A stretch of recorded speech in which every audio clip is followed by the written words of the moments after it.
fire when me bust into flame. Watch out, some mics. You better turn it. I am make the bad boy bigger. When they come around, we all go on them. Listen to the word and they fire your cuts in the middle. When the flames get higher, put up your gun fingers. Return all of the fire. It's a bad man signal. Give a sign. Pull your gun finger trigger. Gun finger trigger. Gun finger trigger. Gun finger trigger.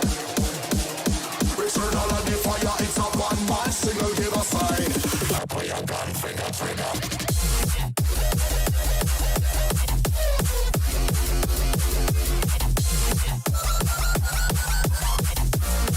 Pull your gun finger trigger.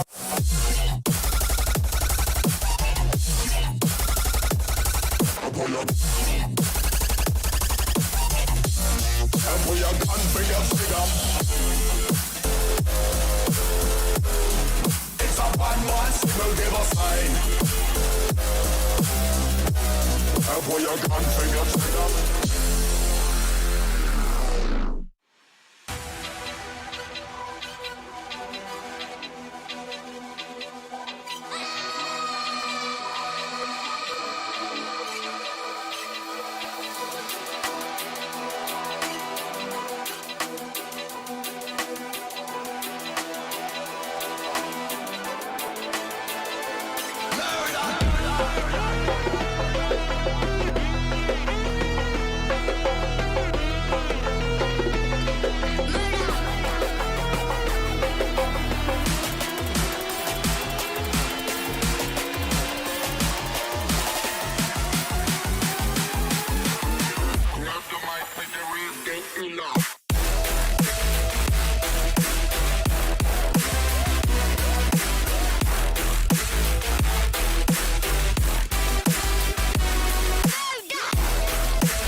Now let me see you go off like a bomb.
Chilling in the chair, I'll be sipping it. Watch a bunch of shows, I'm getting it. Yeah, I understand it's a quarantine, I got to be chilling all alone, but I'm getting sick. People who be running half the office on in politics and scrambling to tell the kid to stop. I ain't gonna leave the room, I don't wanna kill a few with that, this shit that is inside my top. Look at the drop, taking it bigger than now, taking a part of the crowd, don't wanna pop, I don't wanna them down, better be kicking them out, making a rock, smoking loud up in my damn house, solo though I know I'm never going on and out. Party on my own, y'all. Look at how the people trying to hold me back, going so loud. Look at how the people trying to hold me back, told me that, slow down. Fuck going out, getting high on the weekend, only now.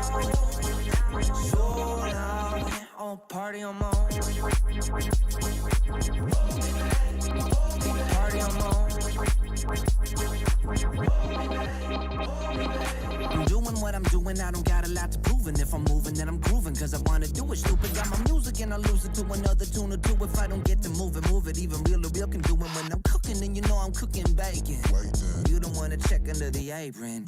Vacuum the whole room naked, facing windows so people who out getting the greatness. Telling me better to hate this, really though it ain't shit when you could compare to what the other people facing. So what I am drinking, still half full is true when comparing to the nation. On my own, y'all. Look at how the people trying to hold me back, going so loud. Look at how the people trying to hold me back, told me that, slow down. Fuck going out, getting high on the weekend, so loud, oh, party on my my own. Hold me back, party on my own.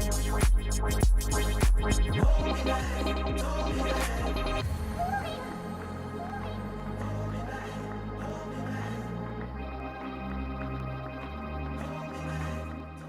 Party on my own now. Look at all the people trying to hold me back, hold me back. Going so loud. Look at all the people trying to hold me back, hold me back. Party on my own now.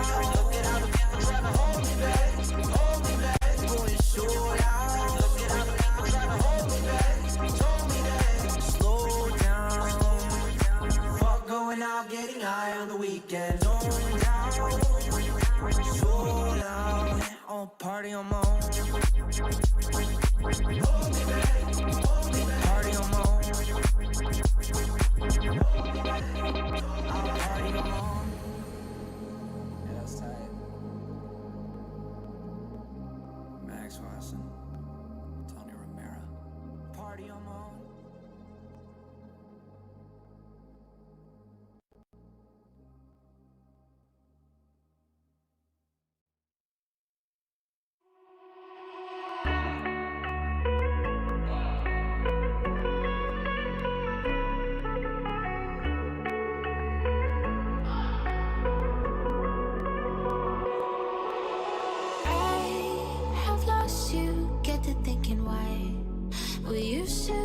So high in life, without you I don't feel alive. So I'll just keep on being high, high, higher than the sky. Tell me, are you there for me even when I try? Keep on being high, without you, keep on being high. Without you, keep on being high.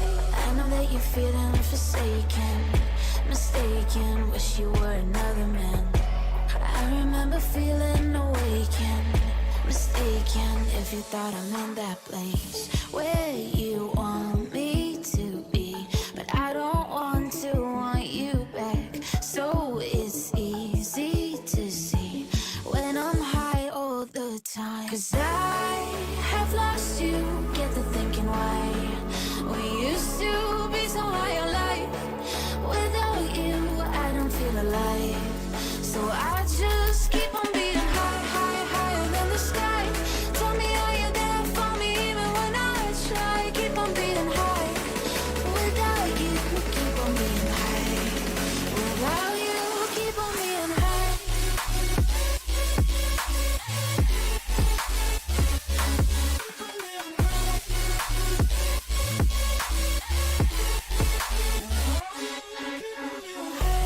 I know that you're feeling forsaken, mistaken, wish you were another man. I remember feeling awakened, mistaken if you thought I'm in that place where you want me to be, but I don't want you back. So it's easy to see when I'm high all the time. 'Cause I have lost you, get the thinking why. We used to be so high on life. Without you, I don't feel alive. So I just keep on being high, high, higher than the sky. Tell me, are you there for me even when I try? Keep on being high. Without you, keep on being high. Without you, keep on being high.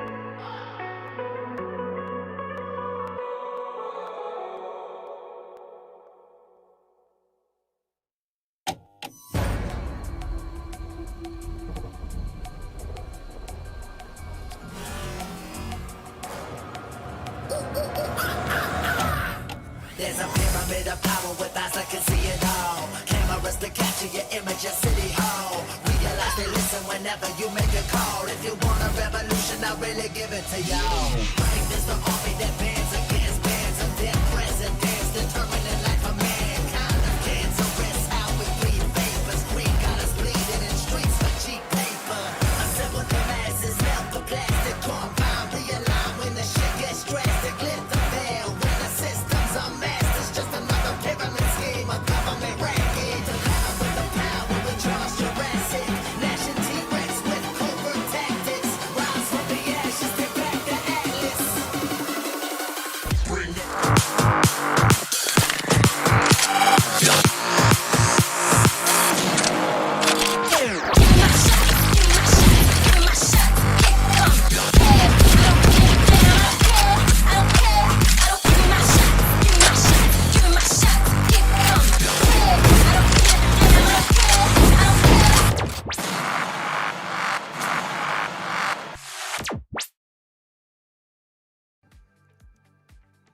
Welcome back, ladies and gentlemen, to NODWIN's Valorant Conquerors Championship, the long-awaited India Qualifiers 2, man. We saw India Qualifiers 1 in the back, and now we have India Qualifiers 2. And keep this in mind, ladies and gentlemen, this is the road to VCT for the South Asia region with grooming partner as Gillette. Now, moving forward in India Qualifiers 2, we have some insane lineups coming in. We have some, pretty much repeating teams as well. Velocity Gaming, we have Global Esports again trying to get their shot over here. We have God Particles returning. So a lot of teams that we saw in the past returning again, but we have a couple of new teams too. We saw Team Valor coming in. What are your thoughts about that? Yeah, I think for them, it's a matter of just trying to give their best front against Global Esports. A fun fact, they actually faced against Global Esports in the first round of the India Qualifier 1. I'd say slightly unlucky with the bracket there because, as you can see now, this team most definitely deserves to make it to that top 8. So I think now they're in a much more comfortable scenario. And as you can see, that's why we have 2 qualifiers right now. Exactly. That's why we've got 2 qualifiers, because we just have a lot of talent pumped in with each and every single team that's going to represent India over here. So currently we're on 4th Feb. Of course, India Qualifier 2 just started. We're going to be going with 3 best of 3 for today. And this is an overview schedule. This is how it's going to look like. After this, we're instantly going to be having Nepal and Bhutan qualifiers. And then after that, a little bit of break for us and even all the viewers that are in the chat. And then we're going to be having wildcard starting. Wildcard as well is going to be one of those factors that's going to be really fun to watch. So I'm pretty sure each and every single person in the chat, you do not want to miss out on wildcard. But yeah, talking about this, we know there's another factor that does add on a lot of pressure. It has to be prize pool, which I'm pretty sure we'll be taking a look at that. $30,000 in the line, ladies and gentlemen, and that in itself is quite a lot. But moving forward, now Team Valor, you said they pretty much faced Global Esports in the past at the first bracket. You never know, man. Maybe they did a lot of research. They're over here to pretty much crack them this time, and maybe they just moved to semifinals. That you always got to have the Hopians, but this is exactly what I was talking about. Tournament explanation. We know all these teams are going to be qualifying to the grand finals, or at least they're fighting to qualify in the grand final playoffs. Yeah, exactly. Right? It's all about trying to make it to the APAC Challenger playoffs after that. But hey, they've got plenty of opportunities to try and do so. But answering your question, it's a bit of a yikes moment because, I definitely believe that Valor have the capability. Players like Buster and Saikovsky especially, they're very much so talented. They've been in the scene for a while, but this Global Esports, Nekro, this is not just any Global Esports. This is not just a defending champion Global Esports. This is Global Esports, which are going to be angry after their loss to Enigma Gaming. They're going to be rampant as they run through the bracket. They'll be like, yo, get out of our way, Indian teams. We got to get to that APAC playoff spot. We want to defend our title. They're like, all right, the grand final playoff slot is ours. No one's going to take it from us. Or at least even if they do make it to grand finals, and for some unlucky reason they're not able to make it in the future, well, they still have another chance in wildcard. So pretty much 3 chances back-to-back for all these teams. But yeah, taking a look at the prize pool, as I mentioned, another one of those factors that does add on a lot of pressure on the players. First place is going to be getting $15,000 in their pocket. And of course, it's going to keep on descending downwards. But the main thing that I'm really eyeing out for is the MVP. $1,500 for that MVP. Currently, I'm pretty sure SK Rossi must be unmatched. I think he might be matched by Rafael, though. So SK Rossi does get the slight added advantage of being able to play an extra qualifier. So maybe he'll be able to take over on that. No, but what I'm really excited to see today is the return of Rossi on Jet, because I have a gut feeling that I don't think he's going to be playing Raze at all. Throughout this qualifier, he's going to be like, yeah, okay, guys, till we get to the finals, I'm just going to come back to that Jet, make sure that we get there in the first place. There you go. Brackets in front of you guys. First match, to pretty much kick things off, we're going to be having Global Esports and Team Valor. Then after that, we're going to be having NGAS, and then we're going to be having God Particles facing. And then VLT versus Tryouts. Now, we did see Tryouts as well play in the past against True Rippers, and we saw a lot of mistakes being made even from both the sides. So I hopefully think that Tryouts have learned from their mistake and they're actually able to give a tough fight to a team like Velocity Gaming, because we know Velocity is a team that thrives on momentum, and once they do find it, they're not going to stop dominating. Yeah, and the same storyline that Global Esports has, it's very similar for Velocity in the sense that they're not at all going to be happy with the fact that this is one of the first finals in over 1 year that they've not made it into that top 2 stage. They've completely been unseated by Enigma Gaming, and Yeah. now for the first time in forever, they have this weird feeling, wait, aren't we not the top 2 teams anymore? Aren't we directly challenging for the title anymore? And for them, this is that redemption qualifier, to be able to not just make it to the finals, but try and take down our favorites, our defending champions in global esports. That would be the redemption truly come online. I mean, we might as well just see the Val Classico in the grand finals. You never know, man, because global esports being dethroned by Enigma Gaming, that in itself is kind of like a hurtful thing for global esports. So I'm pretty sure, yeah, they have started second guessing themselves without a doubt. As you mentioned, they will probably doubt themselves that, okay, are we not the best team are we not one of the best teams in India anymore? But yeah, here you go. Audience and talent prediction as well is in front of you guys. Everyone has went with 2-0 against Team Valor. But hey, look, I mean, Valor, we saw what happened last time in the Q1. So that's why this is pretty much, we just did our predictions based off of that. But again, if you want to surprise us, go ahead. I mean, yeah, personally, I've seen players like Buster and Tchaikovsky for ever since the start of Valorant, ever since my casting in Valorant started personally. So I know what they're capable of, but I think they'll agree with me on this regard that at least statistically, global esports are far and beyond the favorites. So Valor, they're going to have to pull a cat out of the bag to really pull something here because Ooh, cat out of it's the bag. looking like a bit of a one-sided show. Wait, Yeah, why do you I gotta like pull cats. out a cat out of bag to win? It's an idiot. What? All right. Well, I guess they need to pull out a cat out of the bag to actually get this win in their A bag. rabbit out of the hat.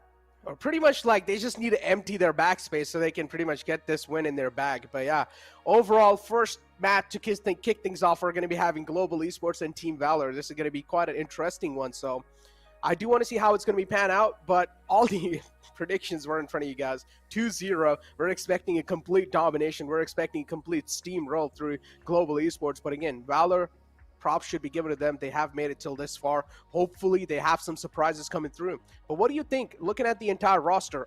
Like, do you expect anything? But I'm going to hold on to my words for now because I also need to take care of the viewers that are in the chat. So for you guys, we have some exclusive merchandise.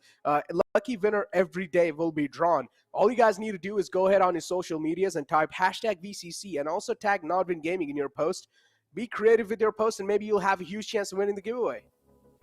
Yeah, and actually taking a look at the Valor roster itself, talking about what you said, I'm noticing that there's a player called Hoax in that lineup. Now, Hoax is a player that I've seen bouncing around as the 6th for many a squad. In VCC1, he was the 6th for F1LS. In the current scenario before VCC2, he had been the 6th for God Particles. Very much a talented player. I'm glad to see him on more of a permanent roster here, and I'm excited to see how it actually unfolds. But yeah, GE, this is what I mean, man. They're not going to be messing around whatsoever. Probably just going to likely stay away from the maps where they even have to play Rossi on that race. Stick to simple, stick to comfort, stick to the fundamentals, and let Rossi do Rossi. And Valor as well, just going with the comfort band coming through. So yeah, the mystery has pretty much been revealed. So Global Esports going with the Ascent pick, and then right after that, we're going to be moving on to Split, if I'm not wrong. Yeah, I think so the second map was Split. So yeah, right after that, Split is going to be there, and I think so 2-0 is highly likely because Global Esports is pretty dominating on both these maps. We've seen them in the past play. So, yeah. It wasn't Split. It was Ascent, Haven, Bind, if I'm not mistaken. Oh, it was Haven. Okay, okay. It kind of looked like Split there. I actually forgot to read the name as well. But yeah, if it is Haven, it doesn't matter, man. It just doesn't matter. Global Esports are good and no matter what. Even if it was Split or Haven, Global Esports are pretty good. I do personally want to see, though, what Valor had got.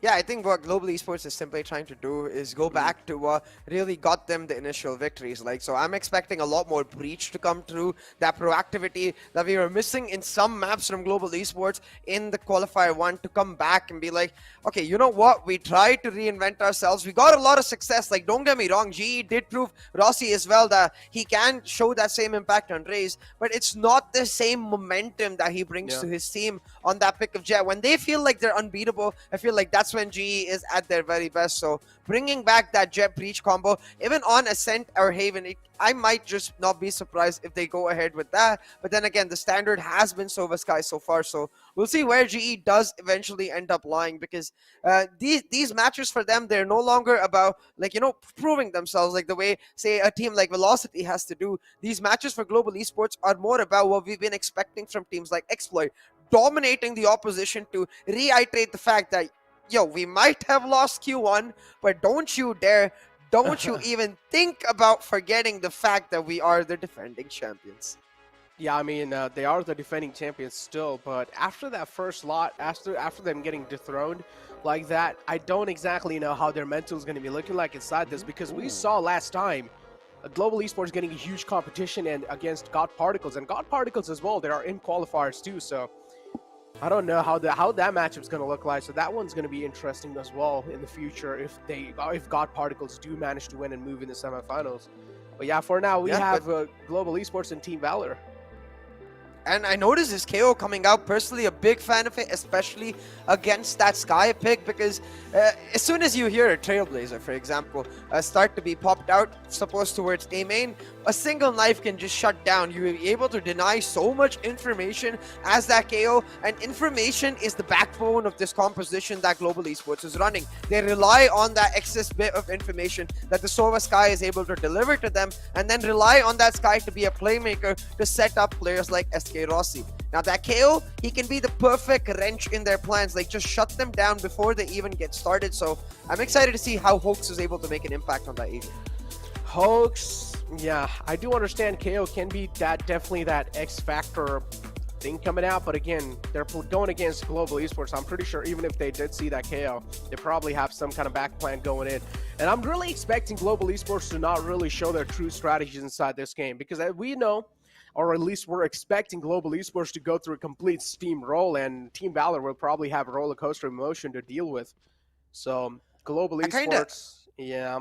I kind of really want GE to get tested. I want them to get challenged the way God Particles did, because as you said, I doubt they're going to show all of their strategies, but I'm sure GE will, rather than look to hide stuff, look to use this time to experiment with new things. And that is what, like, I think is going to be the really cool factor, where they can almost show too much, you know, start getting teams and their analysts, their coaches a little confused, be like, yo, they can do this, they can do that, and then come back to the basics when they come to those bigger teams. But right now, trying to take mid control, Rossi's already got in. And notice, Hoax, he's not using that 0 point proactively, looking to use it in the mid-round stage, perhaps to try and deny some sort of burst setup that Global Esports might inherently go for. But his default's all the way through, and JN isolated now.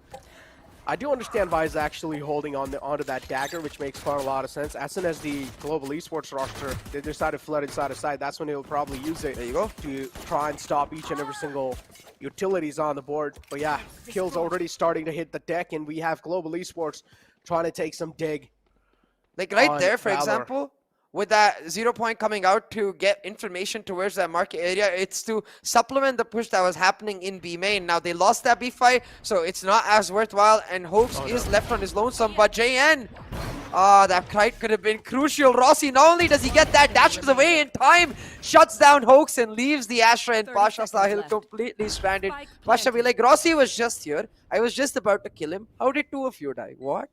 Unfortunate. That Sheriff can definitely be really detrimental in the pistol rounds. All you need to do is connect 2 shots on the body, and well, the opponent's pretty much bye-bye. Unless if they just have a classic and some armor on the back, then maybe that can be a little bit of problem being caused. But still, SK Rossi able to get that round, or pretty much with a 3K, saving that round for his team. First round in the back off Global Esports as expected. They have kicked things off on a good note. Do want to see how things are going to be looking like in the future, though. Again, as I mentioned, SK Rossi with that 3K, that's going to pump him up quite a lot. Oh, and he's not actually going for the Spectre on him. It's Kappa getting over that Spectre. So I'm actually curious how they end up playing the defaults in this round, because usually in these anti-ecos, we see Rossi carrying the Spectre, and they get a lot more aggressive. But I think this shows us that they're still just looking to play on defaults. You can see even the other player who hasn't gone for the buy, very reminiscent of the classic global strategy, which I'm a big fan of, which you don't buy all the way through. You buy on the players that are on your front line. So you notice the Spectres on Hellranger, Kappa, and Skills. It tells you that they're looking to play complete defaults, looking to get information, and maybe even look for those 2v2, 3v3 fights, and in the mid-round decide where exactly they want to go. And this is really smart, Necro, because it effectively nullifies that KO, makes sure that he can't really cause that inherent damage to a burst, since there is no burst.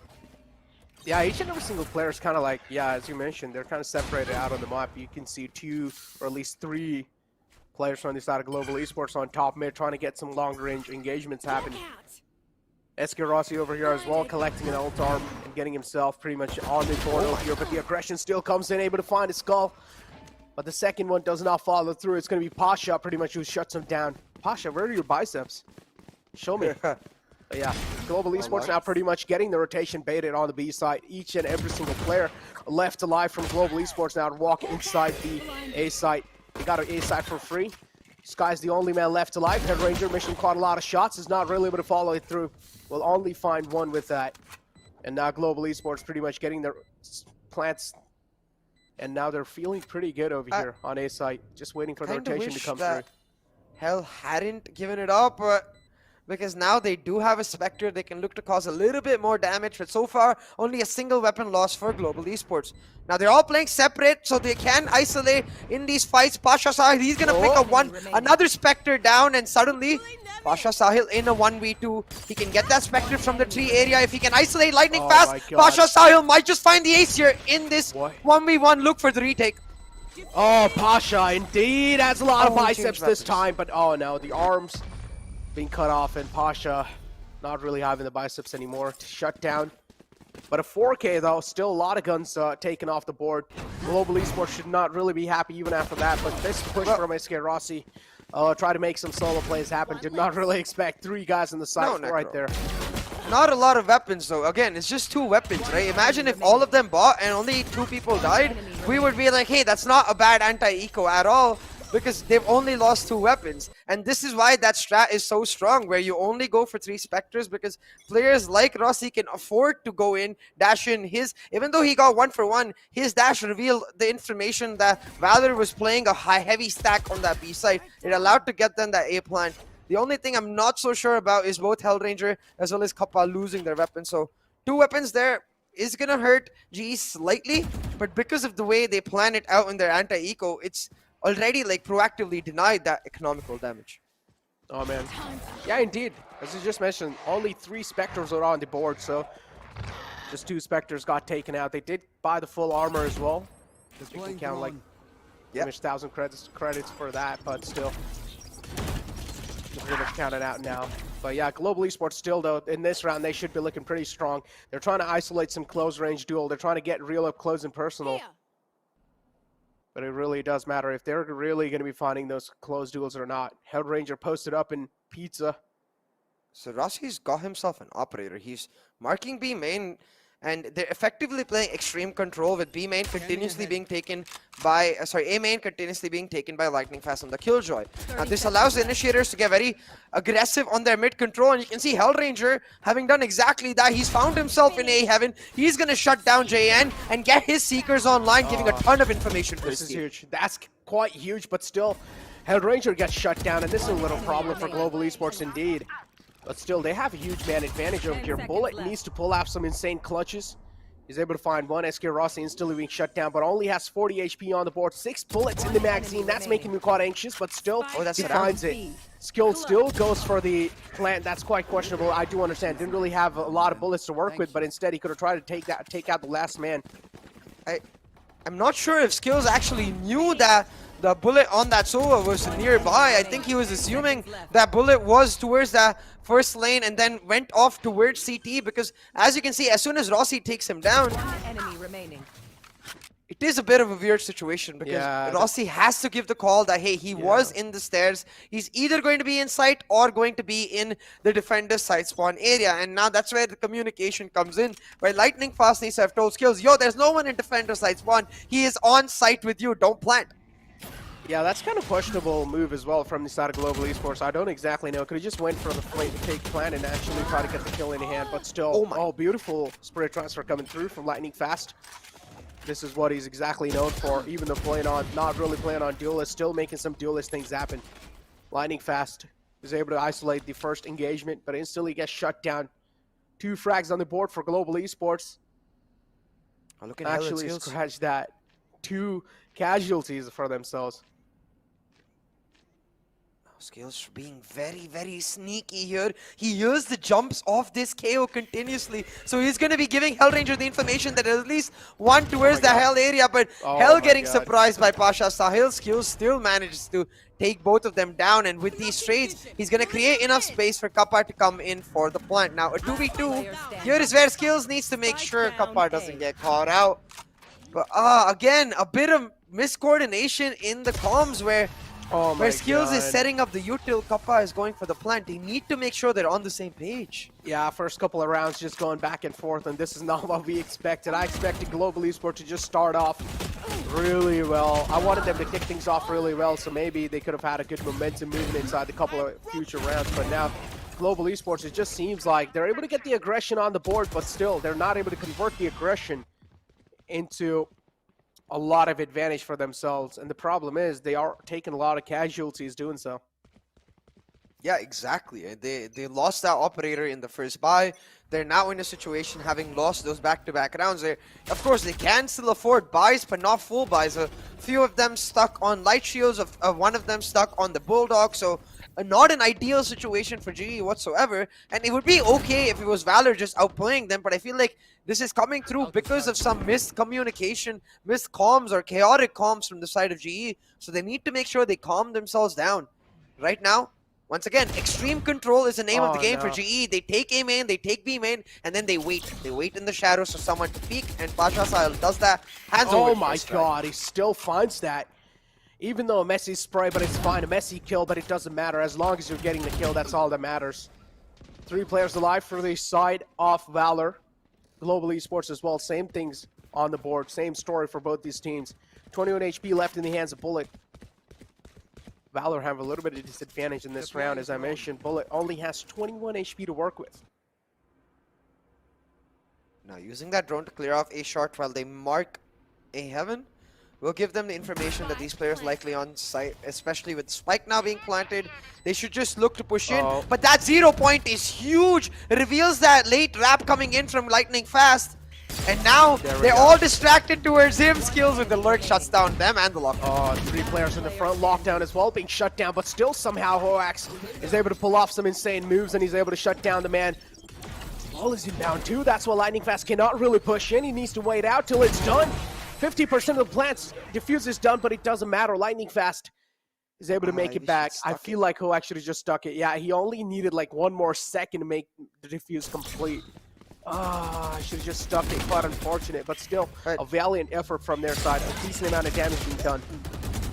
Yeah, and I feel like, of course, we know where Lightning Fast is. Like, we can see his outline, you know, from the spectator point of view. So it's quite easy to say that he should have stuck it, but 100% in that situation, if I was playing, the standard protocol is have to fuse and look for a peak. So I think in that sense, I don't blame Hoax at all for going for that play. But with that round, Global Esports managing to get a significant economic advantage. Now with the lockdown ready for themselves, knowing that the counter lockdown doesn't exist anymore from last round, they've grouped up, they're trying to get this A side executed.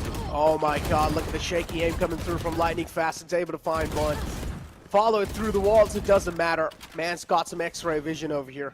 Skills with 2 as well, and now it's only 2 left alive for the side of Valor. This is pretty much a round over within a blink of an eye. Lightning Fast is on a killing spree and is not going to stop. Flawless round from Global Esports. And I feel like right there, that's one of those scenarios where you're like, yay, I got suppressed. Now, I did not have to use they would have used the lockdown otherwise, but instead they got suppressed and they just looked for some fights that they inherently won, and they did not have to invest that lockdown because of that. Don't get me wrong, that's purely empirical piece of analysis. Like, it's not the right move theoretically or objectively, but hey, every piece of utility saved goes a long, long way. So I think Global now going for the same strat towards A side, but instead towards that mid-round area. That's why you see Hellranger towards B main now, looking to play default, just distract them, gain some information, while his team, again, takes A main control. This extreme control, time and time again, every single round, Global take A main and B main for themselves. Even if they don't take it, they get information, denying that control to Valor. I feel like it's suffocating Valor to a certain extent.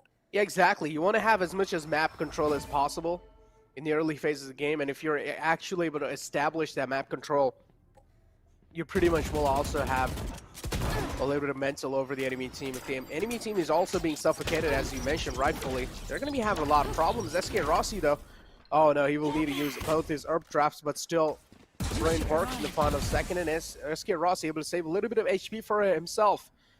Head Ranger being spotted as well, quite deep in the mid.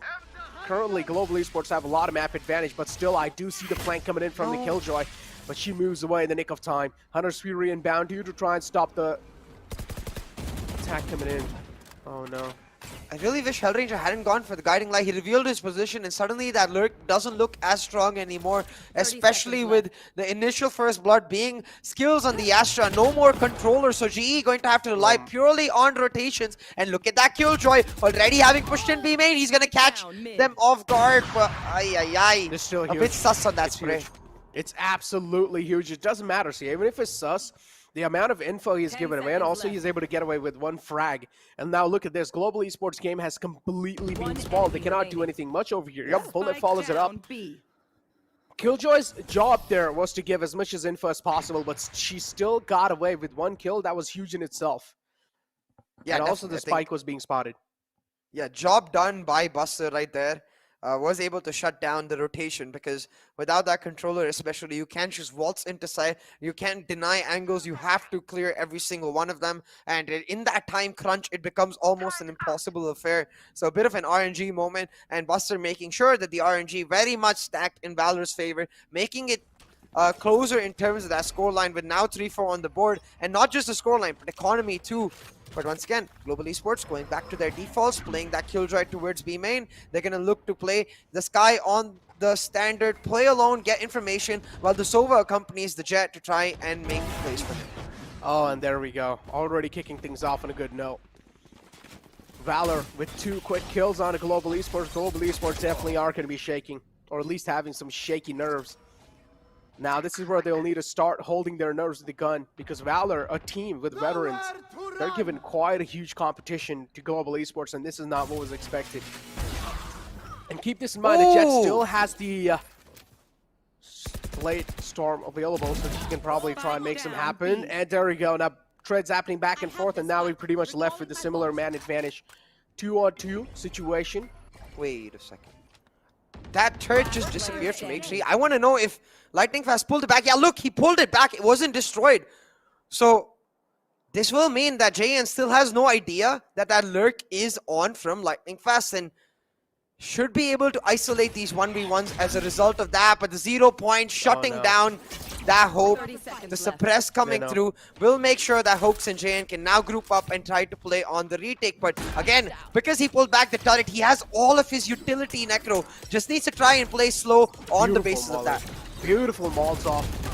And now Lightning Fast is pretty much suffocated or locked inside the site, cannot really move out anywhere. And the Blaze Storm as well is available, so that means it'll probably be utilized in the next round. And Valor, they're just playing it beautifully. Imagine if Global Esports, they're able to get so much pressure onto themselves, being the defending champions. I already expected this, man. There's a lot of pressure on the board for them, and it's going to be really hard to get rid of it.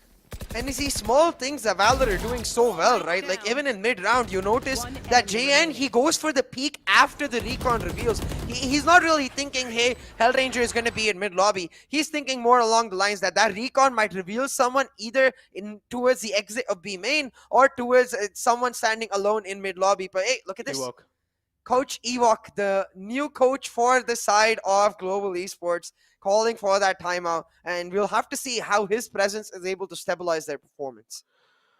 For now, I mean, the scoreline's definitely stabilized on both the sides. It's 4-4. It's pretty much tied up right now. Ewok definitely being the coach, I do want to know what he's exactly telling his team, because currently we see each and every single player from the side of Global Esports just staying quiet and listening to what the coach is saying.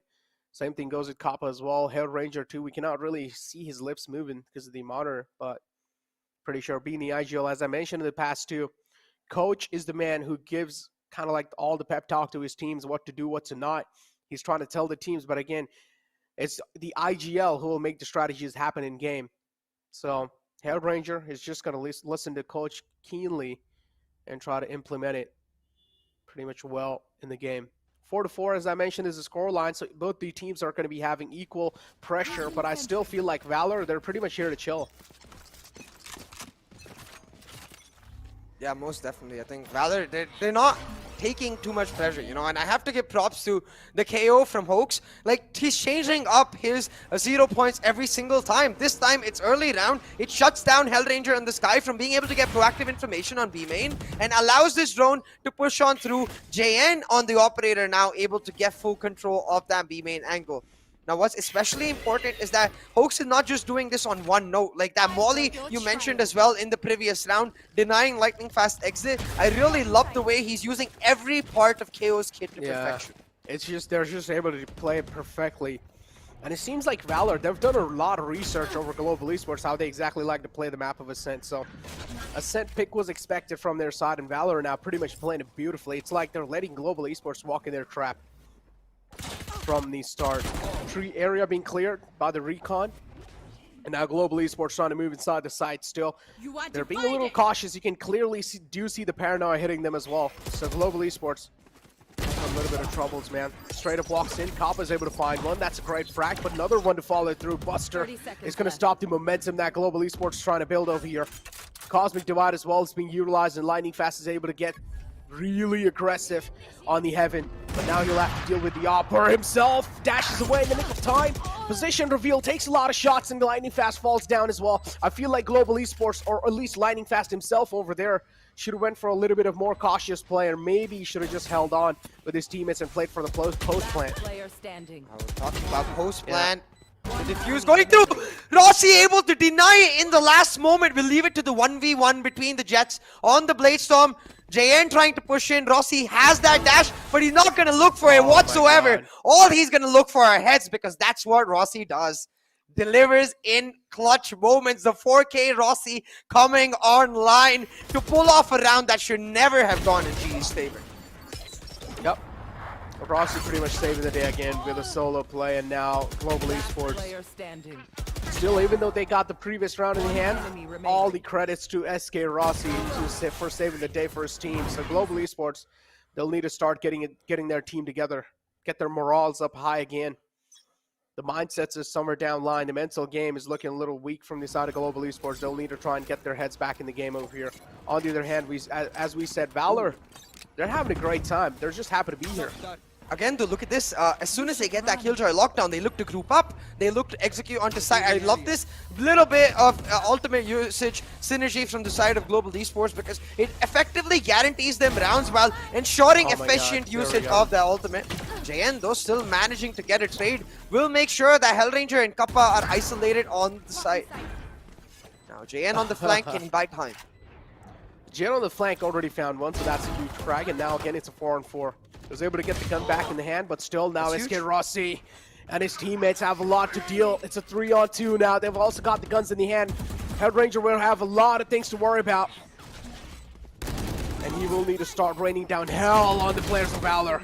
Beautiful flash coming through from the KO, but not really able to follow it through with that one. Pasha finds one, looking to find the second one. Kappa denies it. The clutch bot comes in.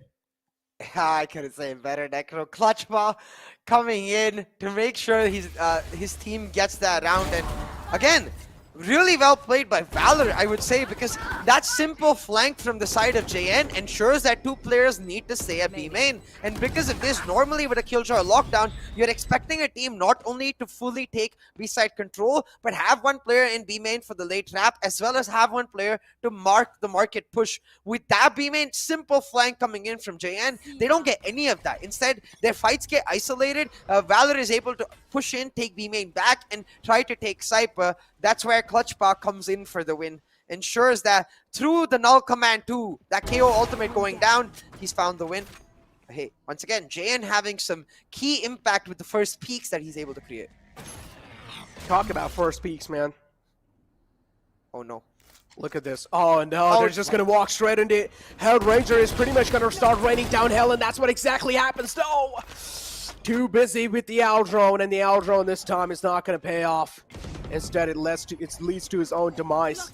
Global Esports are going to find a clear pathway to move inside the side. Skills with a beautiful flick.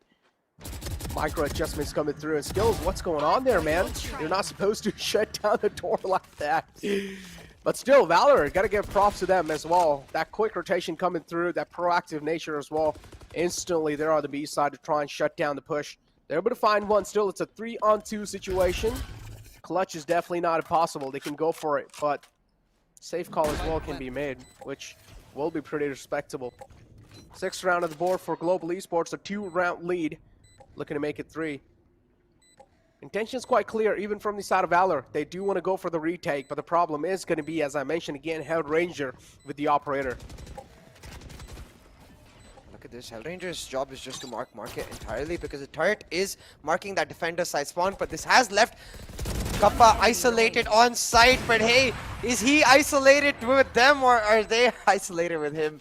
Playing around the 89 boxes very, very well. Able to find the first frag while staying away from that second player. Ensures that Hellranger able to come back from his market peak to shut them down. And again, despite the initial success that JN is able to find, it's that control that Global Esports has over the map. When they have multiple power points in the map, the way they've had A main and B main for almost this entire first half, it just feels like Valor doesn't have as many options as Global Esports does. Even if Valor, they're able to get one more round in their hands, that's going to mean quite a lot. Beautiful flash to follow through, and there we go. Skills will shut down the aggressive push coming through. Still, Detroit's instantly there. Valor, wow, they're playing it so beautifully. Even if one man goes down, instant try to pretty much get the man advantage equalized. And Valor, all the props should be given to this team. How they're able to keep Global Esports on their knees, making sure they're making Global Esports second guess themselves. But Skills with the insane 3K able to shut down Valor, and now just need to follow it up with another frag, and that's what exactly happens. And Global Esports, another round on the board for them. Kappa says nowhere to run, so Lightning Fast decides to stand right in front of him. Like, you said it, bro. I'm not running anywhere. But hey, again, a huge round for Global Esports because of that map control. Rossi marking B main ensures that his team gets enough information with respect to how they want to approach mid. Despite skills being revealed in that 0 point coming through, because of the large range of the 0 point, it's not like wall hacks that you get from Sova. You know, you don't know exactly where he is. So it's a bit of a 50-50 game where the players have to guess whether he's on the right side or the left side. And well, this time they guessed wrong. Skills was on the left, able to shut both of them down. Get Global Esports the 8-4, and I know it's 13 to win the map, but given the fact that Rossi was running the operator on attack, on defense, this is starting to look a little scary for Valor. Man, you never know, dude. Valor, they've surprised me. And you never know. Look at Buster as well. He's got the cap as well. He's about to make Global Esports feel like it's cap. Ooh. What's cap? Like, they're just trying to play some mind games, dude. Ah, you know, he doesn't believe they're mind games. He's got the mind game denier cap. Because then he can say no cap. I like that. Yep. No cap. Pretty much. But he does have a cap. So how is it no cap? No, that's what I'm saying. He's going to say, oh, what? All right, Buster. Calm down, buddy. Well, there you go. That's what he says. No cap, son. Just sit down. What do you think? You're gonna push it with the flash? It doesn't matter, man. I just got the 6th sense. Oh my god. What's going on? That third eye opening, and while Buster's able to line up bodies, he's able to stack them up on the B side and over here on the A side as well. It's a complete graveyard in the map of Ascent, and Global Esports fall down in the second half of the pistol round. It's the cap buff. No cap. I mean, yes, cap, it's the cap buff, but no cap, it's the Perfect. One enemy remaining. Too many caps! Telling you, man, it's the cap right there, ladies and gentlemen. I'm pretty sure Buster, if he actually wins this game, he'll probably release like his own cap merch. And he'll be like, that's Buster's cap. Go. Buster cap. No cap on that. Definitely coming merch. Yeah. But for now, I mean, pretty much all these veterans able to show their experience in the game, and Global Esports are just crumbling down. They're fumbling against Valor, at least in the second half of the pistol round. There we go. Jan quite close in the front. Is able to shut it down, but still Skills. How? Is able to find 2 with a classic. Tell me how to use a classic like that in a single tap, man. I swear to God, whenever I try to tap with a classic, my bullets just never go on the crosshair. Wait, what? That's part of the point of the crosshair, Necro. Listen, I swear, whenever I tap with a classic, No cap, the bullets just don't land on the crosser. Like I'm not even lying. These caps are giving me emotional damage now. Too many caps for my brain. I need me a cap now to understand the capology. That's what I'm gonna call it, the capology.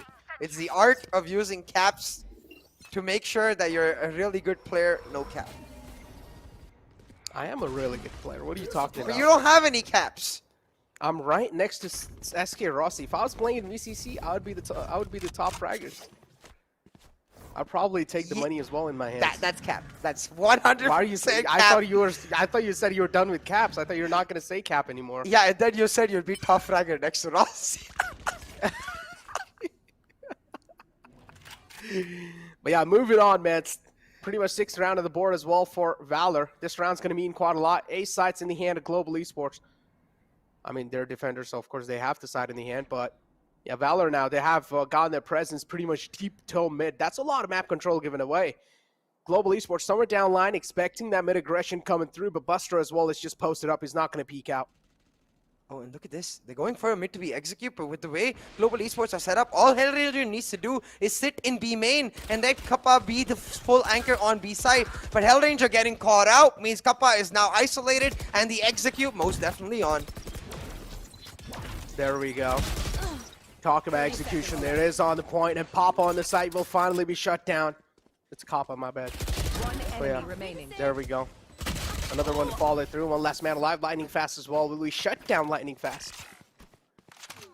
Yeah, again, in these small moments, I think Coach Evok needs to look, at least it's what I'm assuming, right? Surely it is a little bit of disconnect in terms of comms. Hellranger should never be peeking there. His job is to peek when Kappa makes contact as the anchor. And since he goes for the early peek, they instantly know that they can flush into side. They're only expecting a maximum of 2 players. Since they've already shut down 1, the only player left on site is likely going to be that full B anchor. So it makes life very easy for Valor. And I think that's what I want to see change from the side of Global Esports. Because yeah, of course, Valor is an amazing team. You can see Buster with 23 frags really popping the heck off, and it really speaks to the experience this lad has. Like I was saying, I've seen them ever since I started casting Valorant, but even before that, Buster, he's played CSGO, he's played CS 1.6. He has a ton of experience as a pro player. Talk about experience. Well, it's clearly shining through, and the team of Valor, the experience now being shut down. Skill's trying to be Skill's trying to be sneaky, but he doesn't realize accidentally exposed his body out in the open, does not even check on the left. The main goal for Skills was to actually retrieve the gun in his hands, but yeah, still. You can see pretty much Papa's pretty much close on the left over here. As soon as Jan peeks out, he needs to watch out from the best gun in the game, which is the classic right click. But still, Valor, they're able to get they're able to get rounds back to back, and this is quite huge in itself now. The only man left alive on the site. I told you the right click's the best gun in the game. 30 seconds left. Yeah, most definitely. But Spike hold on for a planted. second. Remember that with this round, if Valor do win, they would put themselves on a 4-round win streak. They won the bonus.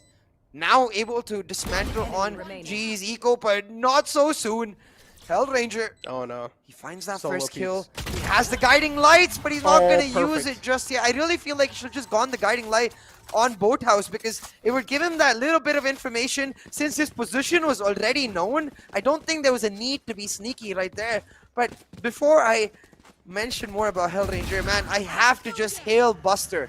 What a maniac. Like, he's been one of the leading fronts. Even here, you can see, just start going in the front line. He's like, guys, I'm feeling myself today. It doesn't matter what agent I'm playing. I'm going to create the space. Man, Valor, what's going on?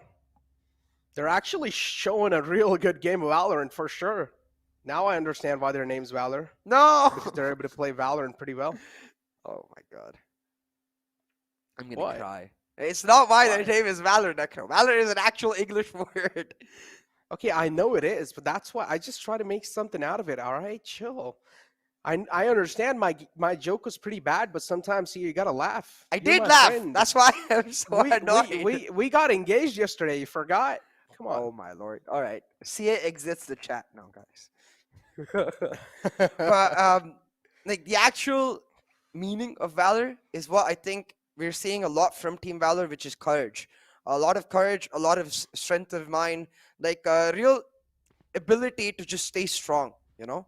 And you have to give them props for that. 8-8 now, coming back. And for me, it really does come down to how they're playing as a team. We saw this on the defensive half too. Just that teensy bit of coordination that I think goes a long, long way. Like JN waiting for the recon, or Hooks giving that molly, or Buster really popping off with those shots, but not unnecessarily peaking. Even while he's popping off, he's staying disciplined. So Valor, I think, more than anything, they've earned our respect. But for now, it's just going to be a lockdown traded for a Hunter's Fury. But Valor, look at JN. They have managed to get him on site. Yeah, there we go. That's all they really needed. Jan trying to create some space on the side, but still the operators trying to hold him off at bay. But Hoax follows it up through 3-on-4 situation. Global Esports trying to inflict some more pain, but SK Rossi's flick is going to be on point, and it shuts down the man in the back. And now it's only 2 men alive. It's the KO and the Killjoy. Combinations pretty well, but still, they need to get the round. They need to get the plan on the board as well. But KJ from the flank might just make something happen. But the flank is being watched by the Ranger from Hell. Turret being shut down, instantly backing off as well. Now I don't exactly know what the game plan is going to be here for them. Oh, maybe they're just going to go for a save, but I'm really scared for Hoax. He's just going to walk straight into an Odin. And there you go, peeks out. Oh my god, he's still able to snap onto his head. Kappa instantly being shut down. There goes the dagger as well. They're trying to Rossi! But Rescue Rossi with a quick flick back again. He turns around and slap him. And well, now Buster is the only man left alive in a 1-on-2 situation. Needs to watch out from the back. don't stand up. Cap might just hurt him a little bit in the back. Hell Ranger in the front. Another man on top of him. But it doesn't matter. He will fall in the hell. Hell Ranger taking down Buster right there. Will make sure that despite the heroics of Hoax, that single frag from SK Rossi, he was suppressed, remember that. Yeah, so he couldn't dash, he couldn't updraft out of the way. It was simply a pure 1v1 fight. Granted, he didn't know where Hoax was coming from, so that does give him a slight bit of an advantage. Wait, hold on. Is that the new skin line? That's Tigris. Yeah, that's Tigris Operator, isn't it? Yo, yeah, that's the new skin line. Looking sleek. I think that's the new skin. Wait, hold on. Observers, if you're hearing us, probably not, because they just don't care about us. The Hindi desk matters quite a lot to them. Sad life. Now, Moving on. Yeah, you can see Global Esports are getting hella aggressive, I think, trying to get Rossi with the op in a very advanced position. The turret does spot him out, but Rossi just don't care. He's waiting for his teammates to come take it down now. Both players of Valor stuck in this position. They're going to go for the double peek. Rossi missing his shot. He's going to back up. He will get the heal back to full HP. But in this meantime, what Valor has managed to do is not only take a main control, but also take a short. So this is the perfect opportunity for them to go for a mid to A split. I mean, do already see the man's pretty much sneaked a point in. JN has found himself caught a lot of space in the tree and is looking to just extend forward and heal. A-side control pretty much got in their hands. And they pretty much are just going to sit on it there as well. JN just follows it on up in the heaven. JN, look at the amount of visual info he has over here. He has a lot of control. And JN, if he's able to inflict a lot of pain on the enemy side, that's going to be caught a lot too. So Astro, utilities are being placed from the side of skills, but again, he's waiting for his teammates to arrive in. That's when he's going to start activating the gravity welts and concussion, and that's what exactly happens. A beautiful flash to follow it through, but a trade's happening back and forth, and no scratch that. It's just SK Rossi as well. The other one being found in Global Esports. They're just making a graveyard out of this A site. I really wish they'd left the site and hadn't stacked up heavily onto the site. It's been one of my strongest opinions, like ever since my Vilty days, where I feel like Ascent A post plant should never be about the actual post plant. It should be more about denying the retake. So you see the way they're stacked up, right? Global Esports get entry to the site for free.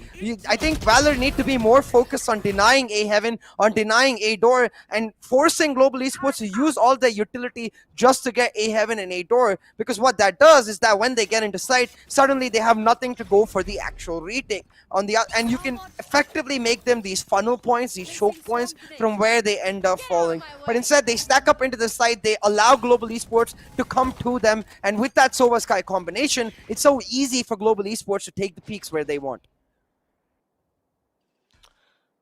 And honestly, I feel like from what I've been noticing, CA, all these games that I've been watching, if Global Esports have like all their players alive in the retake, they're actually able to make the retake happen. So Valor over here need to start peeking a lot of angles, and they need to start delivering on the board. If they're able to get the frags on the board, this is where it will start turning the tables, and that's what exactly happens. Hoax able to find one, and now looking to find the second one too. JN got rid of his knives, not really able to find any connections though, and there you go, another one to follow through, and this is where they should probably get the round in their hands, and Pasha as well will show his biceps, will pretty much flex on Lightning Fast, and Lightning Fast as well being shut down. Pop on the site now, has the Odin in hand, he as well will fall down, and now it's just the final man's skill. Will his skill be enough to pretty much prove them unparalleled? But no is going to be the answer.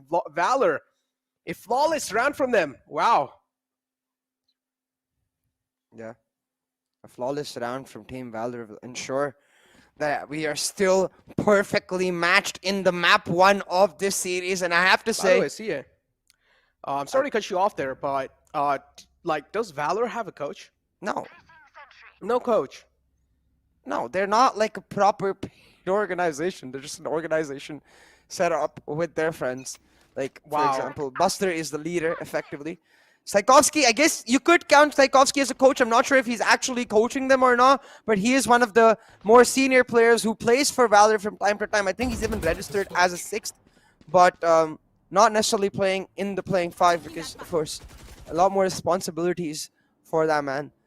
But right now, talking about the game, I have to say, this is exactly what we're expecting from India Qualifiers 2, because India Qualifiers 1 was so damn close in every single round. my SK God, Rossi now what? back-to-back rounds, Necro, this is. The last round, it was Hoax punishing him for that mid-peak, waiting for him to come through. This time it's Buster. Valor have got GE's number, and they're ready to shut them down.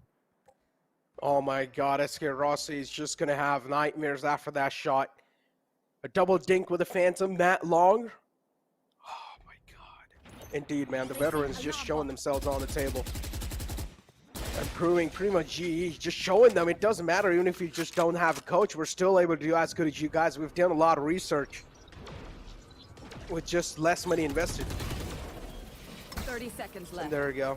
Aldro's on the board too, just to try and spot out the men in the back. 2 players being spotted. That's quite a lot of info already being revealed. Hoax now just trying to move in from the heaven too. From the back. Look at the map area. Look at the amount of control they have. And this is absolutely insane. Valor, they're just able to open the floodgates. And Global Esports, they're not able to stop the momentum that Valor has built. Spike planted. Look at this. In this post plant, Kappa, he needs to try and save the weaponry here, but okay, he's gonna do exactly that. For a second, I was scared that he was gonna go towards mid instead and look for exit frags. And yeah, of course, exit frags would be great, but in this 10-9 scoreline, is economy way more important, Necro. Economy is indeed important, but Kappa as well. Now, going for save. Now, I do understand he's going to be having the Phantom retrieved. I do want to also take a look at their credits once again and find out what kind of note Global Esports are on. Just getting approached by one man in the back, and now being spotted as well. Beautiful recon to follow it through, but Kappa able to shut down the aggressive push from Bullet, and instantly will follow it up with JN. They should stop hunting him down now. Yep. Pretty much Kappa given his personal space, and now Global Esports will need to start thinking how to stop the domination that Valor's able to put on the board. Valor able to get away with 2 guns, and Global Esports get away with 1 gun, but still the economy damage we talk about, it's going to be heavy on the side of Global Esports. Yeah, and you have to start wondering, like, maybe... Yeah, there we go, broken buzz. Yeah, the economy definitely broken, and you have to start wondering that maybe, again, like, despite...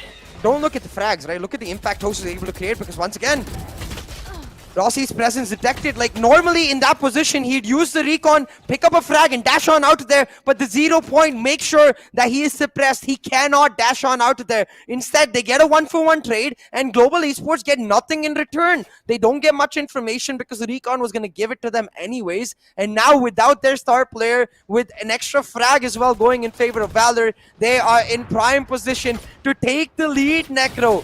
Valor looking damn strong. Valor, they're definitely looking really strong. 3 players on the board for Global Esports, and currently their hopes and dreams are being shattered. I mean, they're not exactly being shattered, but yeah, they're slowly and steadily fading away. And somewhere down the line, Global Esports will now need to start figuring out what exactly is going wrong. Lining fast with the operator on the board. Vol take a lot of damage from that, and pretty much Hoax able to put the final nail in the coffin for Global Esports. So CA, sorry, my bad. What exactly you think is going wrong with Global Esports here? What do they need to change? Last player standing.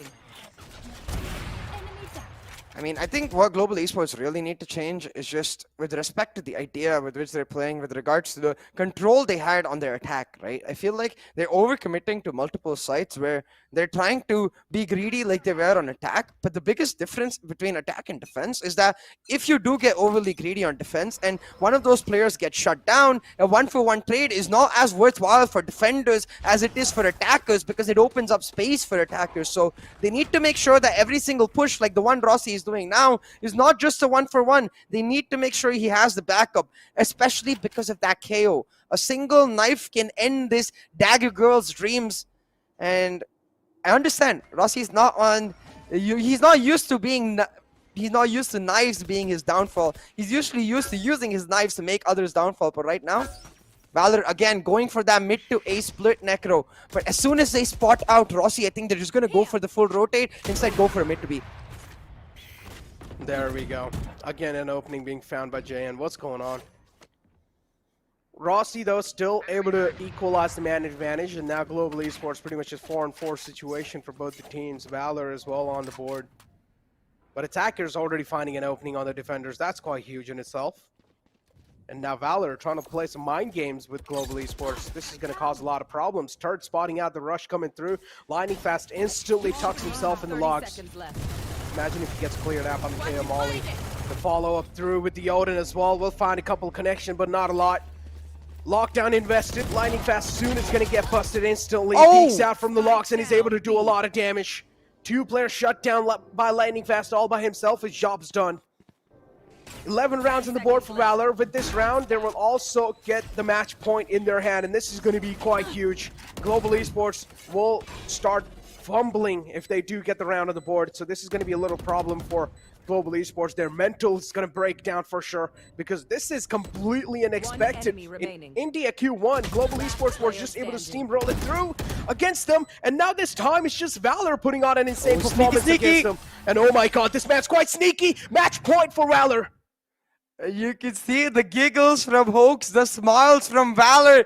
They are feeling themselves. Match point against all odds against Global Esports. And Coach Ewok, you gotta call a timeout, man. This is not what GE or Coach Ewok or Rex Streams, their analysts, or honestly any of the GE fans were expecting.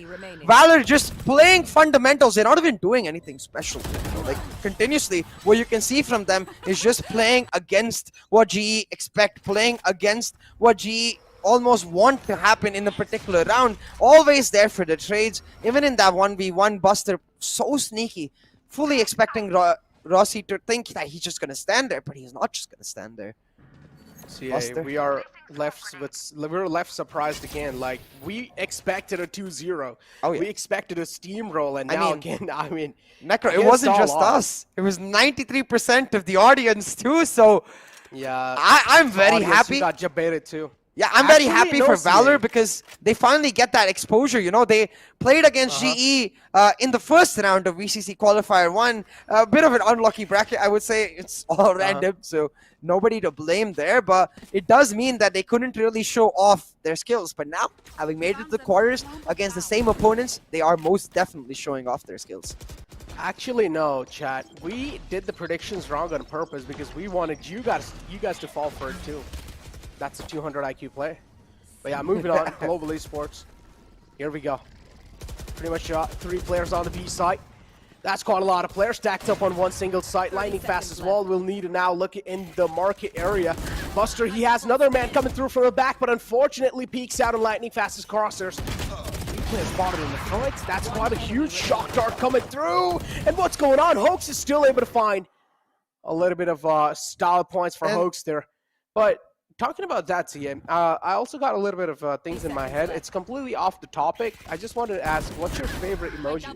No, we gotta hold on to that conversation now, Necro, because this match is too hyped to get into random bits and pieces, because we gotta talk about the fact that GE, despite the fact that they're facing off against Matchpoint, they faced off against the situation umpteen number of times. 12-4 down, they came back. Against God Particles, when it looked like the calls and the comms are all messed up, they came back. Go to VCC Qualifier 1, 9-3 down, they came back.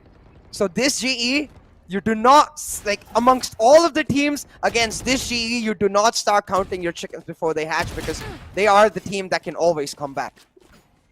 They can come back, but again, Valor, they indeed have, I mean, they've made name for themselves over here, right? Like here. Like, it's quite huge. Look at that. Global Esports, they don't really have that good of guns anyways, but still that headshot. Oh my god, lightning fast. You can't be doing this at this point, but Bullet able to follow it through. But again, Global Esports now finally able to shut down this push, able to put a halt on it. Hoax, though, still finds one. Now it's a 2-on-3 situation. Players alive in the close, and Buster peeks out, and Skills shut down. Oh, he's catching them off the pants, and over here we have Global Esports. Oh, Rossi needs to wait. Out.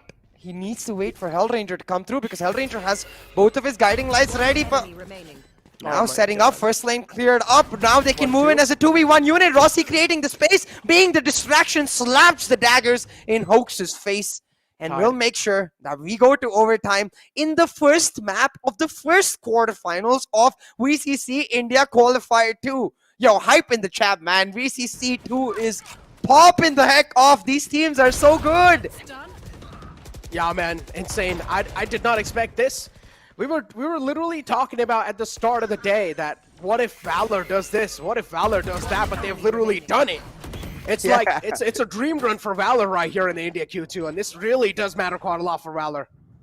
If they are able to shut down Global Esports, imagine the defending champions, the hopes and dreams. So many fans will be disappointed in the Global Esports. And SK Rossi, man. The man, the myth, the legend. I do not want him to leave the journey over here.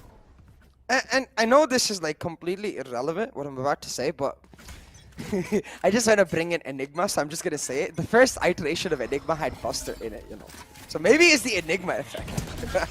Right here. Oh my god. Nah, I'm kidding. It's the Buster effect completely, man. Yeah, but I have to give props to Buster as well, and Valor, all of Team Valor. They've made my heart blossom, honestly. Not only did they bring me a KO that is used properly, it's been so rare seeing a KO used properly, but they're also giving a tough fight against GE, giving us entertainment from the very start.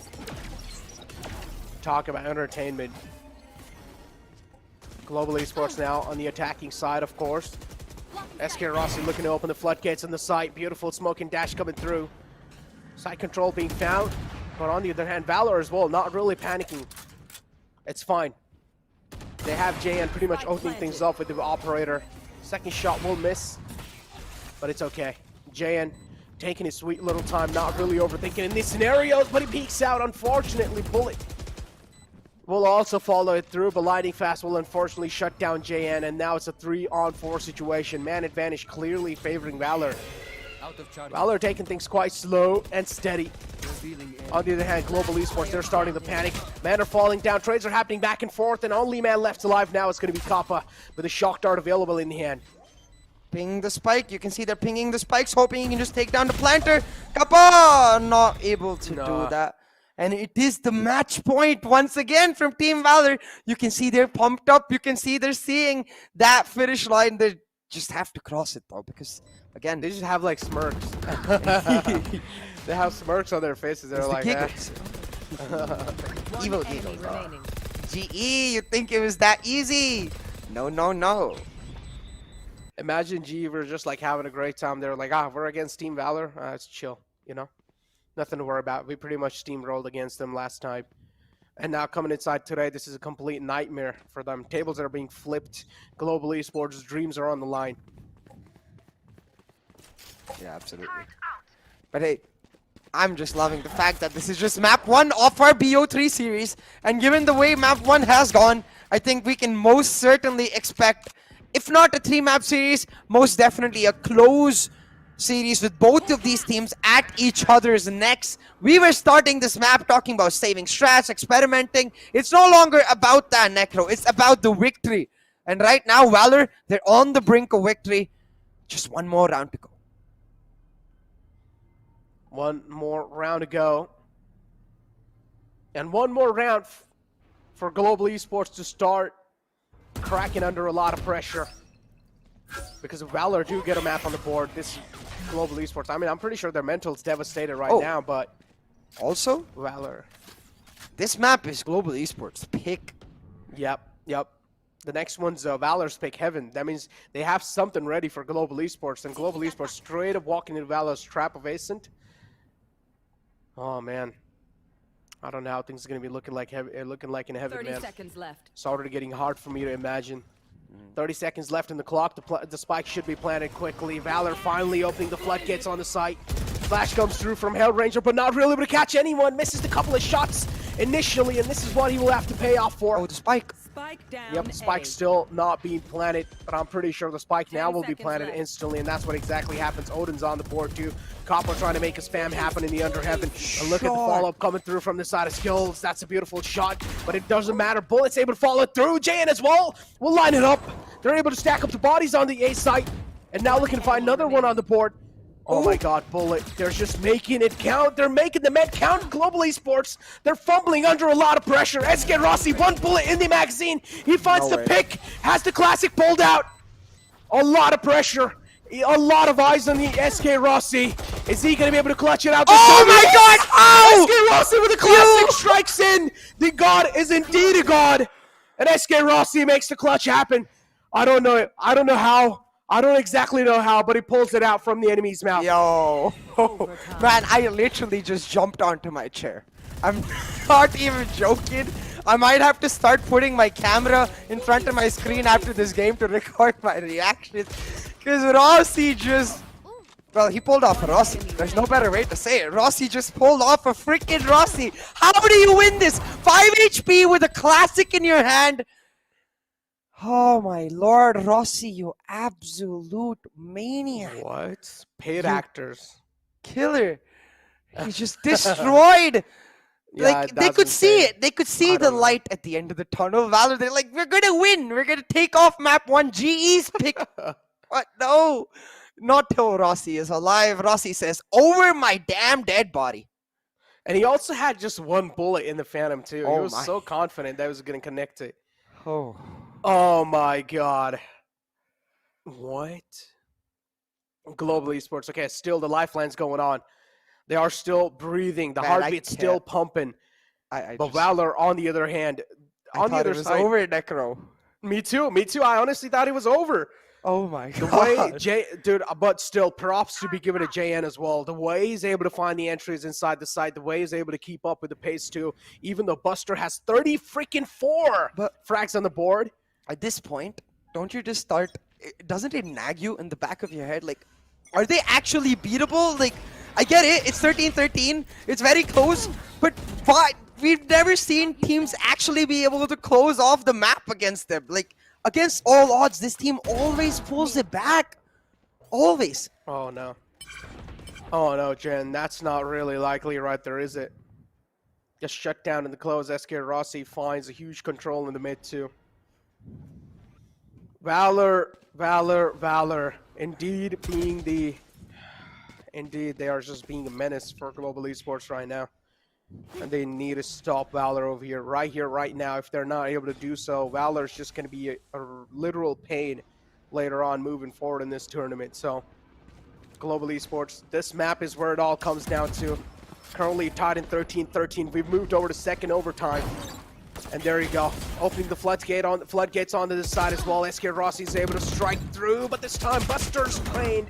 His cross is trained as well. The strikes come through. Buster finds a huge 2K, not really able to follow it up with the third one, but still now it's a 2-on-2 situation. And now Global Esports have the sight in the hand, also getting the spike planted. 30 seconds left on the clock. They have a Sova and KJ available with a decent amount of utilities. Killed my bot. Look at this though. The way Valor have set up, they have the 0 point to find the exact position of the defenders. They know both of them in boathouse. The fragment coming to Oh shut my down God, one angle. wow, The wow. wall bang combined with Valor's double peak. Make sure, again, match point for Team Valor. You can see how much that means to Buster, man. Yeah, I did. That means quite a lot, man. I mean, Buster's just doing so much. Nailed them. He's able to rack up these kills as if, like, it's nothing for him. He's pretty much the definition of a star player One enemy right there remaining. for a team that was not expected. He's pretty much just like the hope of Team Valor inside this game. And he's able to deliver 36 frags on the board. Ladies and gentlemen, 30 freaking 6 frags on the board. What's going on? Am I watching a normal competitive game? Oh my God. This is against the defending champions. This is no joke. Buster is just an absolute animal. A machine. I don't know. I don't think there's an appropriate word to describe the form with which Buster is playing right now. I don't know. Global Esports, they're easily being read. It's like no matter what they're trying to do on the board, the counter's just there. Valor, man, the amount of efforts they've given inside this tournament, indeed, they've won my heart. There you go. Jayan as well. It's like even if Jane's not able to perform well, he's doing his job pretty well. Like finding the sufficient amount of entry for his team. Jayan being shut down right there, not really able to do a lot, but still there's 4 players in the front. Lightning Fast will able to line it up. Another frag to follow it through. SK Rossi finds another one and a quick scope as well. And now we're just left with one last man alive. It's Hoax. Finds one. Is he going to be able to get the second one? You best believe he will be, but no. Gets shut down. And it's still not over. As long as the lady keeps singing, so shall we keep talking. Because GE, they go down, they go down, they go down again. But they just do not lose. Like, I can't help it. I'm a math guy, all right? I'm a statistics guy. How many times does this team have to come back for us to start believing that, well, they're always going to come back? How many times does this team have to be on the brink of a loss just to not lose? Like, this is ridiculous. Honestly, like, straight up, this is ridiculous. Yeah, this is... It's like, no matter how much I say anything about Valor, it's just less. I mean, we've already spoke a lot about Global Esports in the past, in the past VCC as well, but Valor is one of those new teams, and if we're already, like, short of words to say anything, this in itself proves the caliber of a team that we're casting over here.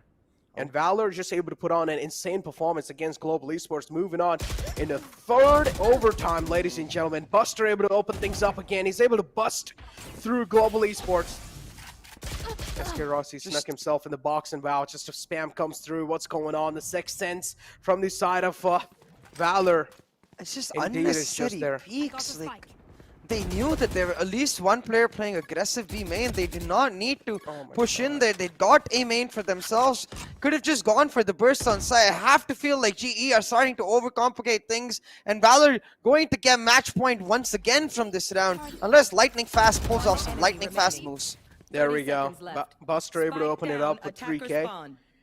And now the spike's down as well. I do want to see how many kills Buster has. If I'm not wrong, he has 39 kills on the board. And Hoax able to follow it through as well. Just show me the scoreboard. I just want to see the scoreboard. 39 kills, I'm pretty sure Buster's going to be having. Someone needs to sign this man at a professional organization. How is he not playing for a pro team?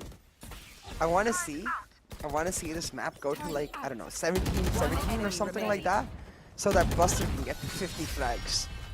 So then I can put that on Reddit, be like, South Asia deserves more. This was in the freaking quarterfinals against the defending champions. Buster is on another level. He's on a tear. Like, he's on an absolute tear, Necroid. Yeah.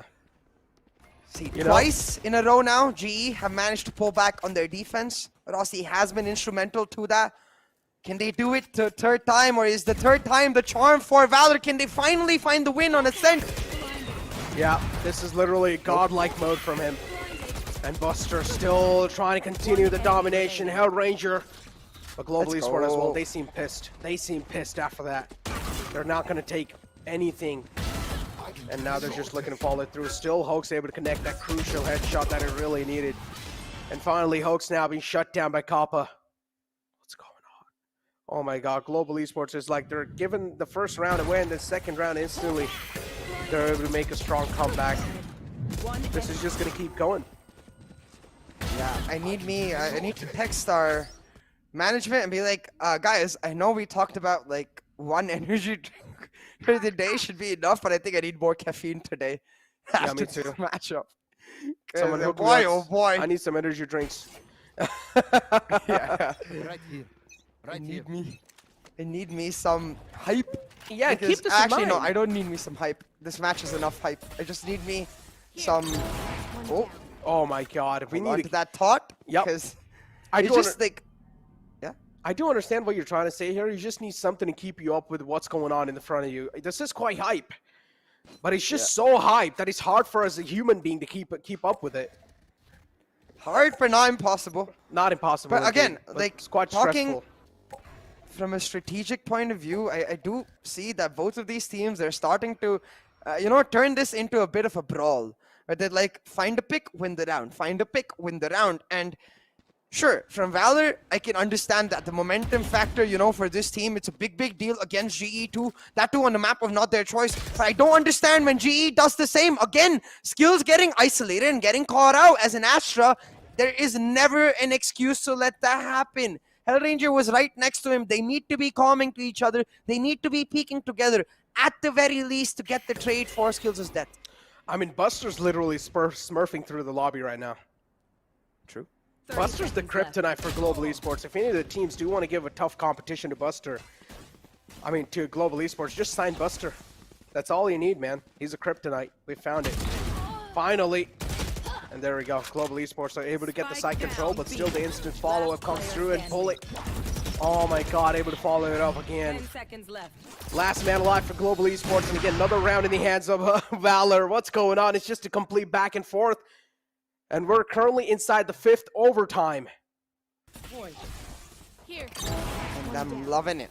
I'm absolutely loving it, Necro. I'm not loving how much of a brawl it has turned into, but I'm loving the fact that in map 1 of our first quarterfinals, in India Qualifier 2, we are in 31 rounds.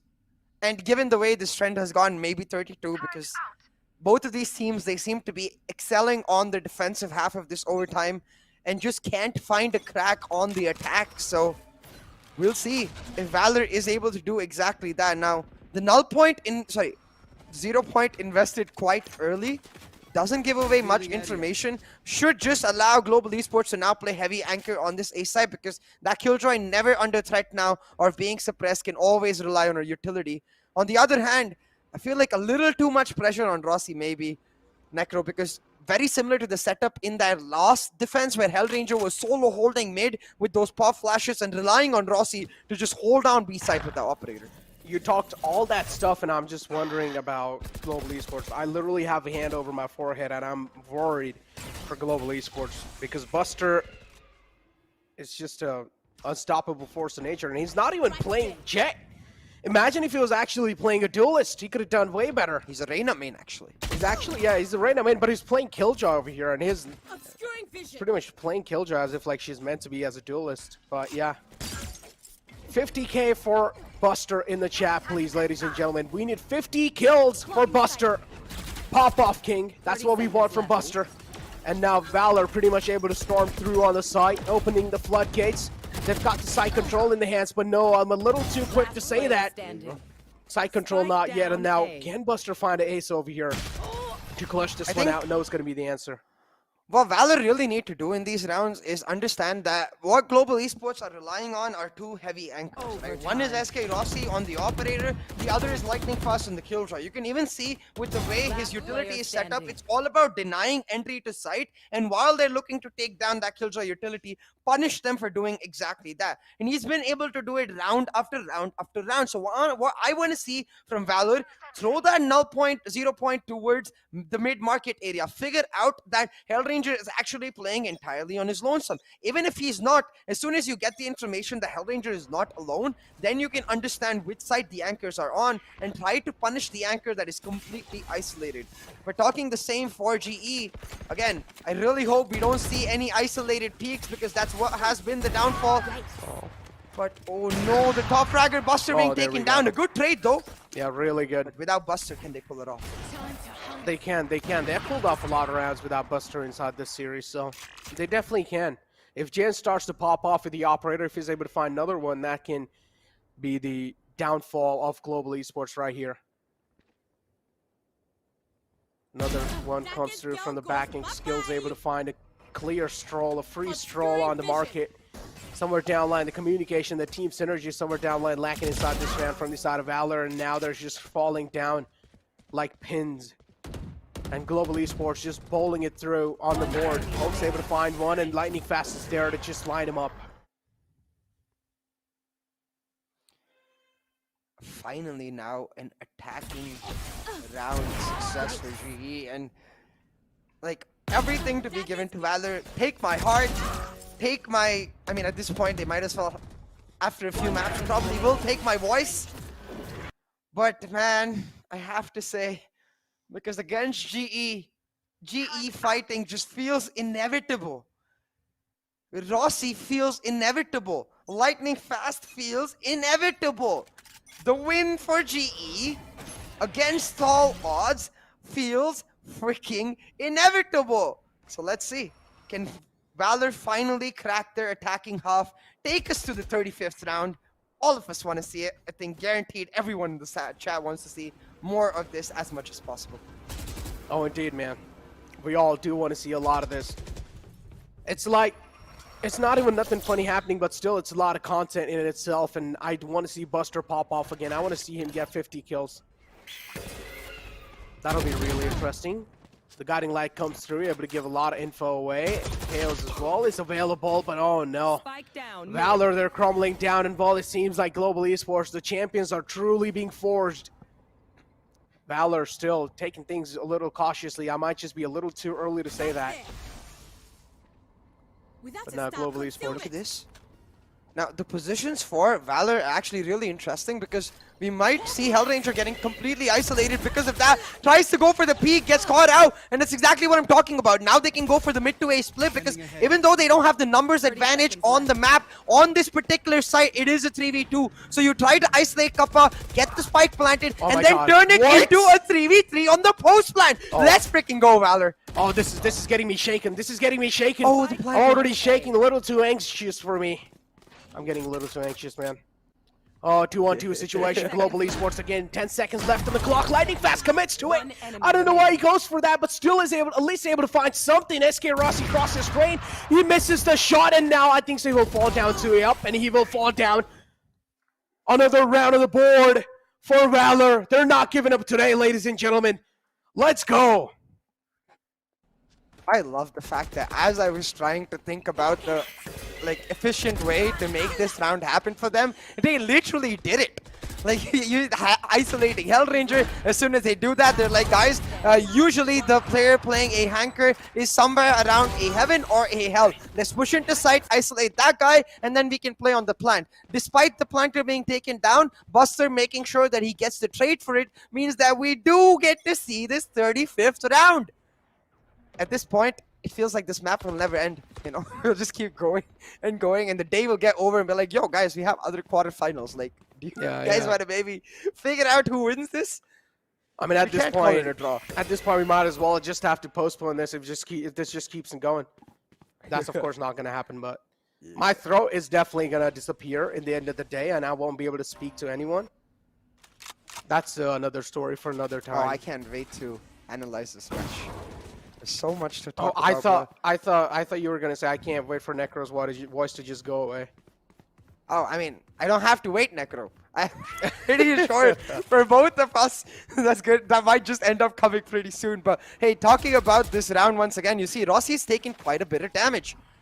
So now on the attack, I think they're just going to leave him to be that lurking presence to try and find random picks, shut off the rotation, while the rest of them go for the rotate. Now, they picked up the Out Orb. I want to know who got that ult top. I think it's either Hellranger or Lightning Fast. I would prefer to see it on Hellranger so that then he can get his Seekers online that much faster. Talking about Seekers getting online. There we go, Valor now. Operators on the board, but gets shut down a little too quick. Lightning Fast with 2 quick kills, and Pasha's as well there. Just flexing his muscles on the enemies. Is able to get away with a 2K. Buster, the only man left alive against 3 players. Spike planted. The odds are stacked against the man, the myth, the legend. But is he going to be able to clutch it out? That's the question. 3 players available. A little bit of damage through, but Rossi will shut it down. Buster strike down, but again, the hopes and dreams are still alive for global esports. Left. My hair is messed up. My seating position is messed up. I can't even sit anymore. Rossi made me jump onto the chair, and then Valor made me get up out of it all together. But GE, they don't give up. I'm actually sweating. Hashtag GE fighting India. Now, I've got my AC on, and it's pretty cold outside. I'm definitely not sweating, but man, I'll tell you what. At this point, I can't even, I can't help myself because this is just map 1, Necro. This is literally just map 1. It's a BO3. Even if this ends right here, we've got 2 more maps of these amazing teams. I'm going to just call it 2 more maps because Valor is so damn good. This is even the map of their choice. Oh my god. We need a half century for Buster. Valor trades happening back and forth again. Valor will probably get this round in their hands. They're just not giving up. They're literally just not giving up. Is this best of 3 series ever going to end? No. That's the question what we're wondering, but here we go. On the A side already, Jane's able to flood through, and still Jane not connecting the shots. Jane's will need to try and find a sweet spot again. The fine-tuning missing for JN. Now look at GE's setup. They've left a Nano Swarm on B, and this will almost fake it for the side of Rossi. I don't think they're going to be expecting him to be there. But Rossi, he misses that first shot. He's going to dash on back, try to buy as much time as he can for his team. Misses the second shot, his 3rd time the charm. Oh my god. Most definitely is. It indeed is. Just walking the crosser, and there we go. Global Esports. They're just lining it up, and this time it's going to be Global Esports taking this win in their hands. A lot of overtimes, a lot of roller coaster of emotions, indeed a doubt. Rossi as well, having a great time. I'm pretty sure at this point, even though we talk about mental going down, but still, this is something funny. Overtimes after overtimes after overtimes, even the teams were having their heartbeats pumped up too. And after those kind of games, I'm pretty sure both the teams are going to be having their morals high. I mean, yeah, but you could see it on Rossi's face, right? I think that smile means 2 things and 2 things only. 1, a nervous smile because he understands how damn close they got to them losing the map. And 2, the same point I was trying to make, the inevitable smile. These guys think they can push us down and win the map. We're GE fighting, baby. We don't lose ever. And man, at least if I was playing against GE, I'd start getting scared. And whenever I start winning, what is this team? Why can't they just lose for once? Oh man, I mean, that's what I'm wondering too. It's like Valor would get one first round, then G would instantly follow with another way. It's just like back and forth going on, roller coaster of emotions. I'm pretty sure even the people in chat, they just had their heartbeats just pumping. But how many kills did Buster get in the end of the day? That's what I want to find out. Because 44? Yeah, it was a lot. It was just a lot. It's like I felt like Buster was just unparalleled to any other player in the lobby, and he was just proving that he's one of the best players out there in India. And this overall lineup is looking pretty good, but I still feel like JN somewhere down line later on, he started missing a lot of shots. You can see the pressure maybe getting to him, and it did turn into a much more faster tempo match in general. And I feel like, knowing JN's history, it doesn't really favor him as that passive operator player. He likes to be in a composed environment, and I can understand why that happens. But again, I have to reiterate, this was not Valor's map pick of choice, so I'm sure on Haven they'll be on Heaven. But for Buster, as you said, what a player, what a performance. I normally say hats off for Buster. Just for you, it's caps off. Oh my god, yep. It's caps off indeed, man. 41 frags on the board with 28 deaths and 5 assists with the average combat score of 309 and econ rating of 62. Buster pretty much carrying his team on the back in that previous game. And then on the other hand, we had Lightning Fast just doing lightning fast things. This is what Lightning Fast is known for. on the cages. The funny part is both the cages were the top fragger and just doing really freaking good overall. Yeah, man. It was the Killjoy map at the end of the day. And to be fair to Lightning Fast too, insane performance in the overtime rounds. I felt like he was one of the players that was consistently delivering in every single round for Global Esports. And you can really see it in terms of the headshot percentage too. Even though Buster had an insane map, this is why GE are the defending champions. They rarely falter, even in a map that goes down to 36 rounds. The fact that they're able to maintain a 30 plus headshot percentage, like, it just speaks to how much skill these players have. Talk about skills, man. Look at this. Global Esports pretty much just outperforming Valor over here, but still, Valor, the amount of tacticality they showed, this clearly shows us that experience matters quite a lot in the game of Valorant, and this is what Valor has quite a lot. We have some experienced players in the roster. Look at the peaks. Yeah, indeed. Lightning Fast, somewhere down line, didn't really have as huge peak as Buster's, but Buster was just so impactful. That's what I mean. Like, Buster's peak so much higher. It's almost like, let me see, count, 2, 3, 4, like above 800 rounds. Above 700, there's at least 2, and then above 500, there's at least like 4 more rounds. So a total of 10 rounds where he basically got multi-kills, and that's insane. 10 rounds out of 36, that's like effectively saying 1 in every 3 rounds Buster is gonna get a 3K or a 4K. I mean, it makes sense given the fact that we know how many frags he ended up getting, but to visualize it from a graphical point of view, like, I get it, guys. I'm a little bit of a S word for math in general, so for me it's just very beautiful to watch in overall. I mean, hey, everyone in the chat at this point knows I'm pretty quick with maths, but again, the answer can be wrong, so that's your fault. If you want the right answer, you'll need to find it out, but I'll give a quick answer. But with that being said, I mean, scoreboard's out the way as well. The first map's out the way as well. Valor is just surprising us on Global Esports pick. Keep this in mind. I mentioned Global Esports pick. That means the upcoming map of Heaven is going to be Valor's pick. Maybe they have a lot much more content for us lined up. Yeah, I'm just hoping that the team that is Team Valor right now, as you also mentioned, Necro, takes this as a positive note. They push Global Esports to their very limits, not on the map of their choice. They need to be in high spirits going into Haven. I really hope they're not demoralized. I'm pretty sure they're not. They were having a great time. Buster as well was just steamrolling through the lobby. Yeah, but with that being said, now first map out the gate, pretty much first map, Global Esports having a really tough competition against Valor. Do want to find out what's going to be happening on the map of Heaven, which is the pick of Valor. But before that, we're going to be thrown to a short little break.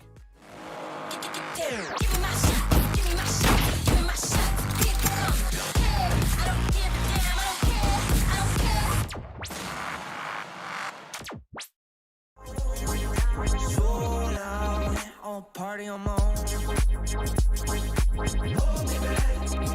Party on my own. Yes, tight. Max Watson. Tony Romero. Party on my own.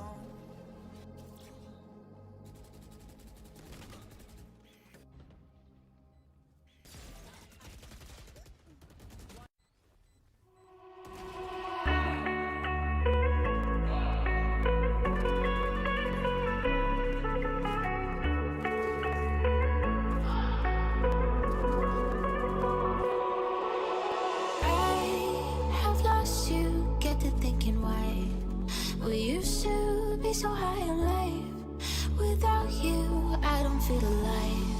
So I'll just keep on being higher than the sky. Tell me, are you there for me even when I try? Keep on being high, without you, keep on being high. Without you, keep on being high. I know that you're feeling forsaken, mistaken, wish you were another man. I remember feeling awakened, mistaken if you thought I'm give me my shot, give me my shot, give me my shot, keep it on. I don't give a damn, I don't care.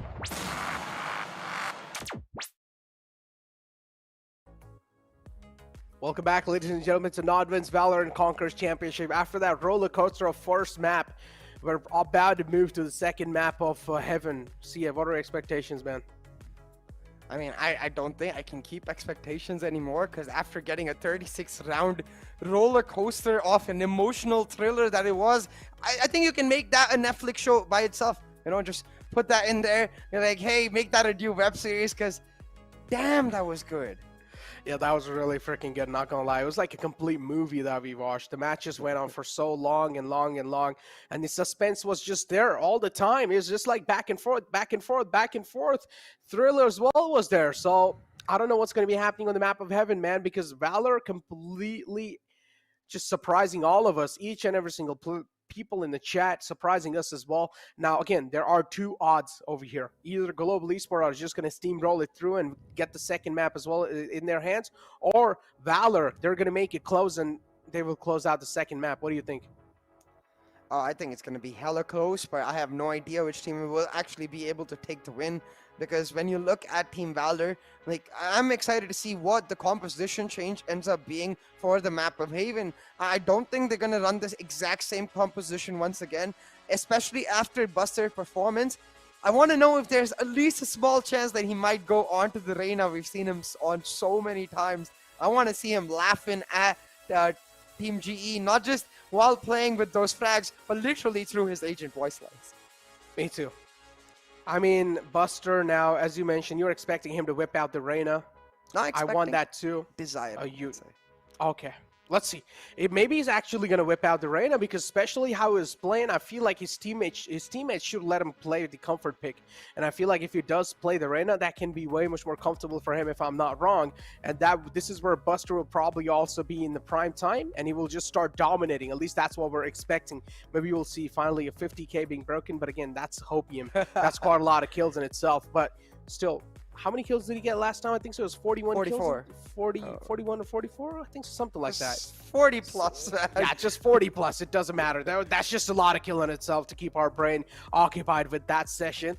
But yeah, having a lot of kills on the board now, moving inside the map of Heaven, do you think Global Esports are just going to stick to their basic composition or anything special to whip out here?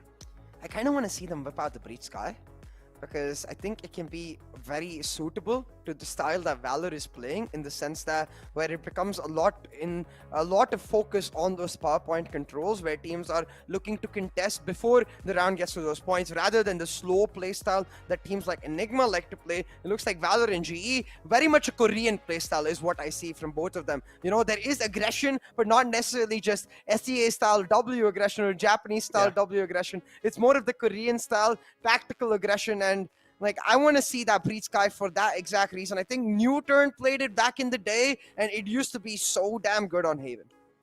Yeah. I mean, again, it's really good, as you mentioned. But again, a SOA Sky as well can be really useful. We've seen that in the past too. Breach as well, I feel like Sky is kind of replaceable here. You can also go for pretty much a Breach and SOA combination too. That works out pretty well. You can, if you have a Jet in the team, you can go for a flash and dash. Breach is just so good at keeping the teams on the bay. He's really good for retakes as well. We've seen the Rolling Thunder coming through. The stuns as well will follow it up. The flashes, pretty much I feel like Breach's kit is usable no matter what map it is. So moving inside the map of Heaven, there you go. Here you go. Agent selects you guys, and we have SOA Valor. Another reason I really like Breach on Haven especially is because of his ability to really shut down that Killjoy lockdown. It frees up the Hunter's Fury for that Sova to a huge extent, and when it does do that, the Sova can play a lot more focused on getting information and finding picks. Now I want to see, is Hellranger going to go for that Sky once again? Because I do feel like, given the brawly nature with which we saw, especially the overtime rounds going through in that last map, if GE are going for the Sova Sky, they really need to calm things down. They need to go back to the style they played against Enigma, where they were playing very slow, playing on those mid-round rotations. They cannot afford players like Skills, for example, getting caught out of position very, very early. That Astra on Haven, she needs to be the one carrying all the pressure throughout the entire map. But yeah, it is going to be that Sky. So let's see, can GE actually calm themselves down and play that slow, and how much of a role really Ewok plays on the new coach. I mean, Buster pretty much just sticking to the KJ. Interesting. Do want to see what he's got on the board. And yeah, talk about Evo, pretty much the newest coach that Global Esports gotten for himself. I'm What's sorry going to on? cut you off, Doctor, but did Yeah, you see JN. Jayed's camera? Yeah, I did see. Someone was bothering him, I think so. No, there was a doggo. I think his Oh. like maybe his relatives or his parents or something like that. Someone was trying to be like, hey, doggo wants to give you love, and Jayen's like, I will give doggo love later. Right now, I have an important mission to complete. We must take down Global Esports. Doggo, I am sorry. I'm sorry on my own behalf too, doggo. But it is true. If I'm Jayen not does wrong, have a very important mission to complete. I mean, I just read Jayen's lip as well. Like, I'm not really that good at lip reading. I'm pretty bad at it, but I'm pretty sure he said some words in Hindi. I know what he said. I hope you don't mention it because now I have a vague idea of what it could be along certain lines. No, it's nothing. It's nothing bad. It's nothing bad. It's just some normal stuff. Okay, then I have He no said- idea. Yeah, it was just some normal stuff. But yeah, moving it forward in the map of heaven as well now. Pistol round is where things are going to be kicked off, of course, and I do want to see which team is able to kick off on a good note. Now, if Valor does start on a good note, just like how they did in the previous round, that's going to mean quite a lot for them.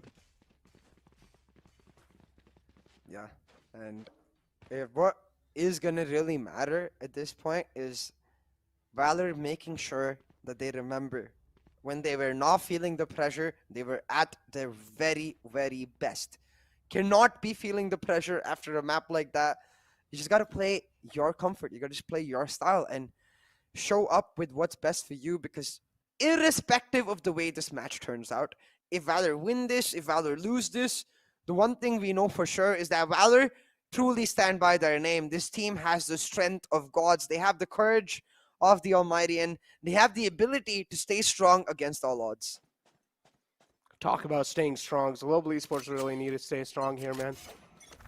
Because, yeah, we did see some laps coming through in the end, but Global Esports know exactly if they do lose this series, the laps are going to be faded away, and a lot of fans are going to left disappointed. So that's not what they exactly want, huh? Here we go. Astra on the C site. Did spot at the Trailblazer too, so Pasha now is looking to flex on his enemies with the muscles that he's got. Ooh. I like his beard. Hold on. They do have an idea that A-long control is most likely going to be held in a very deep angle. Jayen, he finds one, but he's flashed out. He's recon, and that's not nearly enough because look at C-side. Rossi's got himself in. But that's huge. Insane Yeah, the shutdown. frag coming from Pasha is absolutely humongous because now he can hold on to site with that exact turret. Now you can see on the map, Rossi is pinging the spot of the turret. So I want to see if Oh my god. the Astra puts the smoke for that, but no, instead Lightning Fast gets shut down on his late lurk, and suddenly GE, the tables have been turned against them. Now, this kind of strategy we've seen a lot of times. Global Esports, they rely heavily on SK Rossi making that space on the C side. Now Rossi being shut down, they just don't have anything to go, anywhere to go. They pretty much try to distract the enemy lines going on the A side, and now Rossi being shut down on the C. It's just a complete sealed deal. It's just a complete done deal. An easy round coming through for Valor. Beautiful read as well from Valor. Rossi had the key play, but Rossi should not have died in that situation right there. Yeah, and you can see he's not at all expecting Pasha Sahil to play that deep, considering that the Killjoy turret is there, right? That sort of Killjoy turret you usually place when you're not playing on the site at all. You just want late information of when they've got in, and you want them to not be able to take it down quite easily. So that small setup just surprising the heck out of Rossi. He even got caught while he was placing his Cloudburst. So just a momentary gap. A momentary lack of focus, and Pasha Sahil takes full advantage, and now looking to do it once again. Pasha Sahil is going to shut down SK Rossi. And he will do it once again without any trouble. Pasha as well is able to do so good. It's like, this is what they exactly need, right? Each and every single player from the side of Valor, they're just looking in sync at the start of the game, and then later on, it's like, when the pressure is quite a lot, that's when Buster starts to step up, and that's quite huge. That's what they really need. Now look at this. Very slow setup from the side of GE, and this can be crucial because if they isolate Bullet, they get a free Spectre for themselves, because remember, this is the economy for GE. Instead, Bullet, as soon as he gets flashed, he gives the call that, guys, I think they're pushing me hard. The recon is going to affirm that belief, and Hoax now trying to go for his support. The fault line coming in as well buys a lot of time for Bullet. And with that, Shakhtar, Bullet will now have the support. He needs to mow them down. There we go. Talk about mowing them down. He's lining them up. But Global Esports, they're somewhere down line. The intention's clear. They're getting jealous with the domination that Valor's been able to put in the previous map. So this time they're looking at pretty much just get the revenge. And Valor now playing things a little safe. They have realized, okay, it's not going to take quite a long time for the tables to be flipped, but skills low on HP. Now they're going to rely heavily on this crossfire coming through. And Buster should be able to shut down this, and yep, he is able to do so. Peeks out, another man being shut down. Easy clap, another round in Global Esports. Going to the attacker side back. Yeah. And I would say a successful economy for GE, but at the same time, given the fact that we've seen Valor really thrive on that momentum, overall win-win for both of these teams, because Valor, of course, will be comfortable with the way it ended up, but GE, they'll be happy that they were able to get that extra bit of damage through itself now. What's especially important is going into this next round, Valor, as you can see, given that damage that GE was able to inflict, they're not able to go for a bonus necro. And what that means is that it's going to delay the operator for JN that much longer. So I want to see some aggressiveness from Valor, try to push in and damage the economy of GE the way GE did to them. Shakhtar. Shakhtar. Shakhtar. It's not There we shock, go. it's shock.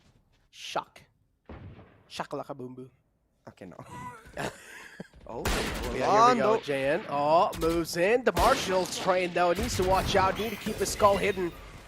But JN realizes, oh, this is a little too risky. Needs to back out, and that's what exactly he does. But still, the man advantage is favoring them quite a lot. Lightning fast. How?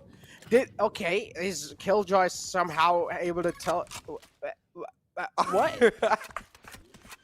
Oh wait, one more might just be incoming here. Lightning fast with the 3K. That's I would a say, moment.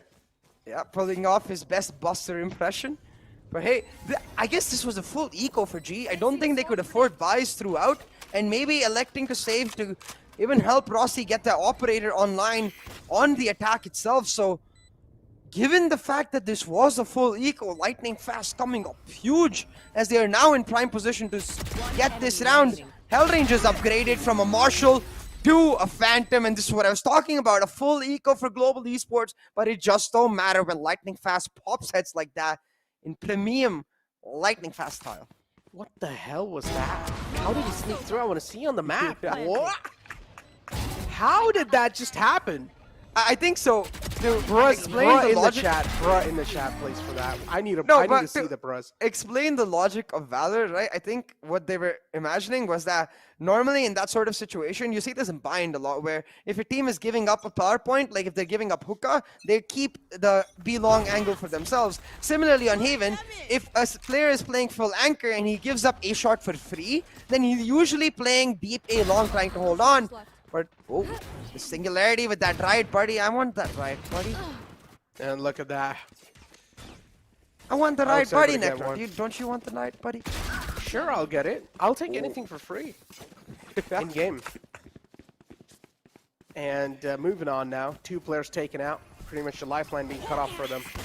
Global Esports now having a clear pathway on the B side. They will have a clear pathway, but still utilities to deal with, so not as clear as it seems.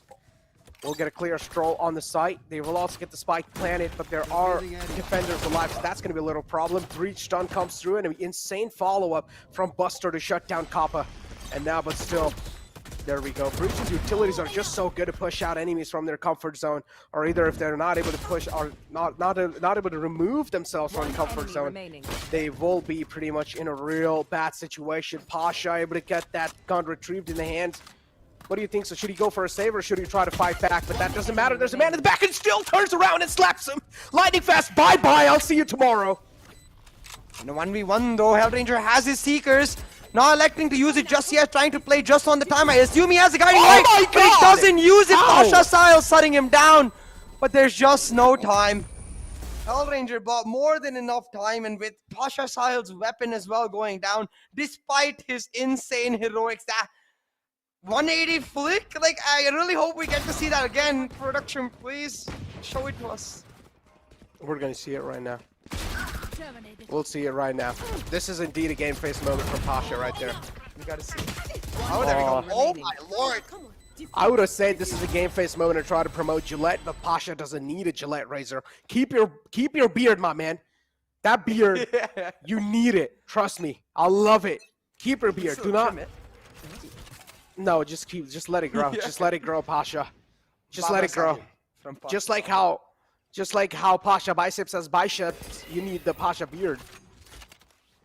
Okay.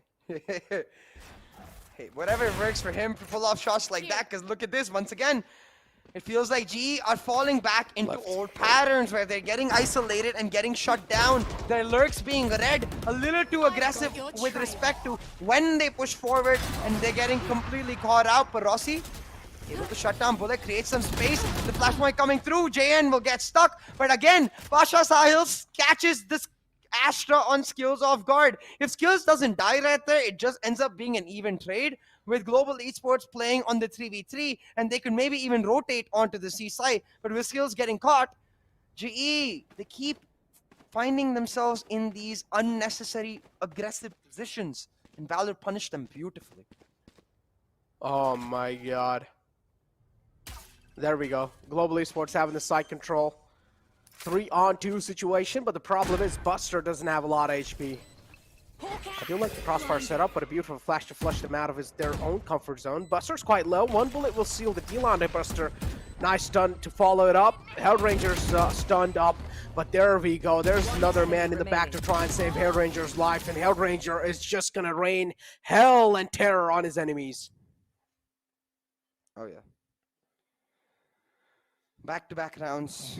That's a captain for you. I've got your making trail. sure that he pulls off and making sure he keeps his team calm. I'll tell you what, man. I don't think I can be calm for much longer.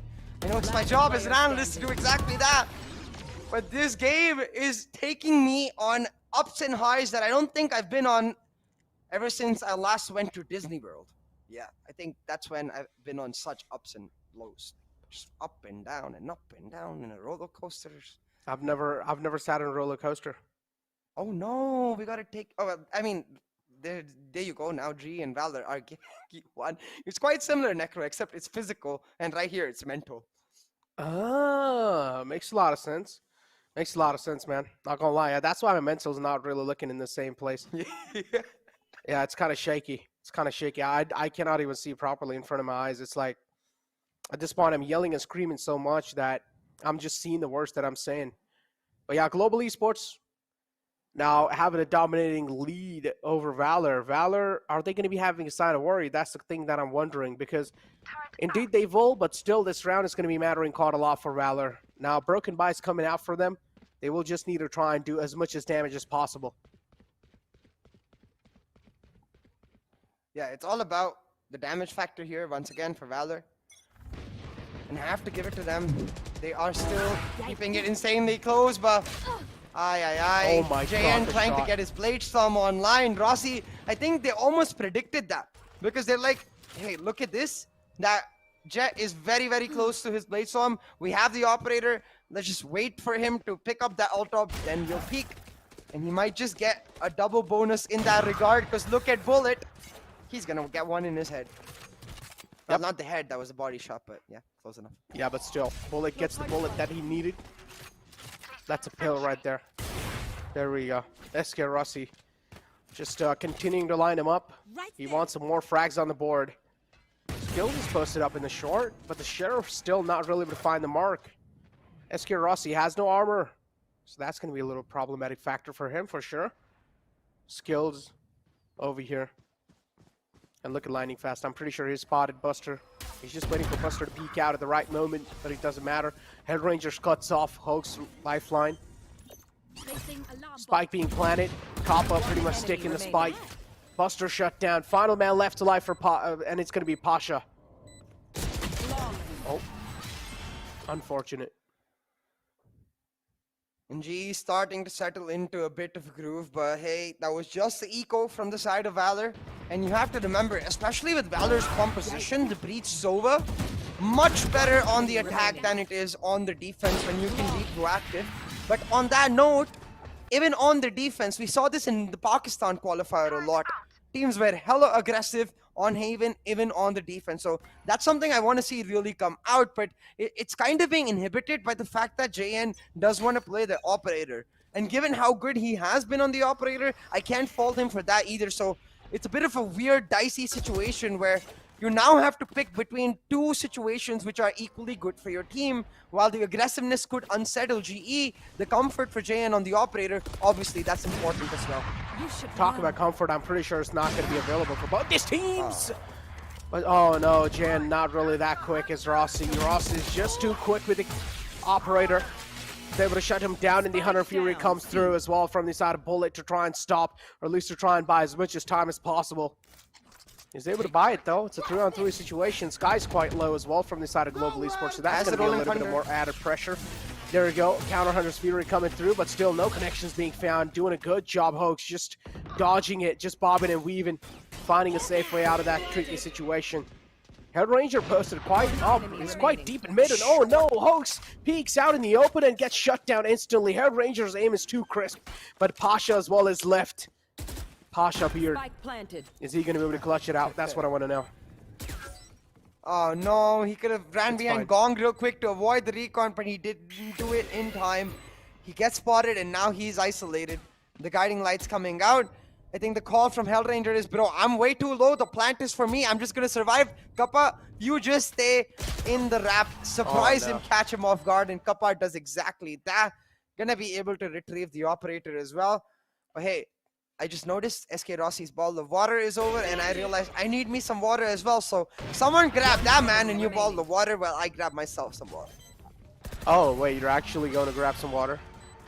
No, I'm right here. I'm kidding. What? You think I'll leave this match and go? Oh no, I was about to just hog the mic. I'm not gonna lie. I was happy for a second. I was like, oh, that means I'm gonna be talking for the whole time now. Wow. Okay, Necro, I see you. I see you. Don't give me the opportunity, man, and I'll try. I'm kidding. But yeah, moving on. 5 rounds on the board for Global Esports, looking really dominant. 3 rounds leading, that's going to mean quite a lot. Valor, though, somewhere down line, they as well are quite uncomfortable. JN not really able to show himself off as he did in the last map. But still, they need to start continuing the momentum. JN pretty much has posted himself up in the corner. Trailblazers out, and good job done by Buster to shut it down. Yeah. The Seeker's taken down. JN now has a surprise factor here. He hears Lightning Fast going for the jumps, but still not revealing himself. JN, gotta be very careful with when he takes his peek. Again, I think he heard Lightning Fast jumping onto those areas. No. He doesn't get the kill, but he will make sure Buster is able to, and he gets rewarded with a weapon that I'm sure he'll hand over to Buster, considering how low he is. There we go. Talk about players being low. Pasha's able to strike through. A nice skull connection coming in, but that's going to be the only thing that he found. 3 players are alive for both these sides, and there you go. Jayan now making it 2. Even though he doesn't really have a lot of HP to work with, still continues to pressure on the players of Global Esports. Kappa alive, and he's able to clutch it out. Who said Kappa is not that good? Kappa is the Papa. Okay. Okay. One down. But yeah, I 100% agree. If any of those haters who hate on Kappa, I mean, after the 1v4 clutch, just shut up. And after like the consistency he's able to deliver map after map for his team, just no. Please, not anymore. We know what he's capable of. We've seen him at his peak. And yes, of course, every player has their ups and downs, but that's when as fans, we gotta give them that much more love. Make sure they're able to get back to their up. But talking about up, I think the pressure on JN is starting to ramp up. Trying to go for the aggressive peek on the operator. The turret shuts him down. He's going to have to back up now. Repositioning onto that B side. Now look at the way Valor are playing their setup, Necro. The Killjoy playing very deep, anchored on that A side. I think her job is going to be, if they rush her on the A side, just try and maintain A short while giving up the site entirely, because they have the Rolling Thunder to retake easily. They also have the Nano Swarms available on this short, so that's going to mean quite a lot if they do decide to just flood in through the side. Killjoy is probably going to active the Nano Swarms to try and stop this push coming through. Hellranger walks in straight up. There we go. Alarm bot spotted. Instantly shuts down the Nano Swarm too. So yeah, it's not really going to be having that reaction time. They're just activated. And what was that shot? That's illegal right there. Put this man in jail, please, for doing that. But Global Esports, the follow-up comes through.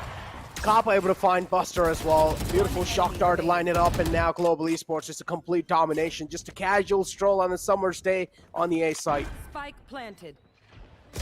Pasha Sahil left on his lonesome, and you can see, I think it's a bit of both worlds. A bit of GE settling into their groove, showing us why they're defending champions, and also a bit of the pressure maybe getting to Valor. Enemy kill. Damn, that shot was nutty. SK Rossi's just been nutty overall in this series. And at this point, like, Remaining. I think they need to drop the operator on JN. You've got 3 rounds left on the defense. Just go for the flash and dashes. Go for the aggressive, proactive plays. Deny GE the map control that they're continuously able to take. Because now look at the start of this map, right? They're all 5 stacked up. They have the Cosmic Divide. They're going to rush in. But normally what would they do? They would just use a Guiding Light or a Trailblazer to take a short. Because they do that every single round without rushing in, it conditions the other team into believing, hey, we can just afford to play back. But you cannot. G is continuously thinking about the next step. They're continuously conditioning you into making the wrong move. Ooh. Updraft on Heaven. And look at this. Valor, they're scared to beat this. Understandable. Skills is just lining them up on the other side. And now SK Rossi caught in a really tricky situation. He'll fall down 2-on-3. I'm expecting Global Esports to just rack it up. And there you go. Peak comes through. Bullet One enemy quite remaining. low. Quick pick from Kappa. It's going to find Bullet. And there you go. Another round in the bag of Global Esports. And it seems like currently, at least for now, it's a one-sided affair. Yeah, most definitely. But I'm just hoping. I mean, I told you, I said this, right? It's either going to be really close or it's just going to be a complete one-sided affair. Yeah. But I don't think any of us expected the way this ended up turning out, because even if this ends up being like a stomp in map 2, I'm never going to forget what Valor did in map 1. I am never going to stop believing in these teams' potential because they won my heart, man. Yeah, indeed, mine too. I mean, it's those 40+ kills is something that none of the players, like none of the pro players, neither any of the viewers in the chat are going to forget. It's something that is truly remarkable, and that needs to be remembered for ages, or at least till next year when hopefully we're going to be able to see VCC 2023. I don't know. Maybe VCT 2023 something. Oh, leaks? Leaks? Again? No, just hopes. Okay. Alright, there we go. Global Esports, though, there we go.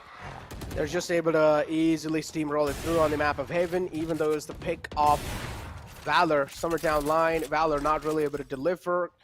And Global Esports just doing Global Esports things now. Yeah. And I'm really starting to miss the KO as well, because I do think that whenever I play Breach on solo queue too, right, I feel this issue where I just automatically feel like a support player, so I want to help my teammates, but when my teammates are not necessarily making the proactive moves, I'm like, well, I could flash and peek myself, but then I would prefer playing something like a Phoenix or a KO. And I feel like Hoax lost some of his agency because he went onto the Breach. It needed to be compensated with them making the proactive moves, but they haven't really done that yet. Now, trying to go for the safer, you can see G, they're hunting them down like a pack of wolves, refusing to let them save even one weapon. But with the failed flash, well, one weapon will certainly be saved. There Okay, we go. Pasha. Pasha. All right. I want to see I want to see this man stroke his beard. Please do it. Don't you want to see it? See it? Yeah, I think I've seen it though. Like I said, I've been watching these players for a while now, so none of these players are exactly new to me. And Clip it and ship for like some insight into why Pasha is so good with the operator. At least recently, maybe he's become an Astro main, but till recently, he used to be a dedicated Jet player. So he's damn good on that operator as well. So Oh, just never give mind. this man the Passive opera. curse. Okay. He did only have a CA is Spectre, to though. blame. CA is to blame. But here we go. SK Rossi just doing Rossi things. Nothing really was to be said in that. And Valor are now trying to just fight back, trying to keep the lifeline going for them. Rossi spotted out, has the Blade Storm available. That's not going to matter, even though he's missing a couple of shots. You'd think he's going to be stopped. No, he's not. But instead, he's going to be dead inside this round. Hunter's Fury as well, inbound. Heavy investment to try and stop the plant. But still, that's not going to be stopping the intentions of Global Esports. Instead, a complete rotation coming through on the A side. And somewhere down line, Hoax is expecting that. He's going all the way on the A side as well.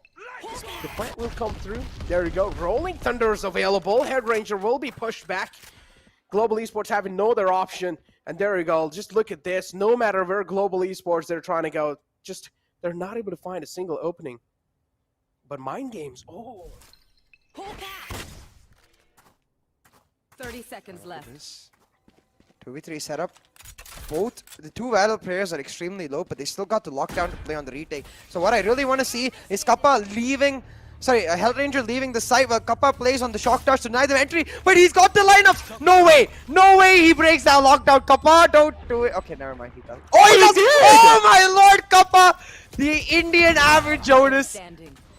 But he'll get shut down with an aftershock in his face, but Hellranger's got his back. Hellranger's got the clutch, but that's all Kappa. The lineups for the Call him Papa. Call him Papa. Don't call him Kappa. Call him Papa. He's Kappa. He's clutch bar, because Hellranger might be the one that finished off that round, but it was clutch bar that got it for them in the first place. I'm going to call him Papa Jonas.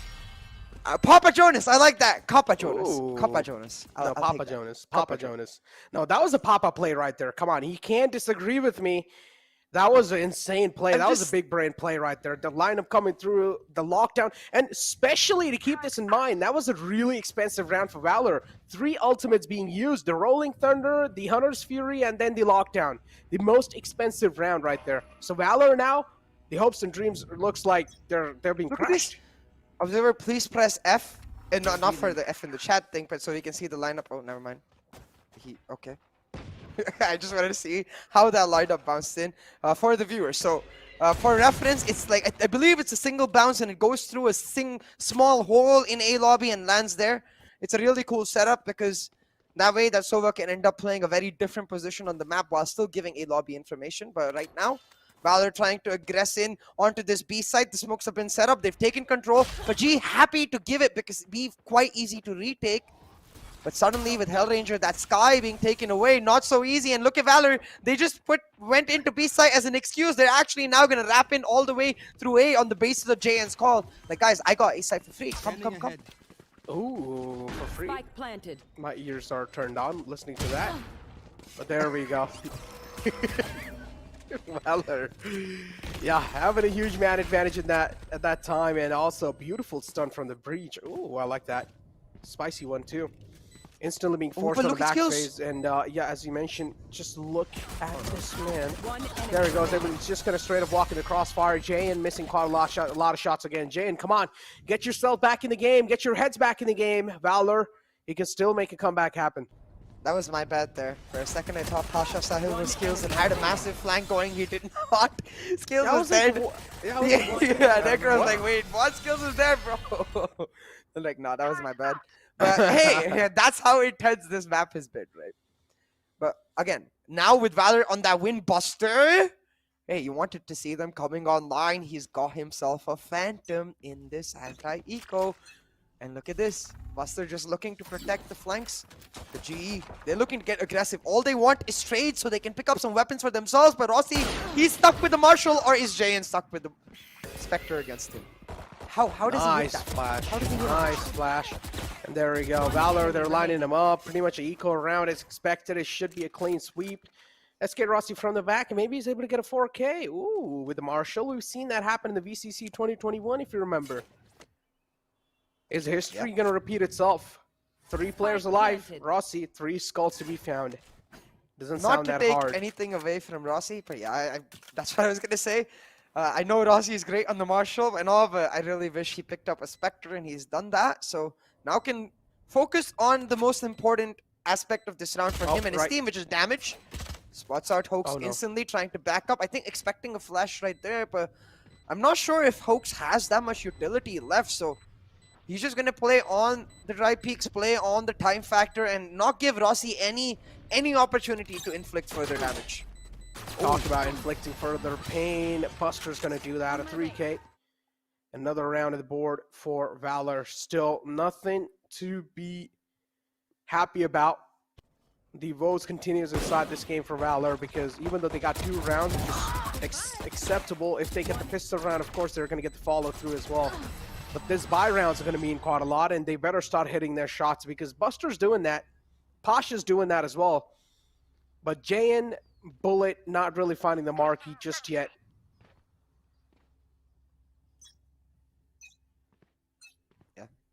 Jayan just not able to settle into the groove. You have to start wondering if, we talked about this, I hope he doesn't get demoralized, not just him, I mean the entire team. We talked about not getting demoralized, but maybe as that Jet player, you know, when you're expected to be one of the leading players of the team and you don't win a map that goes that close, you inherently feel a bit of pressure on yourself. But I really like this approach from Valor.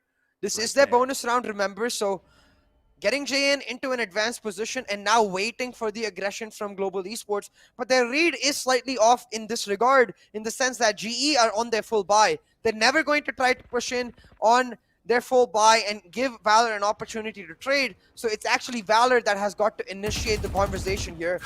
Now this is huge. Lightning Fast took down that drone. They have no idea that Hellranger just sitting here sees the shock dart, goes for the pop bird, pop flash, and shuts them down. Huge plays by Lightning Fast and Hellranger. Yeah, indeed, a massive play. 4 players alive on the side of Valor. Global Esports now. And timing. Having all 5 players up, and there is Skills available on the C site. 30 He's looking to inflict some pain. The flash comes through, but Skills is not faced by it. Peak Shot is able to find one. Kappa as well is able to follow it through, but Buster all by himself on the site is trying his best to hold it off, but there you go. Global Esports, a complete steamroll coming through from their side on the second map. 30 seconds left. Oh man, steamroll indeed, but it's not a steamroll. That round seems to be just like quick and one-sided and over. Valor staying true to their name, still very much courageous and giving their best fight. So now onto their, well, what was supposed to be their full buy, but I guess not because of the extra utility that the Astra and Sova have to buy.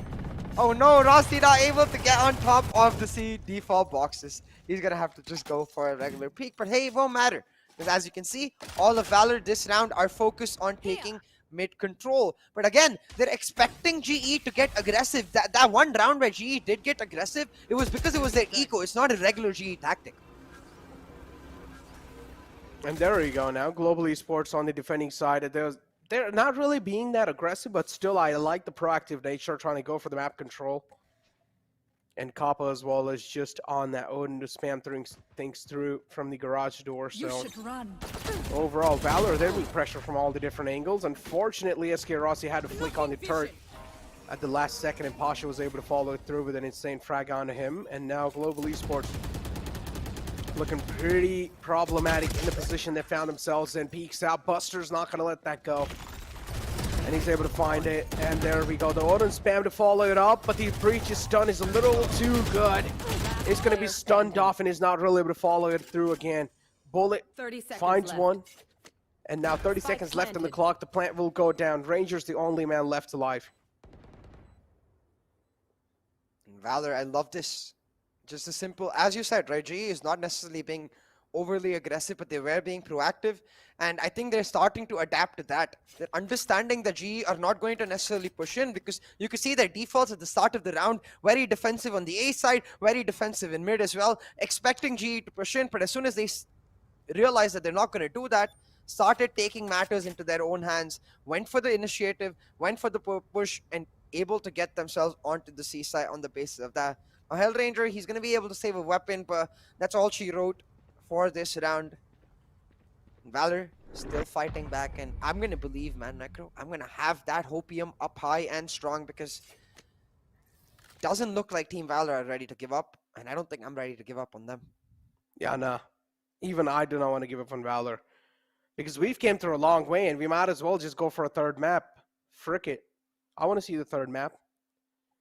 And I do not want to see Valor give up too. Look at Buster, the domination he's able to just show today. Even his webcam's feeling really hard to capture his face. That's how good he is. I really like also the fact that both Buster and Pasha Sahil went for the same stretch.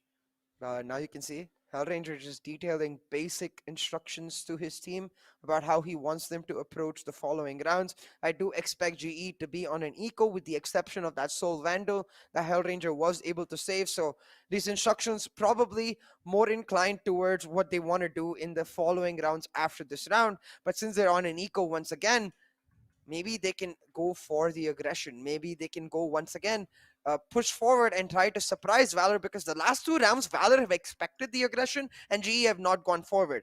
And maybe because of that, Valor this round won't be expecting the aggression and GE can catch them off guard, because look at their defaults.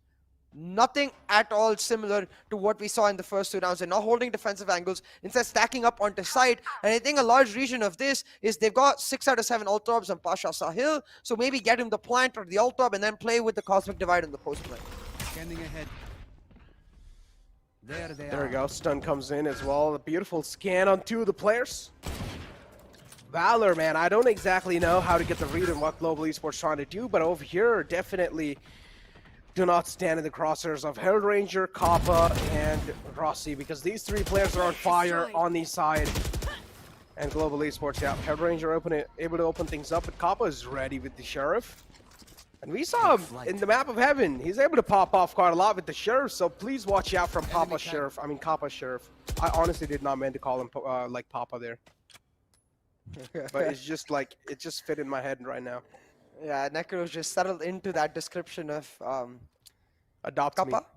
Yeah, but look at this right now. The lurk by skills is huge. He's not been spotted by the turret just yet. And with the utility of that Killjoy being pulled back, it opens up a huge opportunity. Similarly, and Lightning Fast holding on. No, Kappa, you can't go for that peak. He's left because of his death now. Lightning Fast left completely alone for Lightning Fast. He does not care. He's going to shut down his double. Buster going down and now looking to push in. Lightning Fast, he just needs to buy time for his team.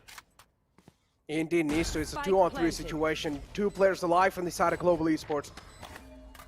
And 3 players alive on the side of Valor. This clutch indeed is possible. And all 3 players in hell. What's going on? Last player standing. Oh no, there we go. Pasha able to open it up. Final man left alive. It's Lightning Fast. Now we'll have to make some Lightning Fast things happen.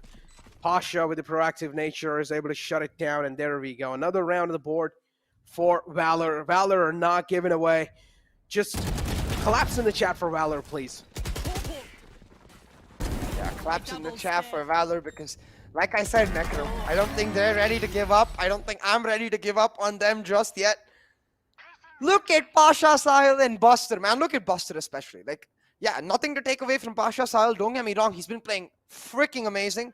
But Buster, 40 plus frags in map 1. You think that maybe that was just a one-map show? Maybe he's not going to turn up once again? No pity, nope. That's how good he is. Consistently delivering for his team. But hey, it's not over till you reach that mark of 13. Or in their case, like, it could be way more than 13. That map 1 was 36 rounds. But it's not over till you're able to actually get the rounds you need to finish up the map. So both of these teams need to focus on the immediate round. And what I'm looking at here is, once again, the aggression expected from the side of Valor. And this time they're right on that read, because look at Hellranger. Very aggressive in his push, but his job now just to hold down A lobby. And look at that, he's freed up Kappa entirely. Because of Hellranger's position, Kappa can now play with skills to hold down B, allowing them to keep a double stack on both sides.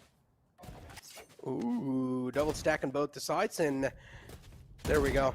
C-Log as well is pretty much now stacked up from the side of Valor. First peek comes out. It's the individual man peeking out as well. I don't exactly know what's going on. JN dashes in sight. Was a little scared for that man, but it's fine. JN able to open the floodgates, and he will keep on opening it. Another man found. And somewhere down line now, the pressure is going to be felt by Global Esports, because back-to-back round and Hunter's Fury out as well. Kappa trying to make some insane plays happen, but is that going to be happening? That's the question for Men Alive on the side of Valor. They'll need to start watching the flank, because Hellranger, I do see him there, right there. position given away. I don't really feel like Head Rangers should go for a flank anymore. 2 players alive, and they're just going to go for a save because, yeah, it's a 2-on-4. Might as well just try and save the guns because next round's going to be really hurting them if they lose this.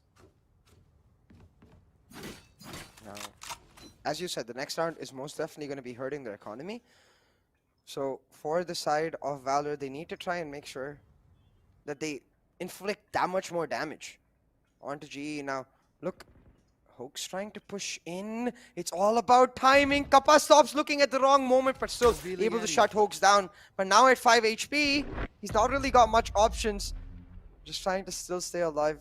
You can see Valor trying to hunt him down, but they won't reach him. So, hey, 2 rifles saved for GE, but hey, they're going to be remembering the last map. They're going to be remembering the way Valor were just able to overwhelm them, Necro, and push back against all odds. So 11-7 on the scoreline now. That breach over composition really starting to come online, and it's without the breach over itself.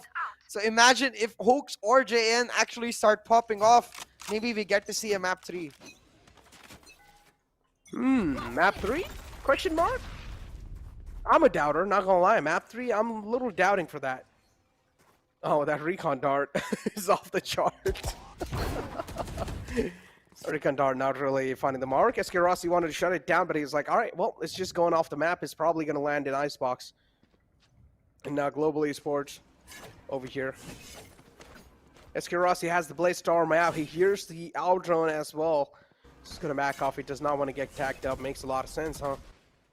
SK Rossi with the Blade Storm now will peek out, and keep this in mind, SK Rossi is a huge distraction for Hell Ranger. Hell Ranger is the man who's supposed to be staying hidden behind over the cover there on the left. But finally backing out, realizing there's nothing really happening on A. Now look, Necro, Valor are going for the hard rotate onto C side, but GE, they're expecting this. Lightning Fast is caught alone, stunned by that fall line, but Skills trying to back him up with some shots fired here and there. Won't matter much because while Lightning Fast does get 1 frag, both him and Skills get shut down. And now with the plant ready, Valor in the driver's seat to make this 11-8 on the scoreline. And look to really make that hopium real, make that comeback a real, Necro. The comeback is most definitely on Team Valor. They will not give up.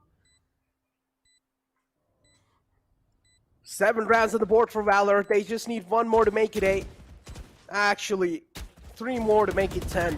And when you do see the double digit, that's when the real paranoia will start hitting you. One enemy remaining. Not gonna lie, my mom would have been proud of me for doing that. Oh my god, Mats, man, sometimes get my mind fumbled, but yeah, another round on the board, and there you go, Valor. Not really having smiles on their faces, but still they're giving a tough competition here. Yeah, I think it's just the game face for Team Valor. You can see this game face moment as well, how important it is to them. And I appreciate One that, man. enemy Like, remaining. going up against the defending champions, it's very easy to say, just treat it like a game, just play your best self, you know, don't take any pressure. But actually doing it is a completely different ballgame. So you have to give props to the players that they're, despite, like, well, we started this half at, I think, a 10-2, if I'm not mistaken. It was completely one-sided in the first half. But Valor, they pushed back. Oh no, I have nightmares from yesterday's CA. Necro has All right, emotional time for damage. Podcast time. No, What do you no. say? Podcast hours? No, I think it's a little bit of an issue from JN because I saw him get up from his seat. So I think it should be resolved real quick. Because, yeah. You can Oh. I don't think it's going to be a long one. We don't need to go into podcast mode yet. We'll see. Maybe we have to reevaluate if he doesn't come back in 2 minutes. What if his PC, he accidentally spills water on his PC? Well, that's just GGWP. That's true. But yeah. I mean, yesterday's podcast hour, though, I had quite a lot of fun, not gonna lie. I mean, we were talking about some cool stuff, you know, the whole CA was pretty much just digging some history about the entire Valorant. It's like CA should be the director of a Valorant movie. What do you say? Oh my god, I don't even need to be the director. I'm happy to just be the water boy, man. Riot, hire me, please. Okay. Same. Just keep me as a floor cleaner. I'll be happy. Well, it depends on which floors I'm cleaning. Yeah. I want to clean the studio floors. That's the only floors I'm cleaning. Do I get to vlog like- myself doing that? Then maybe. Can I? Yeah, can I vlog too? Yeah, can I just like Gotta vlog on get some YouTube, go content, live? you know? Yeah, me too. I mean, it's like even if you're just a normal person in the Riot Studios working, you'll probably get a lot of fame. There'll be a lot of people watching you anyways. But yeah, this technical break seems like it's going for a long time. JN. Interesting.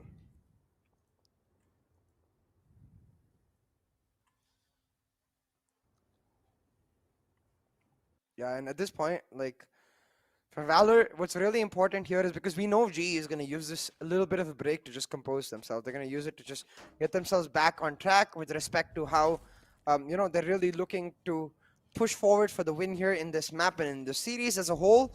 But for Valor, they need to make sure they don't get turned off. We've seen this plenty of times in longer breaks. The teams with slightly lesser experience playing together, not necessarily experience overall, because don't get me wrong, players like Buster have a ton of experience, maybe more so even than the GE players themselves. But my point is more on the team-wise experience, because GE, this particular roster, has been together for almost like 1.5 years now. No, okay, that's too much. 1 1/3 year now.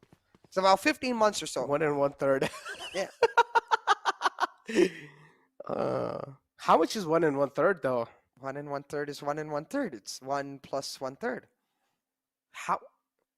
Like it's So 1/3 is how many months? 1.3333333333 and so on. Wait, so how much is 1/3 months though? You said 3 1/3. No, I said 1 Years. 1/3. So 1 1/3 years is 12 months, which is 1 year, and 12 divided by 3, 4, which is 4 months. And it seems like yes. Oh no! Back-to-back technical breaks, ladies and gentlemen. Let's go. Make some hype All right. in the chat for the technical breaks. We gotta teach Necro some maths now. These technical breaks. Dude, We gotta help him upgrade his quick maths to quicker maths. 2 + 2 is 4. -1, that's quicker. Oh, that's a That's song. quick- I know quick that song. maths. Right? That is a song, Yeah, right? that's a song. Yeah. That's a song. That's the guy who went to jail. Oh my. That's how I remember him, honestly. Like, I love that song, but that's how I remember that guy. He's the dude who released a single and then went to jail. The thing goes. Yeah. Okay, I'm gonna stop. Yeah, technical break on the board, man. Even from the side of Global Esports, both these teams are having a little bit of problem. I don't exactly know what they're going through, but still, Might be this gives a client little issues, bit, Necro. a little bit more. Yeah, maybe. I don't exactly know, man, because it's like yesterday we had a little bit of client issues, and the technical break lasted for a really long time. So I don't exactly know how things are going to be looking like over here, though. Hopefully, this technical break does not really last for a long time because, again, Global Esports had a huge momentum going, but then the momentum shifted over to Valor. With this kind of a huge technical break, maybe this can affect both these teams' mentality. You never know. Maybe Valor will be able to come back even stronger, or maybe Global Esports will be able to put a full stop to the momentum that they've built, and maybe Valor will just start bringing down from now. But again, only time will answer these kind of questions. But CA, you want to discuss a little bit more story behind Breach? I mean, Breach itself, he's been a mercenary for a while. You know, Okay. and he's, again, one of the agents who doesn't necessarily get his powers from Radionite. Like, Oh, his arms are something that he's had for a he's a while. cyborg. They're enhanced by Radionite for sure. It's very similar to Killjoy in that sense, where she doesn't get any powers from Radionite. All of the inventions are her own, but her inventions are enhanced by Radionite itself. So actually, we can go on a list maybe. If you see the side of Global Esports, every single one of their agents except the Killjoy and the Sova are Radiants, you know, the people who've been exposed to Radiant and got superpowers as a result of it. And it's the same, I guess. It's just the initiators from the other side, initiators and the dealers. So Breach as well, not affected by the Radiant. Cool factor. I want to see like next an agent that isn't affected by Radiant but still has superpowers. Like kind of like Yoru, you know, Yoru hasn't really been affected. Like he hasn't been affected by Radiant itself, but his family, like ancestrally, has had those powers for a while. And the standing theory is because his ancestors got affected by Radiant. So his blood gene just has that thing going on. Ah, and then what do you think about Astra? Oh, She Astra's has the definitely, Radiant yeah. powers as well, Yeah. right? Yeah, yeah, yeah. Because she's able to just like summon stars on the ground with her magic, and then just like able to convert them into like smokes and stuff. What about Sky? That's Sky's been interesting. Is that affected. actually Radiant? Yeah, She's yeah. been affected too. So Sky used to be an activist, an animal Okay. rights activist, I think, if I'm not mistaken, or an environmental activist, if I'm not mistaken. And she roams around in Australia, New Zealand a lot, and just campaigns. I think she's had campaigns in South America. Because I remember when she first came out, there was this whole thing about the Amazon rainforest. So she just basically became a like literal activist with her animals coming now out of her palms. And there's a cool voice line about that actually. So I think it's Ah. Breach who asks Sky. He's like, "Hey, why don't you try summoning other animals?" And she's like, "Well, one time I tried to summon a bear." And then she decides not to finish the story because it's too scary. So she can summon any animal Ah. she wants. She just decides to keep it simple because she's a nice person. Well, I think it's not a bear. I think it's just a dragon. She Ah, says. summon that. Yeah. Yes, she says I try to summon a dragon, but then rest you can imagine. That's what she says, Yeah. something like that. So yeah, it makes a lot of sense, man. Jet as well is affected. Yeah, as I mentioned, Killjoy is pretty much just using her brain to get the technical stuff going. But another cool thing that you said yesterday was, you know, Raze pretty much steals Killjoy's alarm bot and puts that in her boom bot.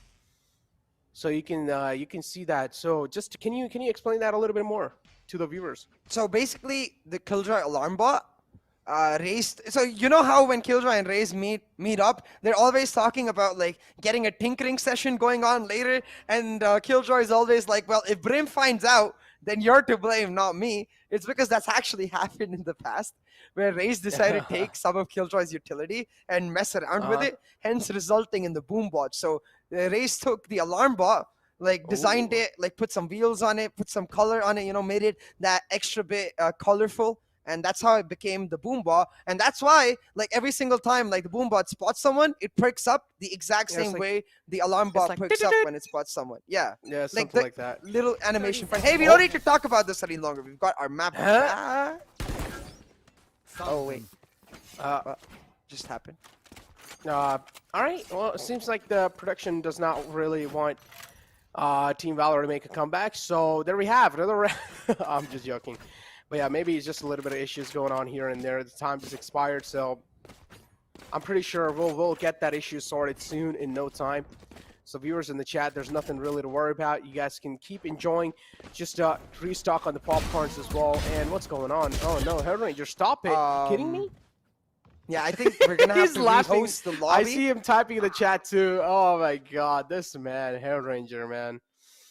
A little bit. Can of we have a banter coming knife through. battle since we're gonna rehost the lobby anyways? Oh, that'll be cool. And knife battle, we'll try to like cast as fast as we can. Yeah. We'll just go like full rap mode and let's find out who's able to cast as quick as possible. They're trying to knife, find some wives, pull out.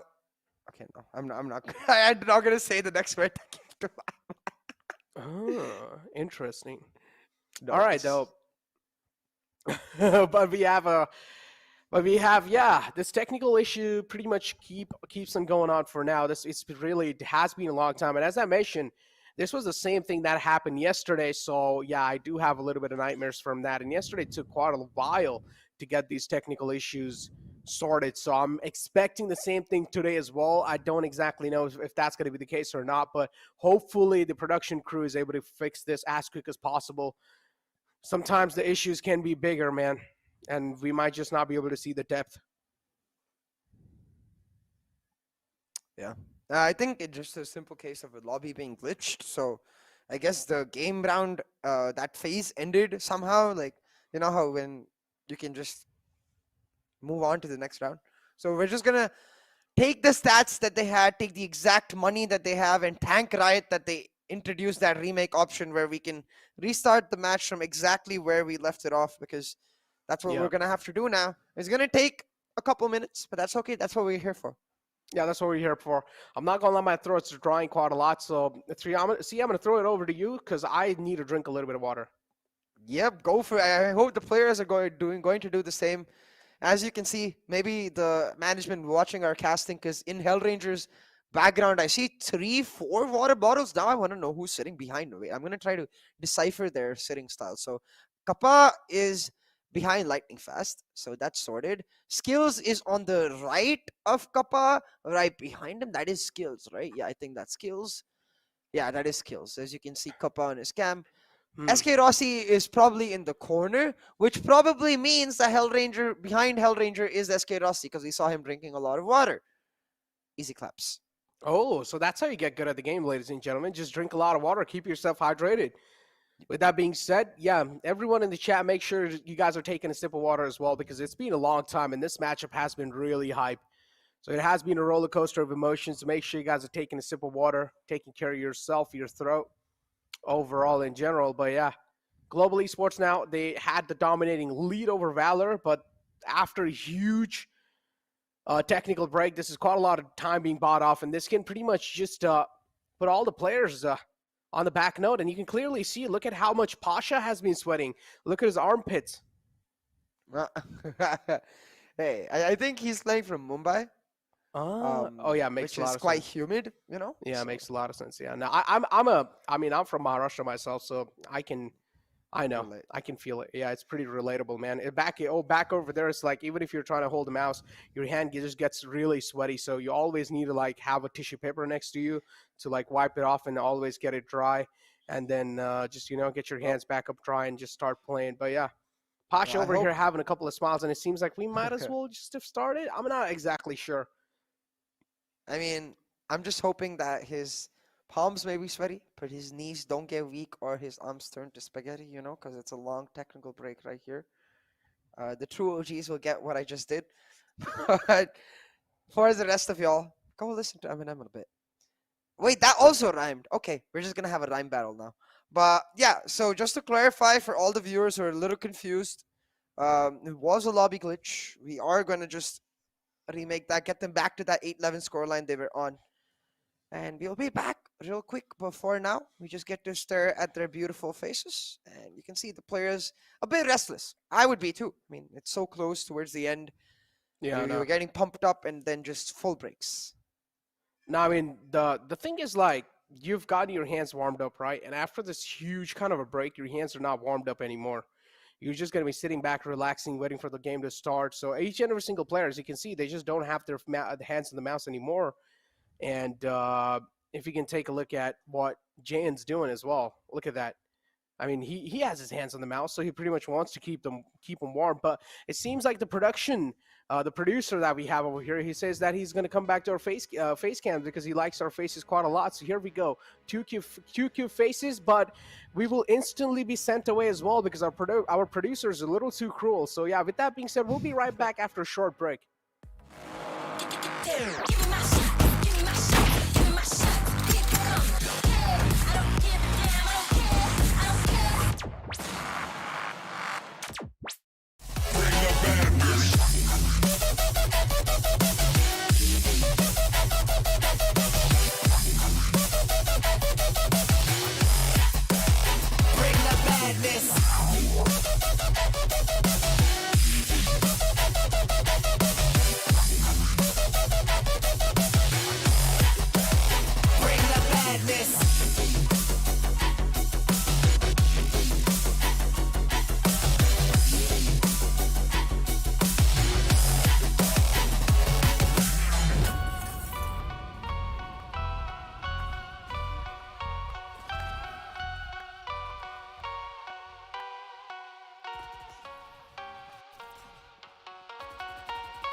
Yes, tell the people right now. Pegboard nerds monster have you locking at the sound. All of the gal go passing when me boy I go drop them a coming. Murder. Me are the burning fire and natural born killer. When me bust into flame, watch out some lights. You better turn it. I am make the bad boy bigger. When they come around, we all go on them. Listen to the word and the fire you cut in the middle. When the flames get higher, put up your gun fingers. Return all of the fire. It's a bad man signal. Give a sign. Pull your gun finger trigger. Gun finger trigger. Gun finger trigger. Gun finger trigger. Return all of the fire. It's a bad man signal. Give a sign. Pull your gun, finger trigger.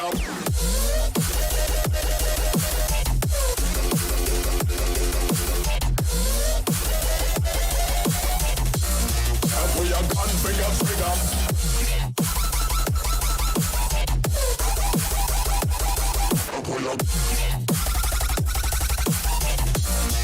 Pull your gun, finger trigger. It's a bad man signal, give a sign. Pull your gun, finger trigger.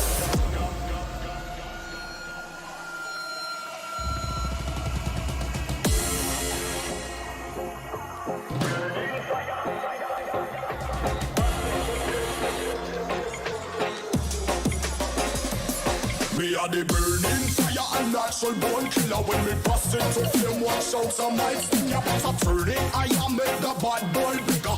When they come around, me all go on them. Listen to the word and they fire your cuts in the middle. When the flames get higher, put up your gun fingers. Return all of the fire, it's a bad man signal, give a sign. Pull your gun finger trigger. Gun finger trigger. Gun finger trigger. Gun finger trigger. Return all of the fire, it's a bad man signal, give a sign. Pull your gun finger trigger.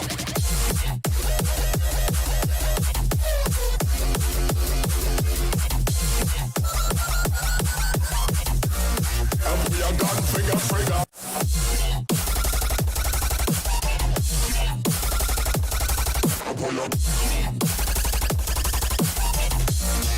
Pull your gun finger trigger. It's a bad man signal, give a sign. Pull your gun finger trigger.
drop bombs, yeah.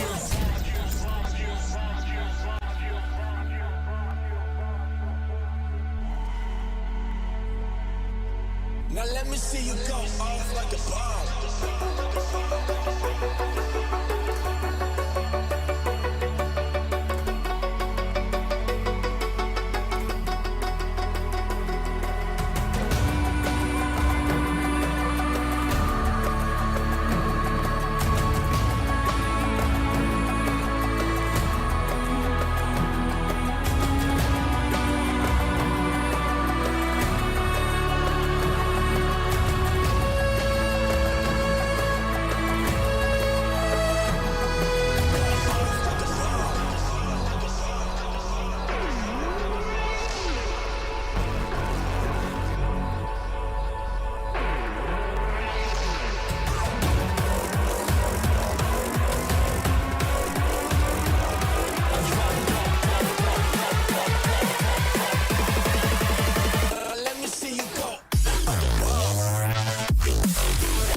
Bombs.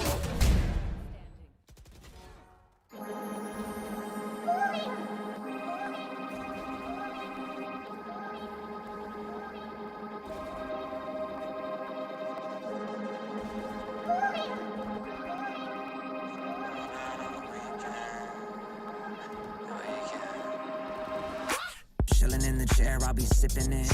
Watch a bunch of shows, I'm getting it. Yeah, I understand it's a quarantine. I got to be chilling all alone, but I'm getting sick. People who be running half the office, signing politics, and scrambling to tell the kid to stop. I ain't gonna leave the room. I don't wanna kill a few with that this shit that is inside my top. With the drop, taking it bigger than now, taking it part of the crowd. Don't wanna pop, I don't want anyone down. Better be kicking them out. Look at the rock, smoking loud up in my damn house. Solo though I know I'm never going on and out. Party on my own now. Look at how the people trying to hold me back, hold me back. Going so loud. Look at how the people trying to hold me back, hold me back. Slow down. Fuck going out, getting high on the weekend. So loud, I'll party on my own. Party on my own. I'm doing what I'm doing, I don't got a lot to prove. And if I'm moving, then I'm grooving, cause I wanna do it. Stupid, got my music and I lose it to another tune or two. If I don't get to move it. Even real can do it when I'm cooking. And you know I'm cooking bacon. You don't wanna check under the apron. Vacuum the whole room naked, facing windows so people who out getting the greatness. Telling me better to hate this, really though it ain't shit when you could compare to what the other people facing. So what I am drinking, still half full is true when comparing to the nations. Party on my own now. Look at how the people trying to hold me back, hold me back. Going so loud. Look at how the people trying to hold me back, hold me back. Slow down. Fuck going out, getting high on the weekend. So loud, I'll party on my own. Party on my own.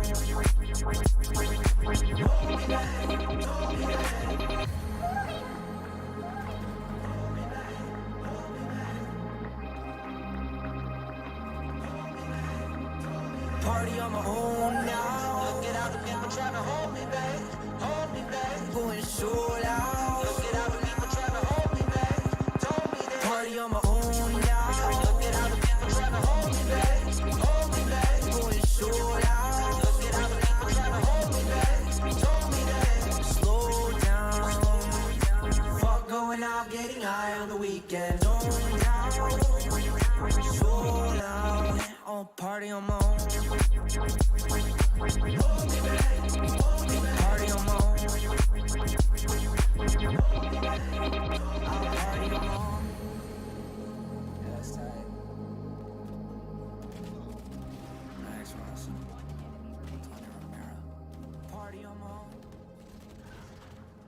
Last player standing.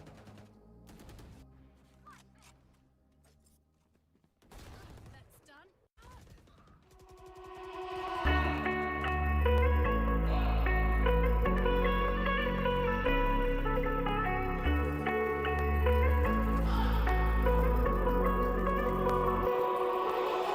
I have lost you, get to thinking why we used to be so high on life.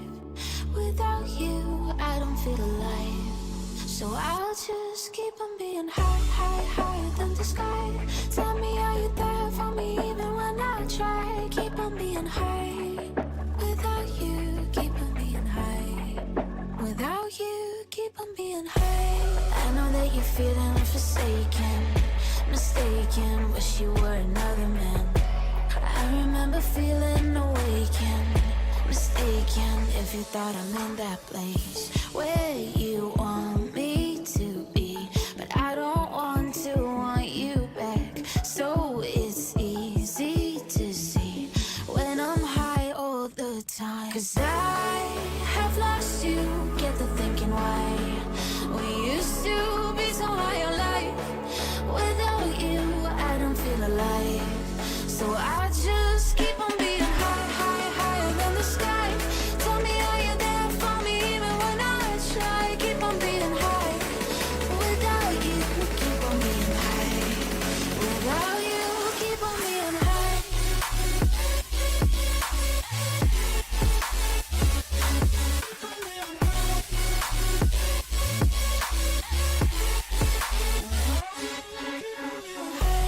I know that you're feeling forsaken, mistaken, wish you were another man.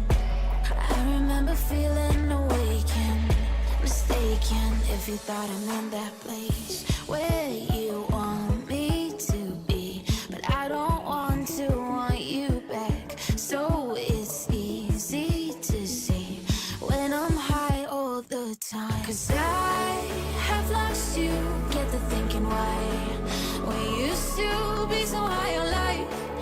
Without you, I don't feel alive. So I just keep on being high, high, higher than the sky. Tell me, are you there for me even when I try? Keep on being high. Without you, keep on being high. Without you, keep on being high.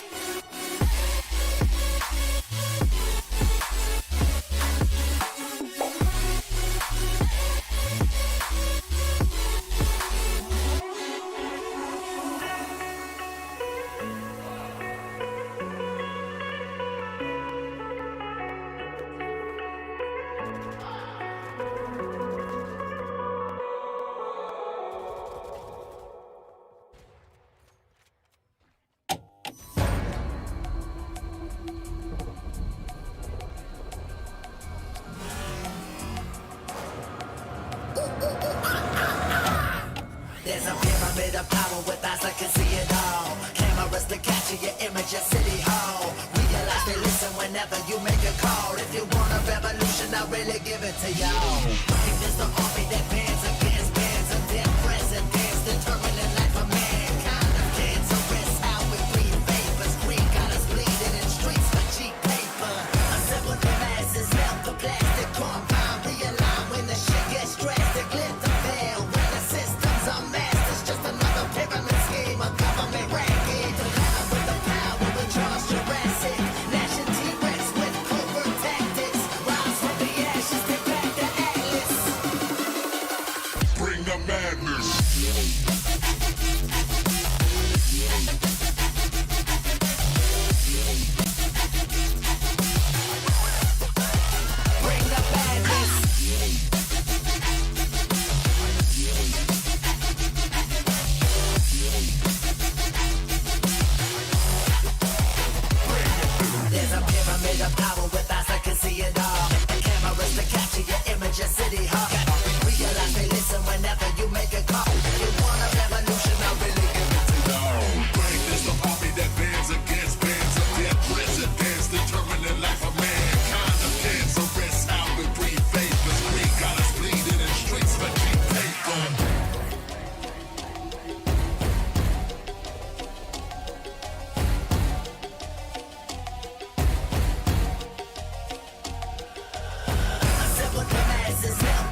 Welcome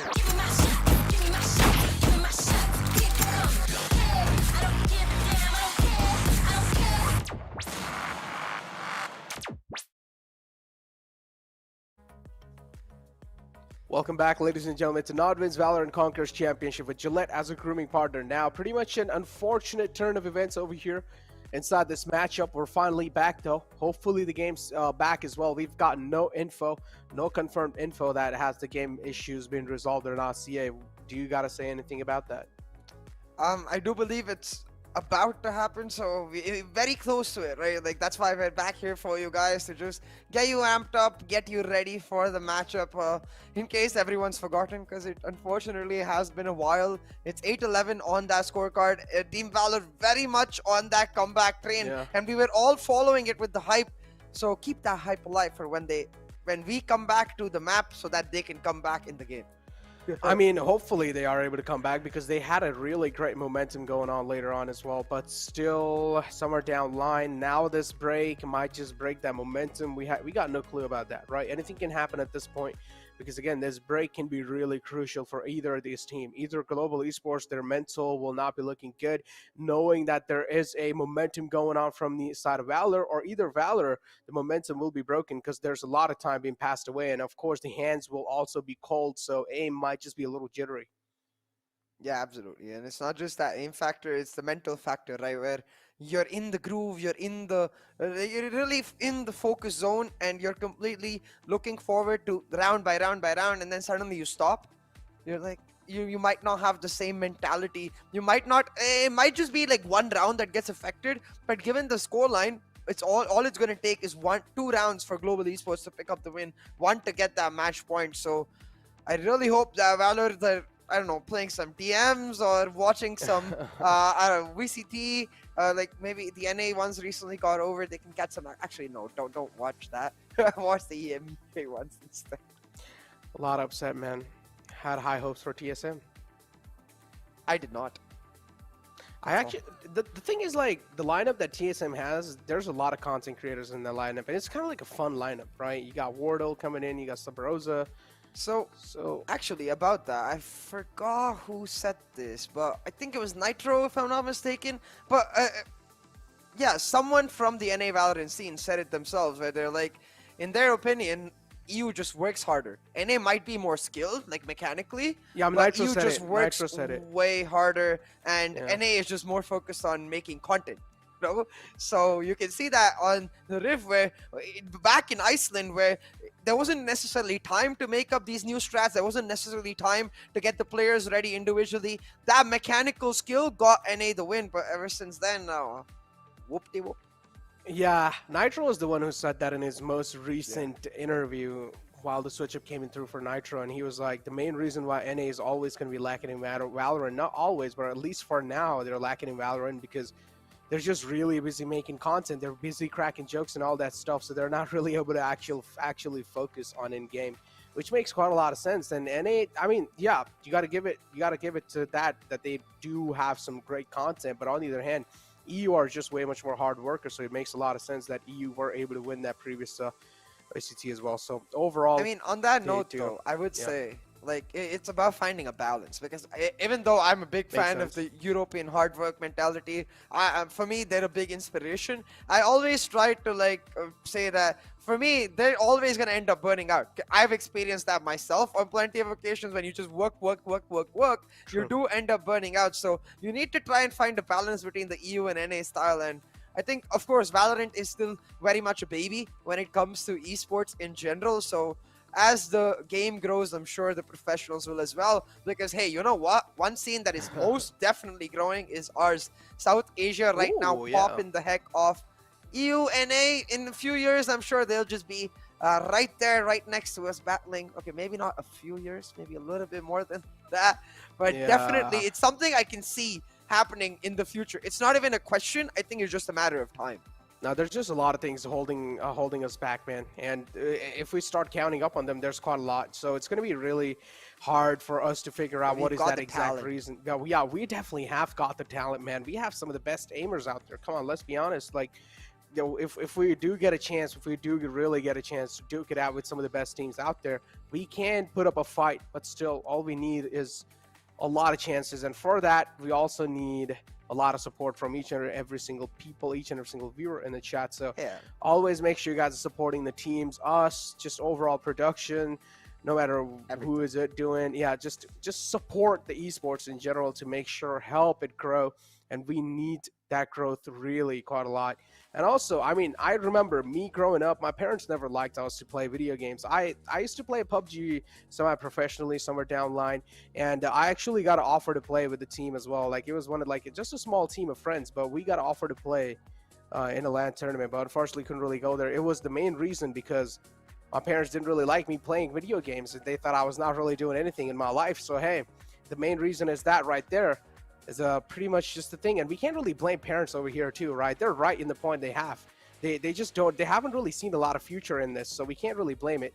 But yeah, in the end, we just need to show them a little glimpse, and I'm pretty sure the parents as well are now not going to hold their sons, their child's back. I mean, but yeah, that's a really deep topic in itself. I know, but just to cap it off, like, I think you're the perfect example. Now you're talking about video games and making a living out of it. So as you can see, growth and progress are very much things that are possible, but as you said, a deep topic, and considering how deep we are into the game, I think I'm just curious to know how long it is going to be before it gets started. I think we're about to just find out in a second. So, hey, Necro, I'll ask you this. What are the odds you think of Valor pulling off a comeback? I won't ask you if they will do it or will not. I want like a percentage number, like a 10% chance, a 20%, 50% chance that Valor take us to match 50-50. I would say it's 50-50, man. It really does depend on how globally esports are going to start it off now.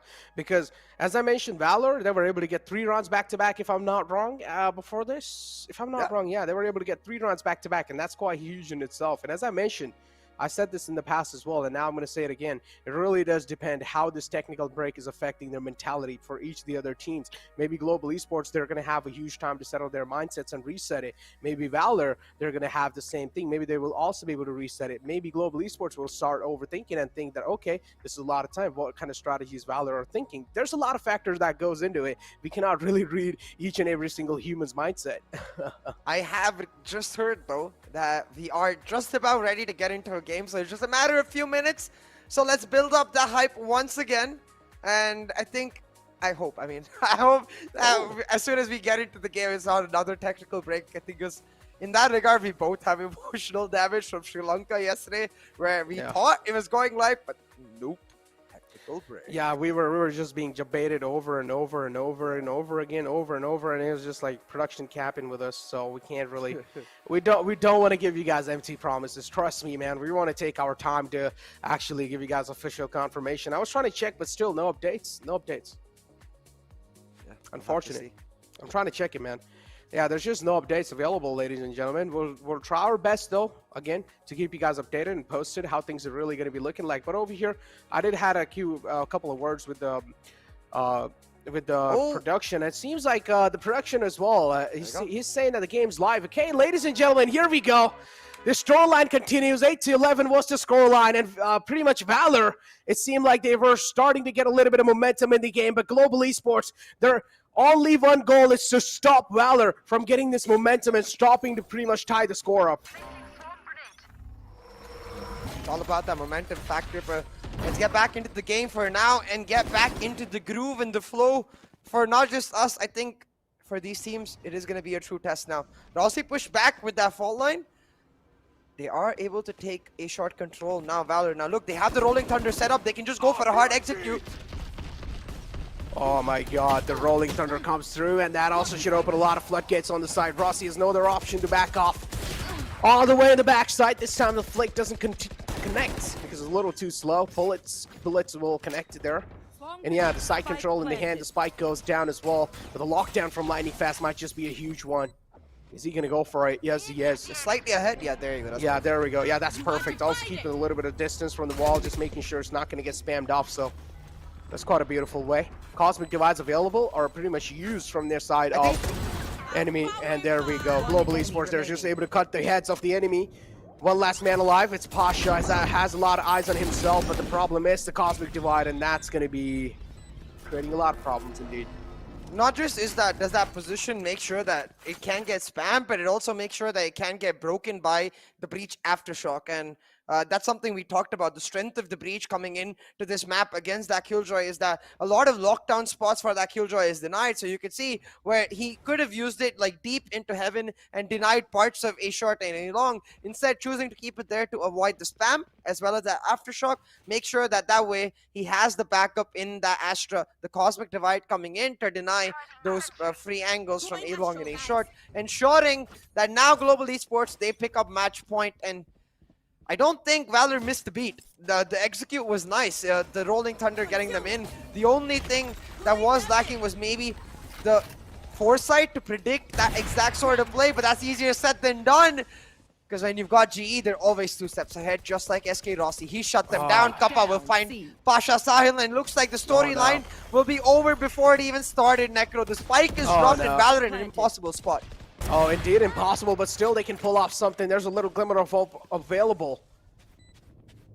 But again, Global Esports, they're just able to storm through, and it's SK Rossi doing Rossi things. Lightning Fast pretty much follows it up with the final kill, and you can see the disappointments on the face of Valor. But hey, it's fine. You guys gave it a valiant effort.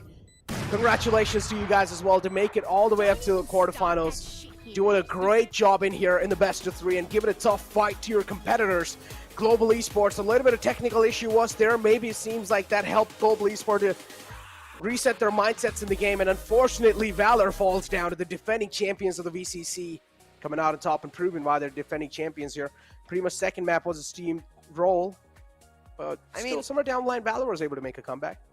Yeah, I wouldn't say it helped Global Esports in the sense that I have to give them props for keeping their mentality on point, you know, staying focused through that long break, because, yeah, nothing to take away from Valor, but you could see that maybe they're not necessarily in the same flow that they were in before that break in that 3-round win streak. And of course, all we can do is speculate. We don't actually know what happened. For all we know, the players were still in that same momentum. But I just want to say that props to GE. Like, these are the small differences that really make a team go from, say, a tier 2 or tier 1 team to champions in itself, where they're able to maintain that mentality, stay disciplined altogether. And we saw a great example of this in Qualifier 1 with Enigma.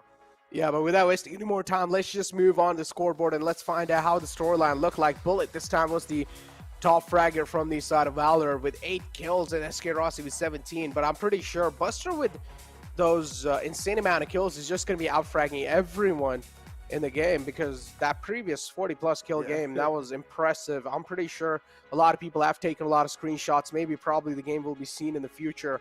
And just to find out how Buster exactly plays, someone please sign this man. Actually sign this roster. It's pretty good. I believe, so I was informed during the break, Valor is a paid organization. I'm not 100% sure with regards to that, in regards to whether the entire roster, because I do notice Hoax has come in recently, so I'm not sure if he's a stand-in or if he's the permanent 5th now, but either way, it's looking damn good, and I'm excited to see more of Valor in the future. But with this, unfortunately, it is the end of their VCC journey. I'm just hoping this team doesn't give up, man, because I've seen Buster go from such highs to such lows. Now back on the radar, he very much deserves it. Yeah, he deserves it, man. Not just Buster, each and every single player in their roster, man, was doing really good. Some are down line, little slip-ups here and there, but it's fine. You're fighting against the defending champions. You're fighting against one of the most biggest teams in India, man. That in itself can, like, scare you and pretty much tear you down from inside, but still, giving them a tough competition in itself, that's just quite huge. And Valor, I feel like they deserve each and every single respect that they should get. So people in the chat, please go ahead and spam hearts for them, because I am really happy with the performance that Valor was able to put up against Global Esports. But yeah, don't go anywhere. Upcoming matches as well are going to be pretty insane. We are going to be seeing God Particles back in action, which another one of those teams that gave a tough competition to Global Esports. So I do want to see them move in semifinals. And again, I want to do them duke it out again, because again, the last time maybe God Particles didn't really have a lot of experience. It's like, yeah, watching a team is enough. You can get a lot of info, but playing against the same team again, this is something that can pretty much just elevate your performance. You might want to save this for tomorrow, though, because if God Particles do win today, they get another shot at the defending champions. The bracket is set up for that revenge matchup between GE and God Particles. So Oh boy, that narrative itself is going to be exciting. But first, they're going to have to get through the underdog squad that is Nogas. So I want to see them really step up to the mark. I'm not sure if it's Nogas or Nogas, but they're certainly going to have to fill up on the gas because that match is going to be quite hard against God Particles. Yeah, they're going to have to fill up their gases for sure because they will need to start lighting some fire on the map because if they do want to just take down God Particles because they were indeed going godlike mode on global esports. But yeah, after that matchup, that was a long waiting for 3 rounds to pretty much just sweep it through actually. No, actually just 2 rounds. We were just here for 2 rounds and after that it was pretty much done. Had a little bit of hopes for Team Valor, but unfortunately, again, phenomenal performance being put up from their side, and as I mentioned, respects to them. Yeah, most definitely. Caps off for Buster, and hats off for the rest of the team because they really showed up. They stayed true to their name. They were courageous, and in my opinion, even in the last 2 rounds, it didn't really look like they'd just given up. You know, they were still trying their very best, and I think that's the best you can expect from a team, to give it their all. I think Valor most definitely can go back and say, hey, we did that today, but just a step behind. And you know what? That's not bad. A step behind defending champions, that sounds pretty damn good. Yeah, that sounds absolutely insane. I'm pretty sure they've earned a lot of followers at this point. They've earned a lot of respect from all the people in the chat as well. So Valor, you guys gave it a real good shot, and I'm pretty sure in the future as well, we're going to be seeing some phenomenal performance from you guys. As CA said, please do not give up on competing. Go ahead and try and give up because you guys are veterans. You guys have a lot of experience, and you guys are clearly able to put it up to board. And on the other hand, Global Esports, the organization that have been playing with each other since a long time, is still keeping your communication and team morale going. And itself is really challenging, and you're still able to do that pretty much almost flawlessly, and you were able to get the rounds back and forth, even the map of Ascent, and then after on the Haven as well, we were seeing a little comeback happen, but unfortunately, because of technical break, I mean, I wouldn't really blame it on technical break, but still, I mean, the comeback in itself is pretty huge. I think, like, I say this a lot, but for me, it's always about not what mistakes a team makes, but rather how they respond to those mistakes, right? And I feel like GE is the epitome of that. Every single time, they might make some... you can't understand why they make those mistakes, but the way they adapt, the way they bounce back, I think that's why they're called #GE fighting, you know? They're always pushing back, they're always persevering, and they're always learning and improving, becoming better for their mistakes. Yeah, indeed. Knowledge, strength, and integrity. This is what they really go for. I know where you know who I went from. for. Yeah, no. Stop it, CA. All right, chill. Listen, I think chat probably knows, right? They probably know. I mean, come on, he's a famous man. Everyone knows him at this point. Yeah. Very famous man. Very, very, very famous man. But yeah, moving in, second matchups as well, off the board, off the charts. I don't exactly know why we're waiting over here because I'm pretty sure we also need to announce about the giveaway because I'm pretty sure a lot of people in the chat are pretty stoked about the giveaway too. So just to get you guys an idea, we're giving away some exclusive VCC merchandise, and all you guys need to do to be eligible for the giveaway is go ahead on your social medias, no matter what you guys prefer, Twitter, Instagram, whatever you guys like to use, Facebook, and just make a post. Be creative with the post. Tag us too in the post as well if you guys just want an extra bit of chance. Go ahead and subscribe to the NODWIN YouTube channel as well, and just be creative overall and type #VCC in it too, and also tag at NODWIN Gaming in the post. And once you guys do all these steps, you guys will pretty much be eligible. Tagging us both isn't really necessary. You guys can do it if you just want to share up the stuff with us as well, and we will be really happy to see what you guys have. Yeah, most definitely. I think it's always exciting to see the talent of the people who do watch us. So I would most definitely be excited for that. But as you said, the important part is all of those amazing goodies available for the giveaway. And now I'm curious as to what we've got next, because usually we have an interview lined up, but it seems like it might be a little too late for that. We'll find out soon enough. But hey, that's okay. I think we've heard from GE plenty of times, and we'll... Oh, never mind. Oh, never mind. Well, it seems like we have an interview lined up, so I'm going to throw it over. Bhavin, congratulations on the win, and thank you for joining us. कैसा लग रहा है अभी? Thank you. ठीक है अभी we are not playing that great, so nothing to be happy ji about. But ji okay, we need to get better. वो हम लोग को मालूम है, and that is what we are focusing on. But yeah, या win is a win, so Yeah, that's good. and you know in that I kind of have a question. जैसे कि आपने बोला we are not playing that great. Obviously, you know जो पहला game था हमने देखा एसेंट का काफी एक अलग ही ups and downs देखने को मिले, इतने Yeah. OTs देखने को मिले. So what went wrong according to you in your team in that match? Well, we did not like we had a 8-4 T half, which I think is pretty good for Ascent, ji but side pe we did not play our game. Maybe we weren't patient enough in the starting rounds. They were just holding back, and we made a lot of mistakes in that sense. And I think once they got the momentum and the money, it was a bit hard to come back into the game. But at 10-12, we just we realized what we had to do, and we just stuck to that, and we won the next 2 rounds and game OT में लेके गए. And yeah, I think they played well, but we really need to step up. जी ये तो चलिए accent की बात है. भावन आपसे जानना चाहूंगा कि हेवन के ऊपर भी एक पॉइंट ऐसा आया था जहाँ पे वैलर एक बार फिर से स्नोबॉल करनी स्टार्ट हो गई थी. What was going through your mind at that point कि किस तरह से कम बैक कराया जाए अपनी टीम को? Yeah, हेवन पे तो हम लोग का आई थिंक कॉम्स इशू ज्यादा था, because we always had like उन लोग जो 2-3 बाय राउंड जीते दे केम इन सी, and if you can see we have 3 to 4 guys on that side of the map. Ji So we should be able to shut that down in theory. We did not. We already had the information कि A clear है या mid clear है and what not. So that is something we should have been able to do. But वो थोड़ा comms का issue हो गया with regards to recon and what not in positions. So जी that is where they took advantage of it and got the rounds. But it could have been a lot more cleaner in Haven. And again, like we need to make sure that it happens so that the next opponents fear playing that against us. But it's down to us to improve our mistakes and keep working on them. Exactly. Well आपका अब semifinal का तो slot जो है वो अभी फिलहाल confirm हो चुका है इस क्वालिफायर के लिए. Bhavin, thank you so much for joining us. एक आखिरी चीज आपसे जानना चाहूंगा, एक बार फिर से काफी देर से 12-14 आप दोनों के कोलिजन की बात चल रही है, जो तो एक हमने बार हमारा match win is a win एक बार फिर से बोल दीजिए.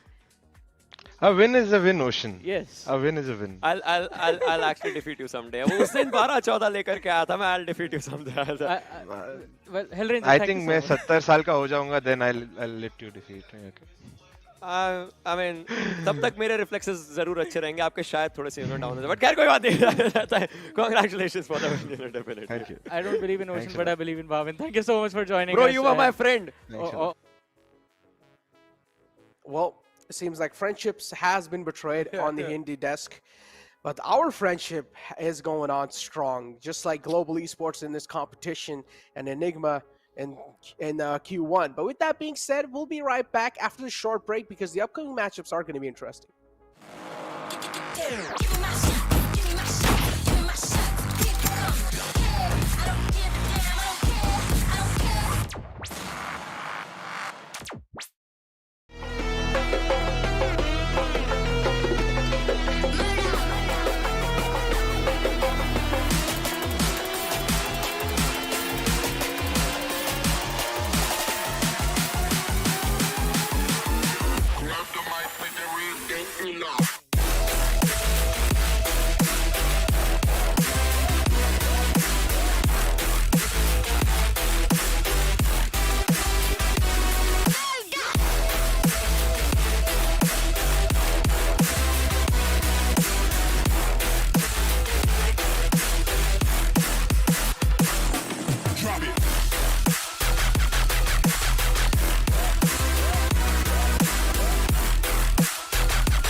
Welcome back, ladies and gentlemen, to NODWIN's Valorant Conquerors Championship. Now, the upcoming matchup that's lined up for you all, which is probably going to be really interesting, it's going to be God Particles versus Nogas. Now, we talk about Nogas, but they will have to fill their tanks over here because God Particles is one of those teams that you cannot take just lightly.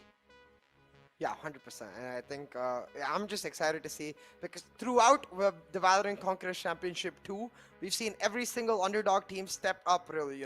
We've seen every single underdog team make their mark, make their names known. We just saw it with Valor, we saw it with God Particles themselves against GE, we saw it with teams like Reckoning, Tryouts, True Rippers, every one of them like establishing that they might still be underdogs, but they're not necessarily underdogs you can take lightly. They most definitely have a shot at winning it all. So I want to see that from Nogas here today. Oh, underdogs, man. Always that story is something that really thrills you up, and also there's like a little bit of suspense, just like how we saw with Valor. Last time in the Q1, they got completely decimated, and now in the Q2, they were able to give such a tough competition to Global Esports. But yeah, Nogas or NGAS versus God Particles. This is going to be an interesting one to find out, and who's going to be fighting up or who's going to be battling it out with Global Esports. We'll be able to find it out soon after this matchup. But God Particles is one of those teams that NGAS really needs to find out. So is there something, did you get any insights on NGAS over here, or like are you like just like me, like you think it's like a complete blank slate? Yeah. I mean, so we did not see them in VCC Qualifier 1 making it to the quarterfinals, right? So, of course, this is why we have those two qualifiers. But like you say, it's not necessarily an experienced team like Valor itself. But now we've got the bans coming out. Split and Icebox, take it. Fracture, please. Let's go. No. Maybe it's the... Last my god, okay. Fracture ban as well. Heaven ban coming Give through. me Fracture. God Particle in... interesting. Banning Factor, even though they did so good against Global Esports in the map of Factor. But yeah, still now, Bind is going to be the final map, the decider map that's going to be played. So interesting map selection coming out. I will say, God Particles on Breeze are absolutely nuts. So yeah, the fact that they get that map to be picked up, I'm excited to see what Nogas have prepared for it. It's a map that like even tier 1 teams are scared of playing against them, because they are so damn good on it. Ooh, that's going to be interesting then, because now we have first map pretty much kicking things off on Ascent, as we saw today as well, and now second map's going to be on Breeze. So I do want to find out what God Particles have got in the map of Breeze and even on the Ascent, because there is a reason why NGS have chosen, right? Maybe Ascent, or maybe it's just a little comfort peak coming through. They don't really want to overcomplicate things and just want to go with Ascent. We never know. I mean, again, as I mentioned, we don't really have a lot of in-depth insights on this team, so we're just going to be pretty much a blank slate. We're just going to rub it through on the top and just hope that maybe they're actually able to pull something insane off against God Particles. But CA clearly has a lot of info on God Particles for sure. I mean, even on Nogas for that matter, before I get to God P, because you're right, it's way more on God P. But Nogas themselves, or Nogas, I'm still confused. Is it Nogas or Nogas? We'll find out soon enough, I guess. I'm sure someone will DM me, be like, CA, no, it's not that, it's that. You can DM us, by the way. But on to that point, like there are still a couple of players that are known on the Nogas side, Sharkame and Kazuya. Specifically, Sharkame used to actually be a part of the OG tryouts, who we're seeing back in action, a teammate of Wimp, Ghost, etc. And Kazuya used to be a part of a team back from, at least when I know him, part of a team called Purpose Esports, which was a very well-known squad. They did pretty decently in the tier 2 scene. So I'm excited to see how these two, along with their new teammates, are really able to make their mark against God Particles. But again, as you mentioned, God Particles is an organization that is pretty much, even the top teams are scared to fight against them in the top tier competition, especially against the map of Breeze. So again, I do understand there is a reason why Nogas is over here, but look at this lock-in coming through. It's been a long time I haven't seen Cypher on the map of Ascent. Please don't do it, Scar God. Please don't. Please don't do it, Ember. Oh, okay, wait, no, yes, do it, Ember. What am I saying? Yes, let's go! Finally! Oh my god.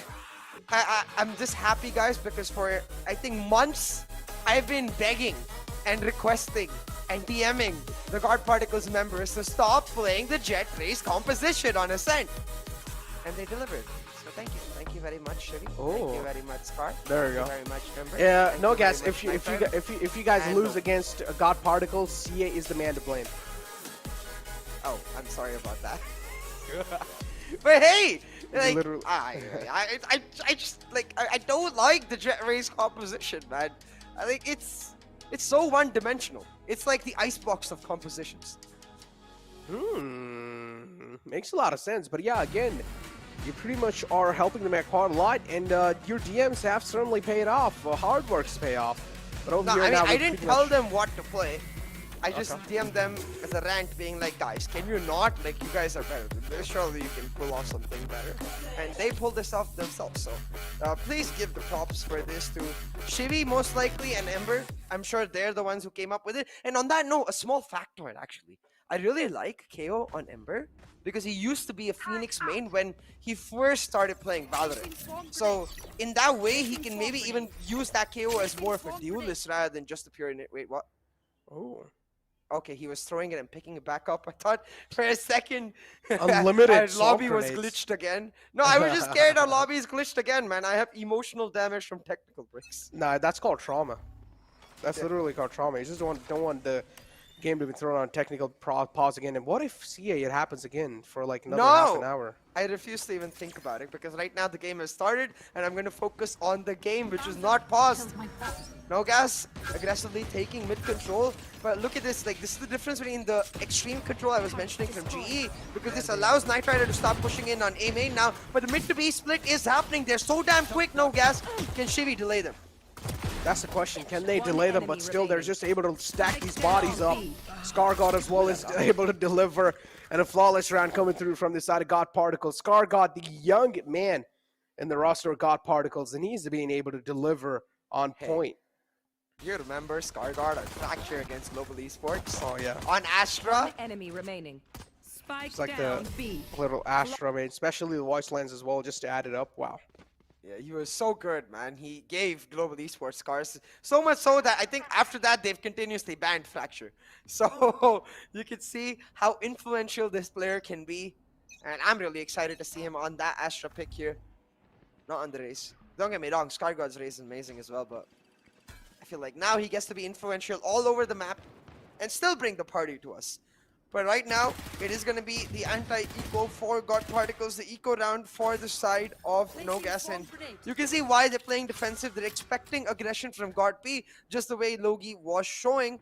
But so far, no action. It's just going to be both of the teams at a standstill, but not for long. Doxer picks up a huge kill, but in the meantime, his team shuts down B main. They pick up a couple for themselves. Ooh, they do pick up a couple for themselves, and now Shiva looking to close it out. Oh no, but he gets slapped right in the face. 3 players alive, and still there's a little bit of threat because Logista is quite low. So 46 HP for Logista to work with. How are God Particles going to make it work? Because if another man falls down, that's going to be already quite a lot of guns being taken away from their hands. So yeah, they do not really want that. Sheriff in the hands of Ember. That's a good suppression coming through, just delaying the push a little bit more. That means the Soa isn't really going to be having any more utilities to work with. 30 seconds left. The way this is set up, he needs to play off the contact of Logi, but he doesn't peek in time. The pull does come through. Ember trying to get a pick off of that, but no, instead, Nogas able to get onto site and get the plant down. I don't think they have any idea that this Sova is right here, so Doxer, he needs to play this slow, but he gives away his location. And wait, is he not aware that he was getting shot at? Doxer gonna turn back, but gonna get turned back around. Just swag. I can't do that. ScarGod, way too easy for him. And just like that, God Particles back in control. He-Man, we'll have to see if he can be Superman right here and pull it off. But ScarGod says nope. Back-to-back 3Ks for the lad as God Particles pick up their round, but brilliantly done by Nogas with respect to the fact that they did a lot of economical damage. Yeah, that was a really good drive-by too, man. Nice drive-by coming through from their side. Say it, it's a run and gun. Okay, it's a run and gun. It should not be in the game, but it's still in the game. So yeah, work with it. All right, be happy with it. Deal with it. Deal with it. Shia LaBeouf style. Like, I want a picture of like Shia LaBeouf. You know that meme? No. You know Shia LaBeouf, right? Like, No. Have you watched Transformers? I have watched Transformers, yeah. He's that dude. He's the actor in Transformers. And there's a meme of him with like him pumping up his hands, and that's the "Just Do It" meme. Oh yeah, I know that. Oh, okay. Got it. Just do it, meme. You should have just said it that. You should've just I said literally did say that, Necro. All right, dude. Chill.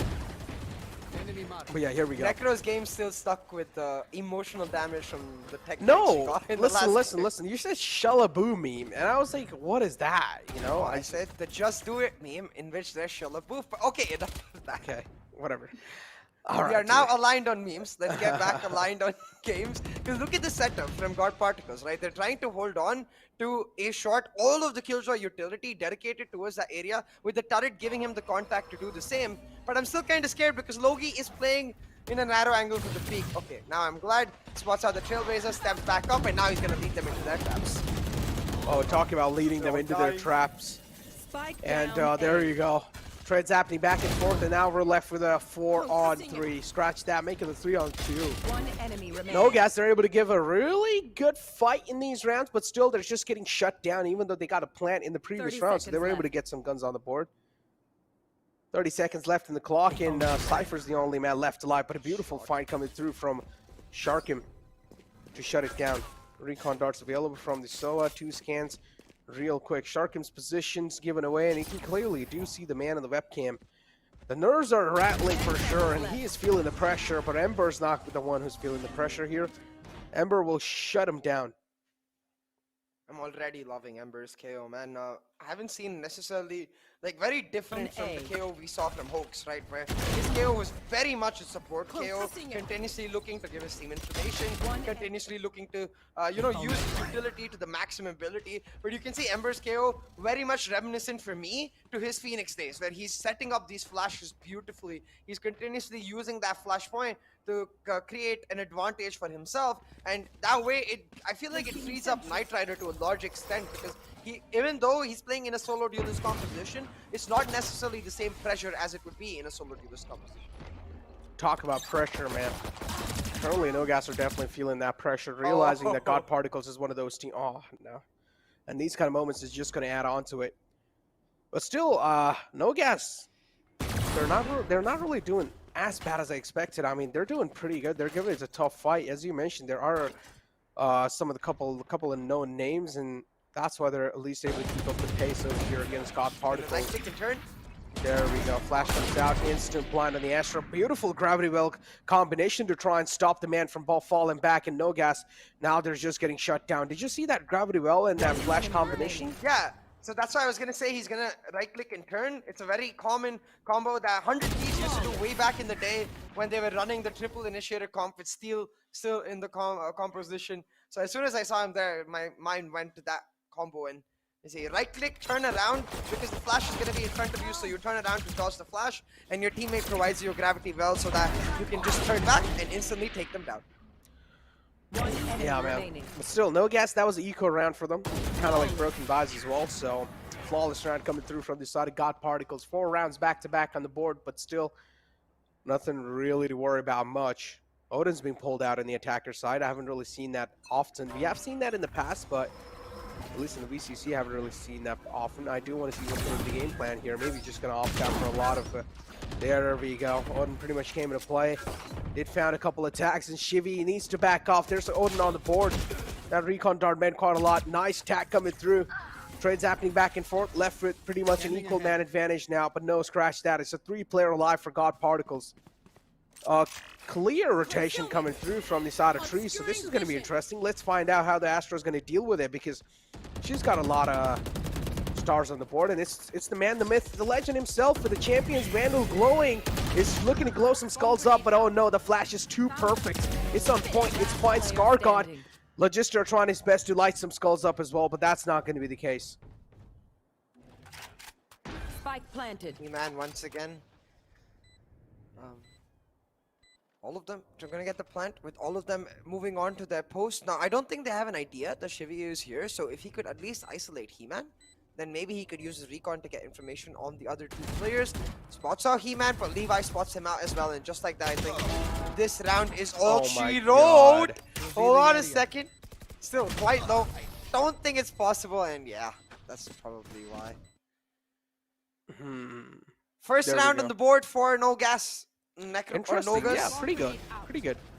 First round on the board, and it's just because the early advantages they were able to get. They were able to find so many frags early, and that's what these teams really need to start doing, man. They need to start isolating duels at the start. If they're able to get the man advantage, if the entry frag is able to find a couple of kills, or even if he goes down, just try to get the trades, because on the defensive side, your controllers, your Killjoy, KO, overall the utilities matter quite a lot. And if even one of these fall apart early off, that means they're not going to be able to use it to fully pull its potential, and this is exactly what I'm saying. Kazuya finding Killjoy now, they don't have it to worry about anything. Neither the Nano Swarms, neither those alarm bots, so it's like a huge threat taken care of. An instant dash comes into through on the side as well. Nice Seekers out as well. Cosmic Divide trying their best to stop the push through, but that's not going to be the case. Instead, it's Kazuya just lining up bodies. With some nutty shots. We're talking about nutty shots. Knight Rider's got one, suddenly makes it a 2v2. Now Knight Rider, he's not opting to switch up his weapons, and now I realize why. He's got that Blade Storm online, so gonna look for that first shot on the operator and instantly likely switch it on through, but I don't think he's expecting Kazuya right on the edge of it because it's not a good spot to be in. Kazuya, he finds one, but he's done his job. Even though he gets traded, he's bought more than enough time for Doxer now in this 1v1, but you can see Scarguard with that Champions Vandal written up. He's the top fragger. He's gonna look to clutch it out. Takes it defuse, gonna go forward with the classic, and that's why that Vandal is lit up, my friends. Scarguard is on an absolute tear. Oh, he is indeed, yeah. God Particles getting another round on the board, and Scarguard, I mean, he's the young prodigy right there for that team, and he's able to deliver each and every single time. Being this young and able to control the nerves pretty well and still stay this disciplined, it's impressive, not gonna lie, because sometimes being young means you have the boiling blood and you just want to always be aggressive, but he's still able to play with his teammates, and that's quite impressive in itself. That'll work. Get out of my way. This situation, what I really want to see from the side of Nogas, as you said, it certainly is impressive that they're able to push back in that regard, but I want to see a rally back in terms of form, because as we talked about, Necro, the second map is going to be Breeze, and Right there. in recent history, we've seen how damn strong God Particles can be on Breeze. So if not win this map, I really want to see Nogas try and push this map to a very close scoreline and pull it back. But right now, I think what's really important for them is just to settle themselves down. After that last round, with Kazuya finding a 4K, he's most certainly going to be thinking, man, we should have won that round. We didn't. And what's important is that they don't get demoralized now. Kazuya with the initial pick, he gets pulled in as well, takes a ton of damage, but thankfully his team's got a healer. Never mind, not anymore. Oh, well, there you go. The healer's taken out now. Yep, not anymore. Out the equation, Hunter's Fury out as well, getting a couple of tags on the attackers. Cypher's down low. Even the duelist down quite low. Cypher's still getting spotted and still peeks out. Some are down line. Nogas not aware off that fact.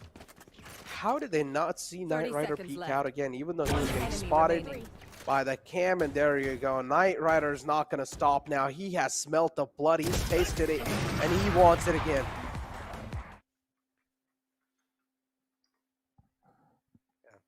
Most certainly. And at this point, we've seen what God Particles can do with this sort of momentum. It does feel a bit of a one-sided affair, given what we know about God Particles, but I will keep the hopium alive that Nogas are able to step the heck up. Yeah. I think Knight Rider's favorite weapon is that operator, so especially once he starts like killing people off left, right, center that easily, I feel like he's just gonna get into this groove, and forever, like ever since, like again, similarly to Valor, I've seen Scar Shivi Knight Rider from the very start since they came into Valorant, and my biggest issue with Knight Rider has always been that he sometimes loses his confidence. When he has the confidence, he's better than almost every other opera in India. He's one of the best overall, so now that he's got that confidence, I'm a little scared. Talk about getting that confidence. There you go. This time, it's like they're taking turns. They're taking turns on Nogas. It's like one round it'll be Scargot popping off. The other round it'll be Shivi. The third round it'll be pretty much Logista popping off. It's like they're just taking turns on them. But yeah, now 3 players left to work with. This man has a good aim. Yep, he's not going to miss shots like those, but still taking down quite low. Wouldn't really say that was a flawless execution from his side, but yeah, it's taken down quite low. As long as he wins the fight, that's all that really matters. Beautiful gravity well to try and stop this push, and he spams through it as well. Scargod indeed having a game sense of a god. But there you go, Kazuya will just cut his head off. As you mentioned, he's one of those well-known players in the 30 past, seconds left. or at least from the Spike past. So this kind of One performance enemy was remaining. expected. Oh, Oh, misses last a lot knife. of shots, but pretty much connects the final knife. But this time, he will be sliced off himself. Yeah, very well done by Kazuya in that regard, making sure that despite him going down, the call came from his teammate Levi, finding the trade and the round for Nogas Esports. And considering how this ended up starting with Logi finding those two clutch frags, exactly what I said in the last round, where, you know, in the few rounds back, where Kazuya found the 4K and Nogas were still not able to secure the round, I'm sure now is going to be playing into God Particle's mind, and specifically Logi's mind, like, guys, I found that 2K. Like, I pretty much did half your job. Surely, you need to close it off from there. But then again, we do know that God Particles in general are a very, very disciplined team. We talk about how, like the top tier teams, they play in that similar manner. Really, what differentiates them from the top tier teams is just the experience factor, which game by game they build up. Talk about the experience factor over here. Nogas just being really desperate to get the side control. Oh, that's a quick headshot on Ember, being shut down. Night. I should definitely say that, but Scar got over here. Oh my god, this young man has some insane reflexes. Able to connect 3 headshots back to back, and now it's all down to Sharkim. The final man left alive, and he will be shut down as well by Knight Rider. Yeah. And round by round, I think again, this is starting to become a bit of a brawl. I might be a little biased because of the way we saw the last Ascent today, which was between Valor and Global Esports. But you can see what I mean in regards to the fact that even though Nogas are playing a Sova Sky, that too with a Cypher combination, is not really the slow play we expect from that composition. I don't really see that Cypher pulling off some insane lurks. I don't see them taking A main and B main control together. Instead, they grouped up and usually looking for executes in the mid-round. Now, with the Sova and the Sky ultimate available, this round it makes a lot of sense, but all it takes is one null point. It doesn't shut down the Hunter's Fury, but it makes sure that the Seekers can't follow up. Talk about Seekers not really able to follow up, and look at this. Oh my god, Ember. Nice shots. Trade zapping back and forth, but still, we have a clear result in front of us. It's going to be God Particles sealing another round in their hands. And wow, what a beautiful way to take it as well. God Particles, they're able to do so good. The KO got shut down, but the ultimate of the KO is just really good in these moments, man. Especially when you realize the team's desperate and they do want to go for executions. And if you're able to put the ultimate at the last second, it's just going to destroy their hopes and dreams. Yeah, exactly, right? That's what the KO is so damn strong at. But I want to put my attention to Scargod, man. Carrying that Champions Vandal, 16, 5, and 5. He looks like a man on a mission, you know? Like a man who's like, yo, guys, we're going to do our best, I know that, but I'm going to try to pop off on another level so we can take our best to another level. And he's been doing that successfully against teams of all calibers. So, hats off in that regard to him. But right now, it does look like it's over. I mean, not over, but it's starting to look like it's over for the side of Nogas, and I really want to see them like try and adopt a more default-based setup. Like, for example, use that Cypher cage to cut off the mid angle. Do it for a few rounds without pushing. Maybe the third round you can start pushing in. That's where the Cypher is really good at in terms of that conditioning aspect where you can deny information with that cage. Similarly with the Sky, we saw Hellranger doing it a lot today. Use that Trailblazer early into the first few rounds. Maybe you don't need to push in immediately, or you can start pushing in those early rounds. And then when you do it in the third round, even if you don't push, the opposition is going to be scared that you might be pushing. Those are the kind of options that Sova Sky combination offers you, but it doesn't seem like Nogas are able to use it to its fullest potential. Talk about not being able to use it to their fullest potential. We've got 2 ultimates on the board. One is the lockdown available, and they've also got the Cosmic Divide, which can be heavily used to get a retake happen. Now, on the other hand, on the attacking side, they've got 4 ults up. So that's quite huge. So it's going to be pretty much equal thing for both the sides, right? If they're able to get the lockdown on the board, even if a heavy investment is being done from the attacking side, the retake should not be that big of a deal for God Particles. Placing swarm grenade. Look at this. The way I really like the way Nogas is set up, because this is what I was talking about. They first use their utility to get Kazuya into a very advanced position, and now with his position in mid, they can look for a push onto either side. Right now, it's going to be the Seekers to get them information on A, but as soon as they realize that there's 3 players stacked up on A, and Kazuya starts shutting down the rotations, I think they can make their way back into B, but oh no, Kazuya! He got shut down. Yeah, his position was key as well, and now Kazuya being shut down, here comes the instant rotation. But the operator's trained, man. It's going to be really hard for you to stop this. They almost line up, but no. Misses the shot in a couple of 10 pixels. seconds left. And it's going to find himself being completely disappointed and decimated after that neural theft active as well. Spike planted. The counter Cosmic Divide comes through, but is that really necessary? That's the question. 3 players on the boat for God Particles, 2 players available for Nogas, and one of them, the Soa, is quite low, and there you go. Scar God will find one, and instant follow-up comes through. And yeah, again, like I feel like that round was completely dependent on Kazuya. If he doesn't even need to get a kill there, in my opinion, Necro. He's given enough information with respect to the rotations happening. As soon as the rotations start going back to B, he can give that information as well, right? But unfortunately, that's not the case. Production making it quite obvious that Shark Game knew exactly where they were, but it didn't matter for Nogas, Shark Game, or the Cypher, because the true information collector is the Sova. Chevy popping heads left because he knows exactly where they are. Ooh, from popping heads, from Pop. Do you remember any songs in your head? I do, but unfortunately I think most of them are unsingable for a public live stream where we might not have necessarily 18 plus audience. But hold on, talking about an 18 plus audience, Knight Rider is whooping them. Chivy's gonna join in as well.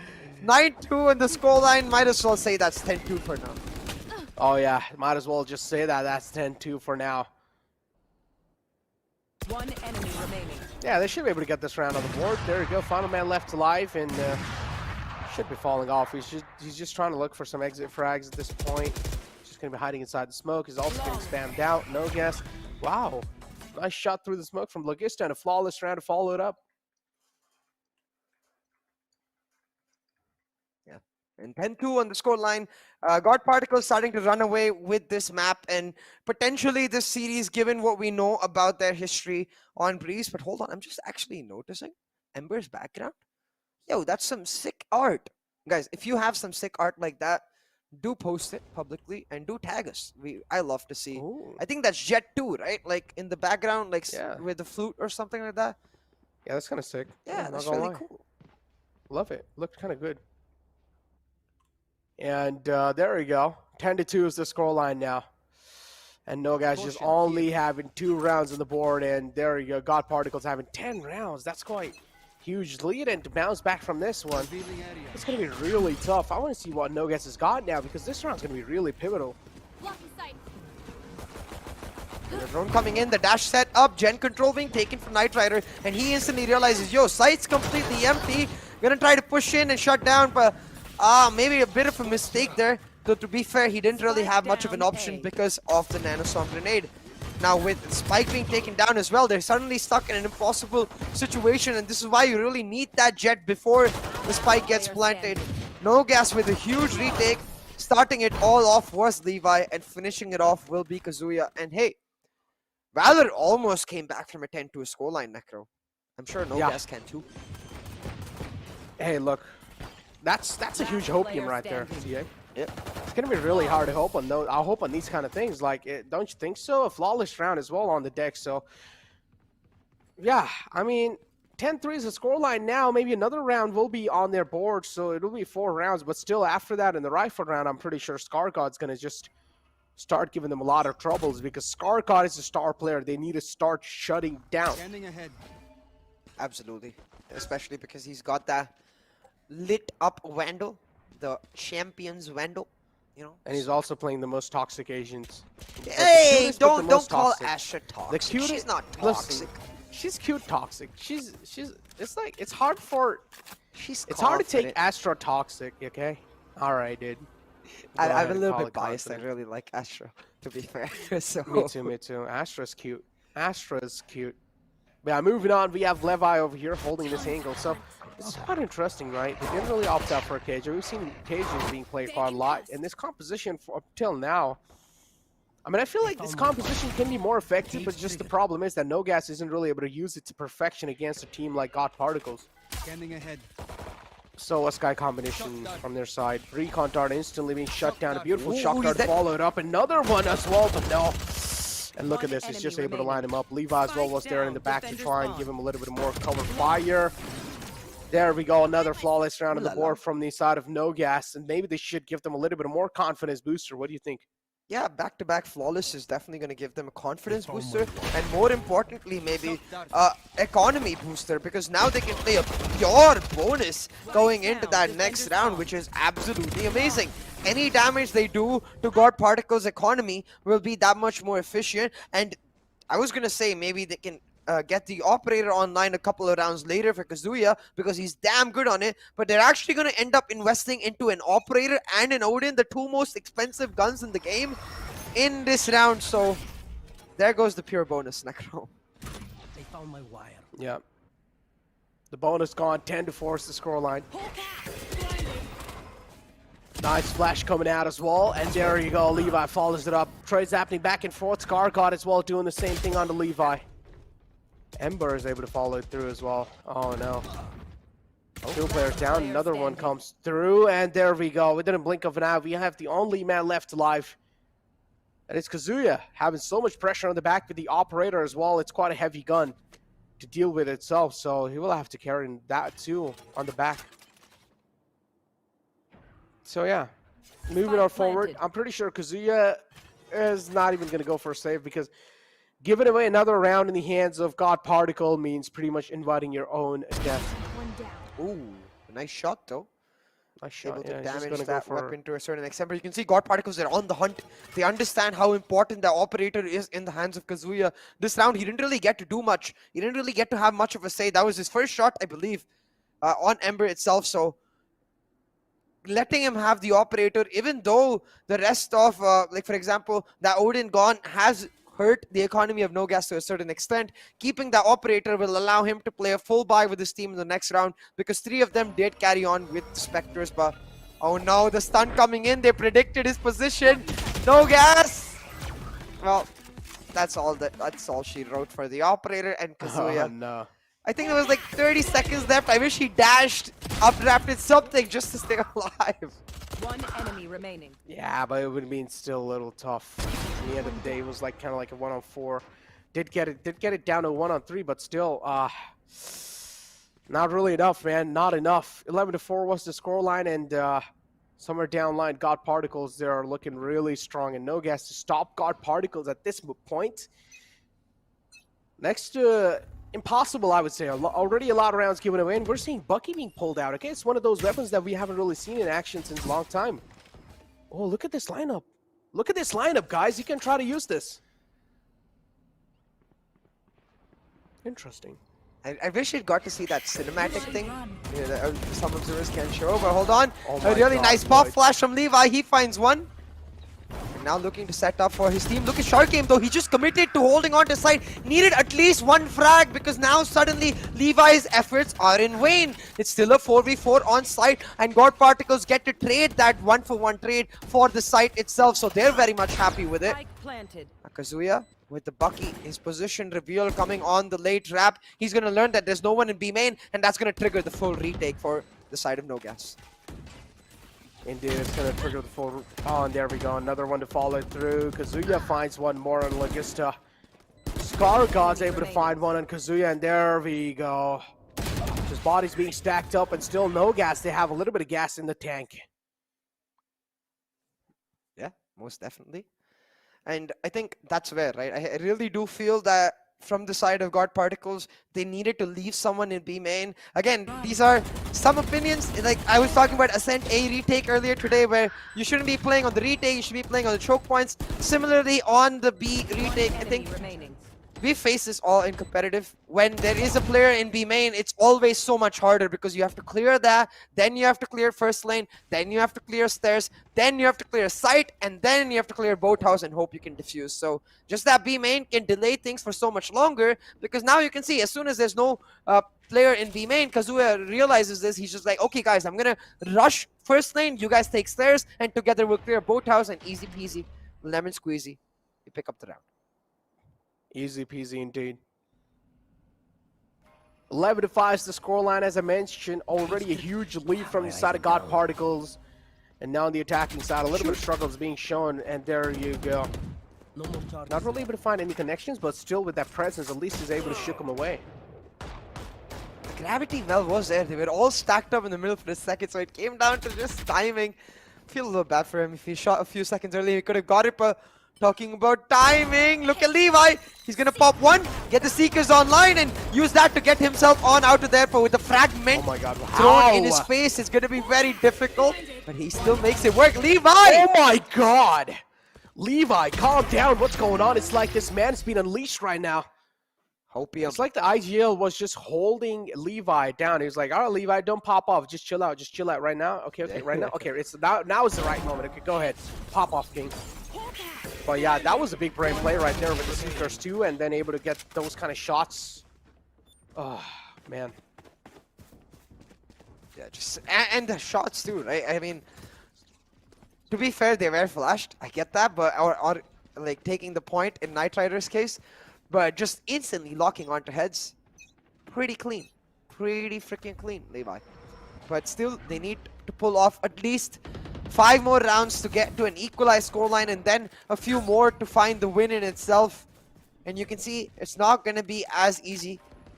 For the side of God Particles, though, I do think they don't have a full eco in this. Oh, no, they do. Knight Rider picking up the operator. Here. Oh, yeah. So, a full buy in this round, but with a few light shields here and there. So, a slight advantage for Nogas, but if they're able to win this, then they can effectively guarantee that 11-8, and especially with the top fragger as well as the spike, that's called a double bonanza if I've ever seen one. Double bonanza. Ooh, I like that word. I'm gonna steal it, CA. Yeah, you're welcome to it. Okay. There we go, though. Again, the band disadvantage clearly being seen, and I don't exactly know why are they so off sync on the attacking side. There we go. Beautiful frag. I think in a long time I haven't really seen that skin set. I think KO might be my second favorite agent with voice lines. So like as soon as Ember got that kill, he's like, "Come get some." He's so aggressive. Come get some. 30 seconds left. No. It's like each and every single character has their own purpose and they have their own cool voice lines. Yeah. I mean, Do yeah, you to be think fair. there is one of the characters that just doesn't really have toxic voice lines? I would say Sage. Sage doesn't have any toxic voice lines. Maybe No, she does. 10 maybe seconds left. you're a boulder, I'm a mountain. That one maybe is a little toxic. Give if me a you few push it out rounds. against I enemy. think she definitely does. I'm gonna think about it for a second. I'm sure I can remember. But for now, this round is most definitely done. Nogas have got it in the bag. Now, Knight Rider is able to save his operator, and Shivi is able to save his Vandal. So, not as bad as it could be, but again, huge for Nogas because it's starting to build up that momentum. It's starting to give them this hopium that we can most definitely come back and believe. And usually, it's much easier to come back on the defensive half than the attacking half. So I would say they're in the perfect position to try and make it happen. Oh, talking about perfect positioning, man. 11-7. It seems like the hopiums in the chat are finally working out. There might be a lot of people that are praying for Nogas. That's why they're able to make this comeback happen. Nogas, let's go. The defending side, it seems like you guys are pretty much unstoppable and unpredictable, and you guys are just keeping it going. This operator skin, definitely not my personal favorite, but hey, if it works out for you, just go for it. Whatever you like. Levi's still available. A beautiful pop flash to pop himself out of that. Closes the man of the operator, and I don't exactly know why their trade is not coming through. Logista, the final man left alive, and oh no, the operator we shut down. That's kind of the hopes as well fading away in this round. Yeah. Now 1v4, Loki left on his lonesome.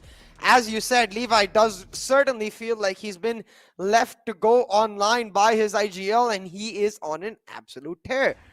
Just a few rounds ago, I believe he used his Seekers, and he's 1 or 2 points away from getting back. No, I actually think He's only one, or he's got it back. Yeah, I think he's only 1 point away from getting that Seekers back online. No, 2 points. Damn it.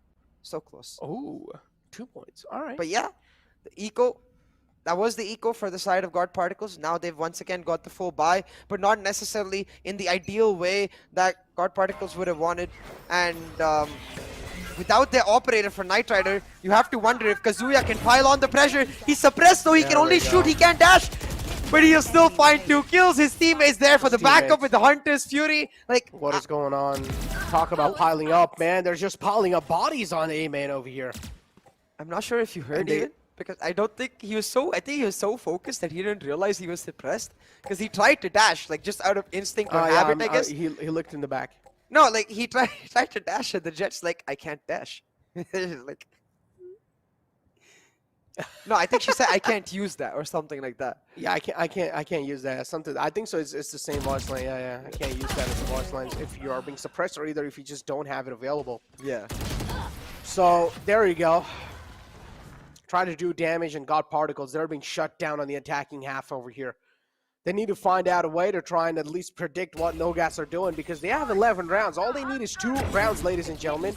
And once they get the match point, I'm pretty sure they're also going to get a lot of momentum, or if you like to call it, a lot of confidence booster. So Nogas definitely is kind of like a team that is coming in here. They are the underdogs, and if they're actually able to win the first map against God Particles, then that would surprise me quite a lot.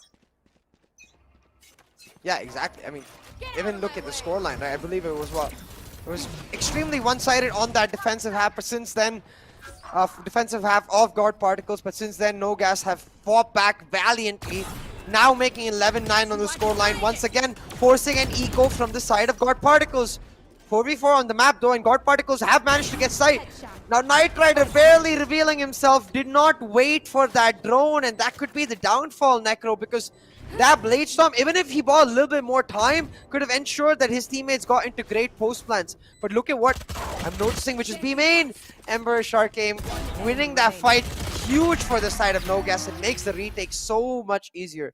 If Ember managed to stay alive, he could have turned that round around. Oh my god. Nogas, what's going on? They're able to steamroll it through, and they're defending. Yeah, they're able to steamroll it through on their defending side, and God Particles, they're just falling apart. Indeed, they're not the God Particles anymore, but Nogas over here, they have got a lot of gas.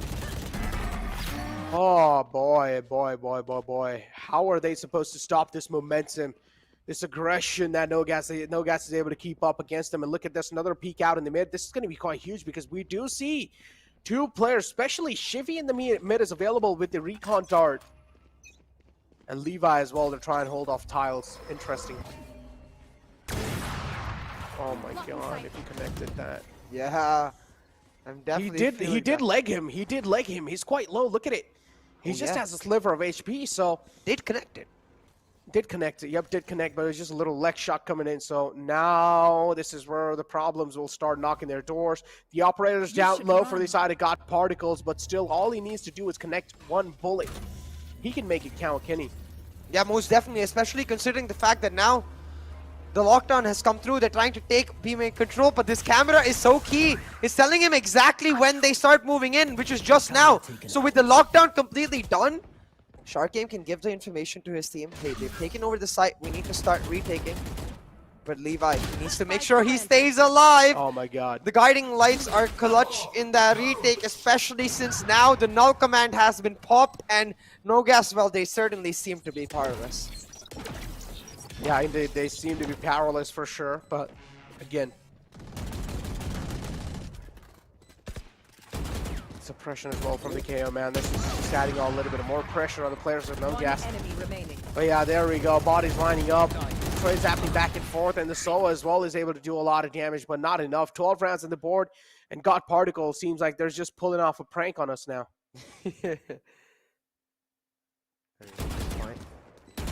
God Particles is like, yeah, you know what? You guys might have missed some. You guys might have witnessed some intense action in the GE Valor matchup. Well, we're here to prove to you that in this matchup too, the teams are insanely close. And man, I really hope some Riot officials are watching this, because if anything, The India Qualifier 1 and India Qualifier 2 has proven that we've got a wealth of talent in our region. We've got a wealth of talent just waiting for opportunities, because look at that.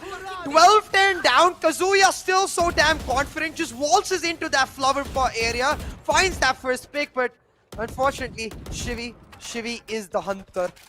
He will shut him down. Oh my god, Kazuya reminds me of myself. There was a little I remember. plan that We me played and like our one friends- 10-man game and Necro just wouldn't stop Wing.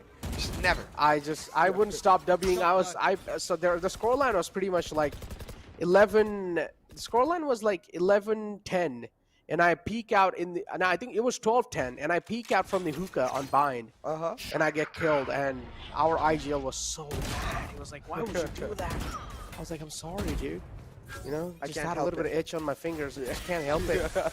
It's like Necro is known for W key, and I am supposed to W key. If I don't W key, I'm not Necro anymore. But I'm gonna hold on. Yup, Scar got able to find one, and there we go. Astra just adding a little bit more salt to the wounds. Just saying easy and easy over and over again. Ember able to follow it up onto the man Levi. And now, there we go. Shark in from the back. He's just following it. Tried his best, but it's Turt who shuts it down and gets the final man down as well. Caught Particle pulling it off a prank. Thought maybe Nogas have a little chance to make a clutch happen, but no, says God Particles. They bounce back in the final few rounds and get the win in their hands as well. And I Good think performance even from the side of Nogas though. yeah, definitely. But I will say that from the side of God Particles, you could see that they might not necessarily be as comfortable with that composition, since it is a new one for them. So I want to give them props on that regard too, for just staying calm and pushing through, just getting the win. Now they can go back, have a ward review, have a team meeting, understand what went wrong, and therefore improve their play that much more with this same composition, because the composition overall looked absolutely amazing. I want to keep seeing this KO on Ascent. Yeah, let's take a look at the scoreboard without wasting any more time, and let's find out how things really did look like. Let's connect the storylines here, because Scargod having 26 kills. Look at the ACS. He has 313 ACS with the econ rating of, oh my god, 75. And then on the other hand, you have Kazuya coming in with 18. KD as well, not really that great in itself. It doesn't really have a stable 1 KD, but still, he's able to put up a decent performance. Yeah, absolutely. And I think at this point, what we can see from Nogas is they've got a ton of skill, a ton of talent. What they really need is a bit more exposure, which thankfully we have the VCC quarterfinals for. They're getting definitely some exposure. What also they need is some experience, because look at that headshot percentage, Necro. These players are cracked. Yeah, they're cracked. They're cracked out of their minds for sure. So Nogas definitely is one of those teams that is quite talented. I do want to see them in the future as well play, because for now in the next map, I do want to see what they've got, because Breezes, as you mentioned, is one of the most strongest maps for God Particles. So maybe Nogas has a surprise coming up, because if Nogas knew that Breeze is one of the strongest map and Nogas weren't really prepared for it, Nogas would have banned it without a doubt, but instead they went for a comfort ban for themselves. So do want to see how things are going to be looking like on the map of Breeze, but here you have the MVP comparison between Scargod and Kazuya. Yeah, I think you can see both players had some insane highs, reaching that 1200 score mark. That's something we rarely see, because it's usually what happens when either player gets an ace. But throughout the map is where I feel like Scargod did take the cake, slightly more consistent. And obviously, since he's playing the Astra, he gets to be, even when he's not fragging out, which obviously the combat score, as the name suggests, is about those frags. It's about those assists. It's about the damage. What you don't see on that graph is the utility that the Astra is able to continuously deliver. The timely pulls, the timely smokes, continuously coordinating with the entire team while still being able to frag out of his mind. Damn, that's nuts. Yeah, that's actually pretty insane. But yeah, moving on, man. Got rid of the first map. Now Breeze is going to be the next upcoming. But with that, before that, a little bit of a let's just shed a little bit more light on the viewer rewards, exclusive merchandise for you guys, and lucky winners are drawn every single day. So all you guys need to do to apply for this giveaway is make sure you guys are subscribed to the YouTube channel. Go on your social media, any Instagram, Facebook, Twitter, whatever you guys like to use, and tag at NODWIN Gaming and type hashtag VCC in the post, and you guys will pretty much be eligible for the giveaway. Good luck to you guys. Hopefully you guys win it. But with that being said, Sia, do you have okay, I'm gonna hold on to that, because we just got a call from the production saying enough of talks, guys. It's time to push to a break. So that's what we're gonna do. We're gonna be pushing to a break. We'll be right back though.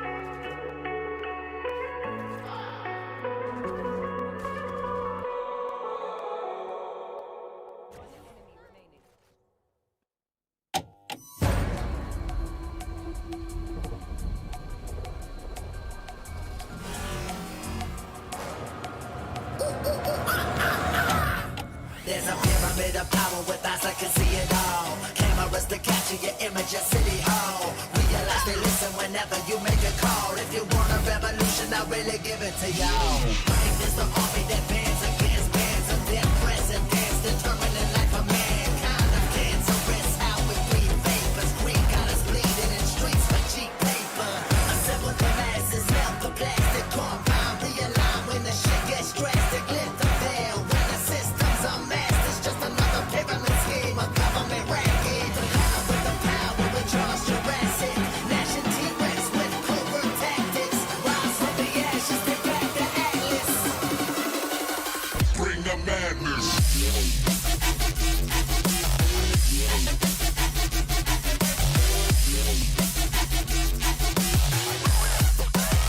Bring the madness.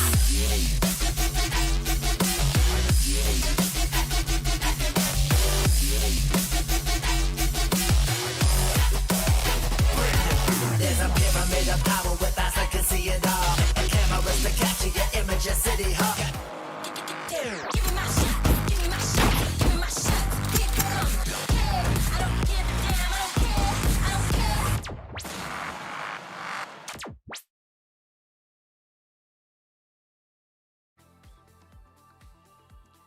Welcome back, ladies and gentlemen, to NODWIN's Valorant Conquerors Championship. So, if you guys don't exactly know what happened over here, Sia actually went for a little restroom break, but the problem was he lost track of time. So my man had to No. run. So that's not exactly what happened. Okay, I got back on okay. time, right? But my virus got a bit fumbled up, so that's why you can see the wire now. So I was like trying to move it all around before the break.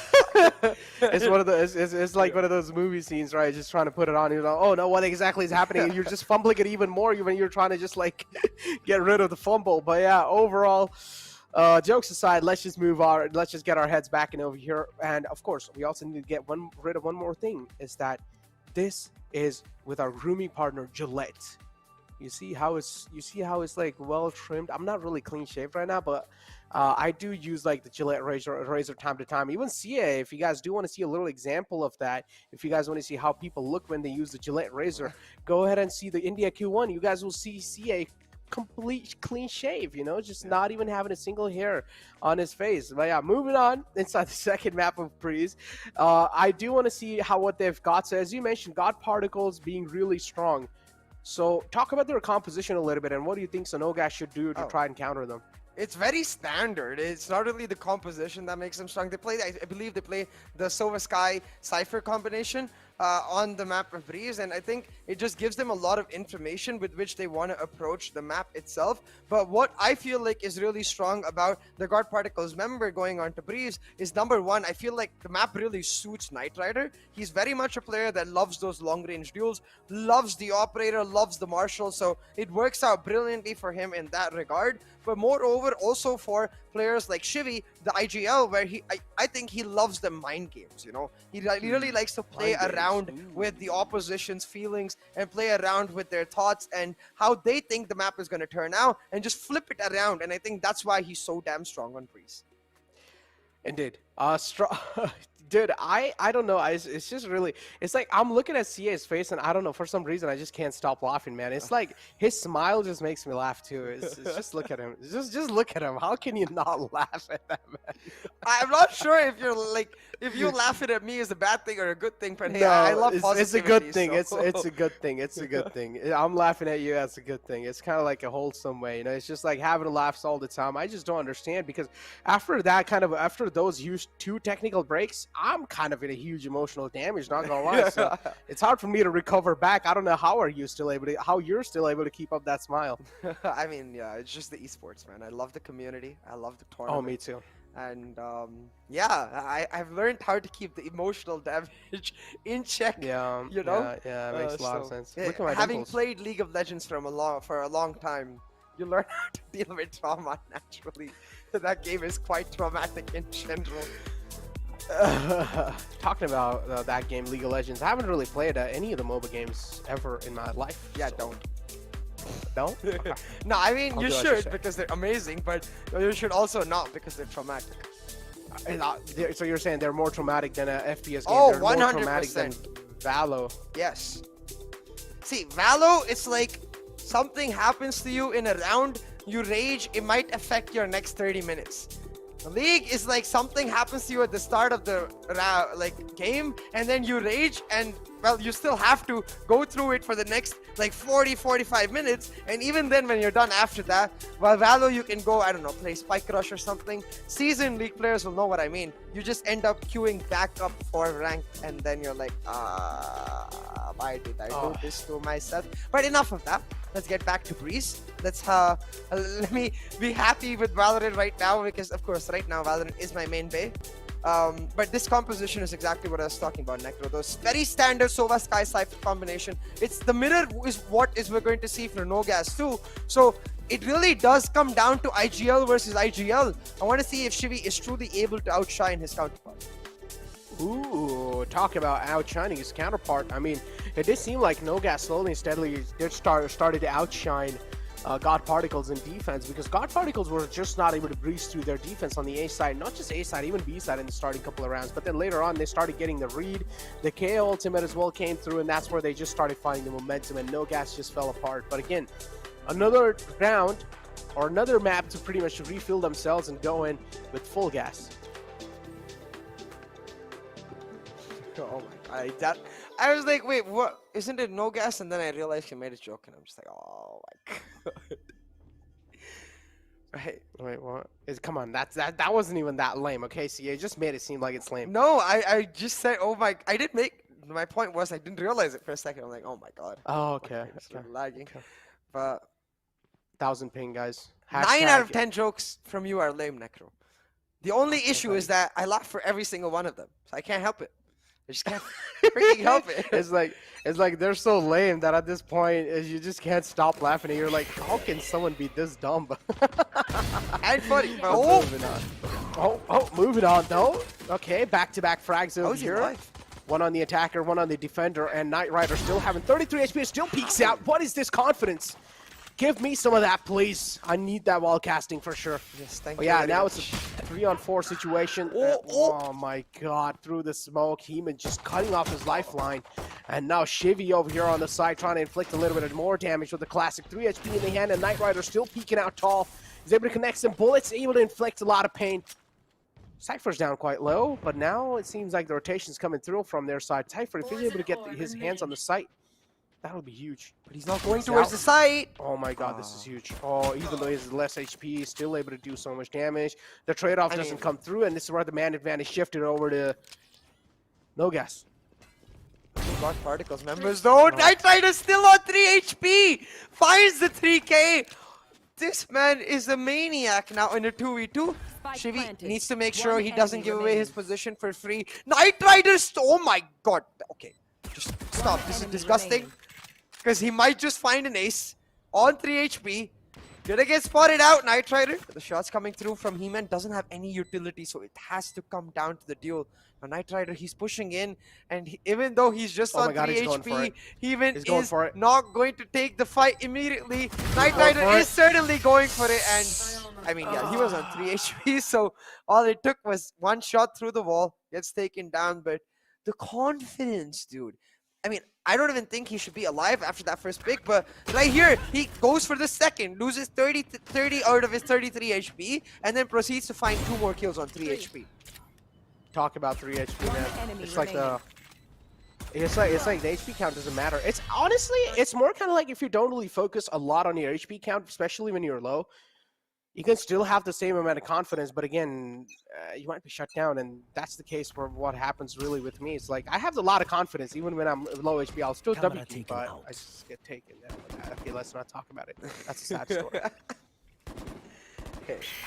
At the end of the day, confidence is what matters. Because look at this. God Particles, despite the fact that it's their eco, Here. they're confident, they're pushing in. They managed to secure a weapon for the man, the myth, the legend, Knight Rider himself. He's able to get another frag, and suddenly God Particles with the advantage, Necro. 4v2 on the map. They're able to recover the weapons too, because all of the bodies are unprotected. God Particles in a huge position to pull off a Thrifty, and this is why they're so feared on this map. They just know exactly what to do and when to do it. Did you just call him a myth? Oh my god, I can't believe you just called him a myth. Because this is what I was telling you, right? Knight Rider is the kind of player who's been on insane highs, but similar lows as well, because he thrives on momentum. Once you get him going, there is nothing stopping him. But if you shut him down, well, there's nothing stopping you. funny. But talking about getting shut down, Shivy finds himself with a free pick on Doxer, who just sets him up for success. 30 seconds he left. set up That his reminded me of counterpart for Newton. success. That's not the kind of hunter you want to be, though. Like, you just end up as prey in front of your opponent. Oh my god. Heavy buys, I'm noticing, Necro. Because they had a Vandal, a Guardian. It's a lot of money lost. 10 Yeah, a lot of money lost indeed. And final man left alive for Nogas, the He-Man. Guardian in the hand.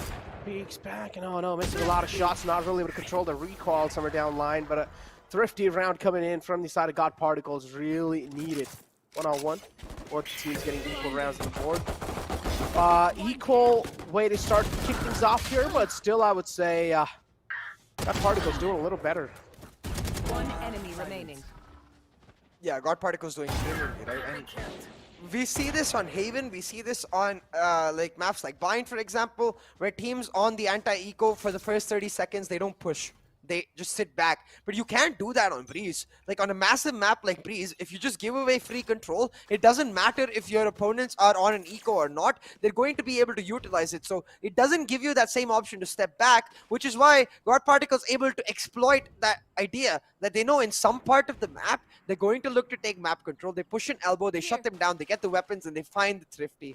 And continuing on in that same regard, Ember shuts down the Viper. That's so huge. Oh my god. Smoke's taken away, and this is what I mean, man. Once Knight Rider gets rolling, well, yeah, it's usually GGWP.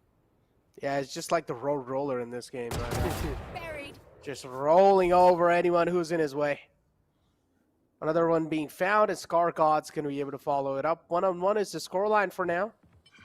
God Particles looking to follow it through. I do hear the ultar being picked up as well, so that's a key thing that they really wanted. 5 flashes on site. Intention is pretty clear. They do not really want to go for a save because they still don't really have what they are looking for. Another flawless round on the board for God Particles. And they are starting to look as rampant as we expected. And hey, I just got another look at Ember's drawing. I don't think there's shit anymore. I think it's just like a random lady. I wish we can get him for an interview so we can ask him, like, who is the lady in the back? I mean, not his partner. We're I mean, never the gonna get actual to, drawing in the back. Yeah, we're never gonna get to like, you know, get an interview. Sad life. Sag in the chat. But moving on. No hype in the chat because Knight Rider is popping the heck off. No, listen, you always gotta have a roller coaster of emotions, CA. You gotta feel sad. You gotta have your highs and lows, and that's the only time you'll actually have the real experience of life and even of esports. Well, I do, because Knight Rider is popping off, so I'm happy for him, but I'm also sad for Nogas because I know what happens to the other team when Knight Rider starts popping off. Ooh, okay, makes a lot of sense. Good comeback from that, but yeah, one-on-one trades happening over here, and there you go. Again, trades is just happening back and forth, and now we're left with 3 players on both sides to work with. Viper's wall environment as well. Knight Rider looking to find some kills. He's just waiting for the Viper to walk in his crosshairs, but He-Man's not going to do that. But it doesn't matter. He-Man's still so slow. Or, I mean, she's still so low. So He-Man able to get a frag on the Logista. That's quite a huge one. Now it's a 2-on-3 situation. Shivy with that beautiful shock dart, though. And that's quite a huge found as well. Now he's found that Viper being shut down. Insane scan coming through. Kazuya's position given away. He pretty much goes for an aim duel, but instantly gets shut down. Now it's all down to the final man alive. And his HP is not really something that he can work off with. I really feel like Kazuya should have went for a little bit safer things. Yeah, Kazuya should not have peeked out there. Look at him. He's just vibing to this. Knight Rider is feeling it, man. Does he have music going on in the background as well? I want to know. Please, someone tell me. I don't think he has like actual music playing, but I wouldn't be surprised if he just has like some sort of like song that he just plays in the back of his head when he's vibing it, you know, when he's feeling it. Because I certainly do. Like it just automatically starts playing in my head. Like, yeah, let's go. I can't sing it. It's not a song to be sung on public stream. What's your favorite song from that? I don't have a favorite song in general, but what do you like to hear on a daily basis? Again, nothing specific, but I have like mood-based songs. So like if I want to get hyped, I usually listen to this song called Rise. It's like a League of Legends song that was released for Worlds. Oh yeah, I like it too. It's pretty good. It's pretty good. Then I like another one, Legends Never Die. Oh yeah. Oh, oh, but there we go. And Neural Theft active too. It seems like now they really want to fully commit inside this, but oh my god, it's right behind him. No! Didn't really check that. Metal Door sneaking it through, and Sneaky Rat sneaks away. And there you go. And now Ember trying his best to keep things together, but a lot of map control already given away. Things slipped off from God Particle's hand, and for a second, eyes off from the map, and there you go. It's a complete destruction. Oh, Chibi just got the info though. And the spike. Levi too. coming in from whence, dropping down, trying to find the rotate onto B side. Now Shivi, he's going to play mind games with them, Necro, because he knows he has time in his factor, but needs to stop running right about here.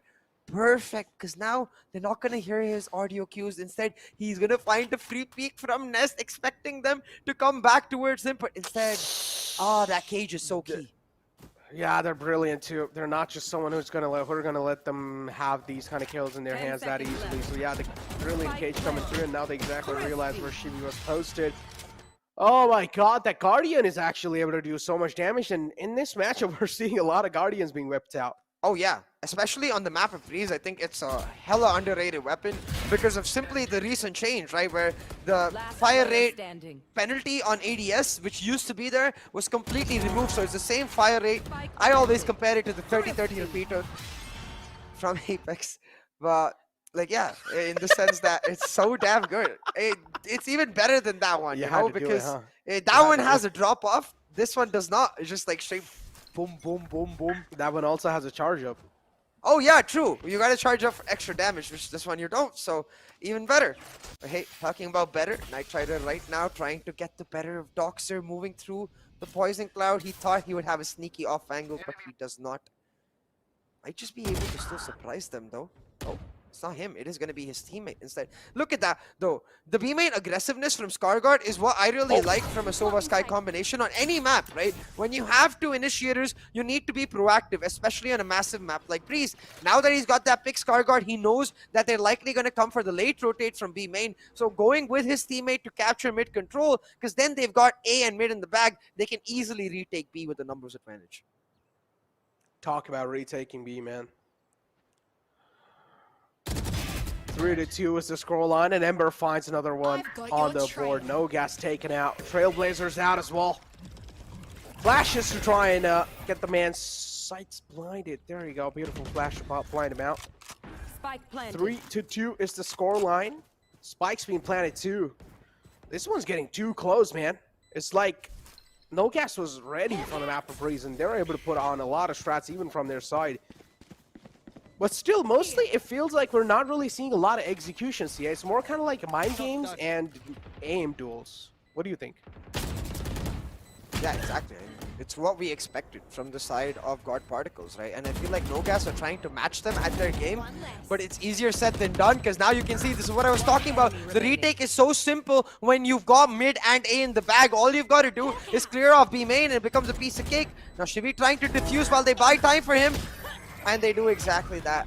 despite Levi taking down Scarguard, the defuse comes through. They managed to trade out Levi as well, and an easy peasy round picked up for God Particles. And look at them. They are the definition of game face. It's just no emotions. Yeah, I don't know how. How are you able to keep a straight Enemy face? remaining. See, I'm a person who's never able to keep a straight face. I don't know why. It's like even when I'm talking, I just never have a straight face. I just cannot talk with a straight face. Are you the same person? Yeah. Okay. What? Who am I? I'm literally talking to an emoji. It's like that question isn't even valid against you. Get out of my way. To be fair though, I can make a lot of different emoji faces. So Okay, I want to see. if you've seen the emoji movie, a lot of them are my brothers and sisters. Ooh, after this game, I want to see you make a lot of faces. Okay, I'm gonna give you solid 10 seconds. We will try to make as many as emojis as possible. Hunter's Fury available. Oh, try to find the close in, but not really able to do so. Shivy is there with the Hunter's Fury too. Another attack comes in. Oh, does he find another one? No, but he's still at least able to do HP damage, and that's all they really need. Some chip off damage is quite instrumental. Ember able to find it, and just look at this. Last player A standing. lot of kills on the board, and Logista will pretty much take out the last player standing. Defenders get the round in their hand, which is God Particles, and it seems like Scar got just alt-tapped out of his game, and he's texting someone. Stop it, He's Scar like, God. yo. Slide in my So- DMs, please.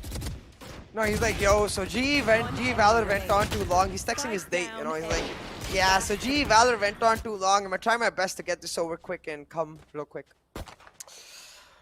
Oh, man, 5-2 is the scoreline. Or it's like that meme, Necro, you know, where like, where his dates texted him and like, hey, my parent, can you come over? And Scar was like, no, I'm playing a map in VCC. And then she's like, he was like, my parent just left. It's kind of like, okay, let me get this over real quick. Oh.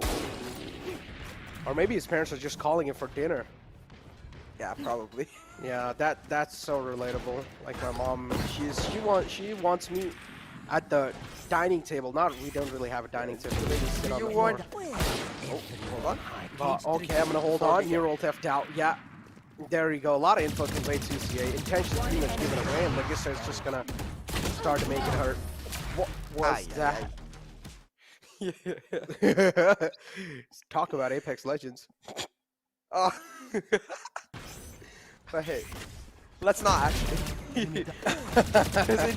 With this round, you can see the God Particles are starting to run away with it, but this is where I'd like to remind everyone that Nogas Esports was in a very similar situation in map 1 as well. When they were on their attack, they did not seem necessarily fully comfortable, not necessarily fully coordinated, and it's not even more of those two things as much as it is that I feel like they've just not explored their composition fully. They seem to be playing quite one-dimensionally with their composition and are only comfortable when they're playing with each other. And that's not a bad thing against most teams, but when you play against a team like God Particles that very much relies on map control, it can get suffocating.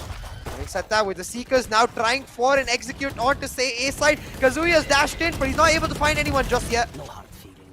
Oh my god, talk about not being able to find anyone just yet.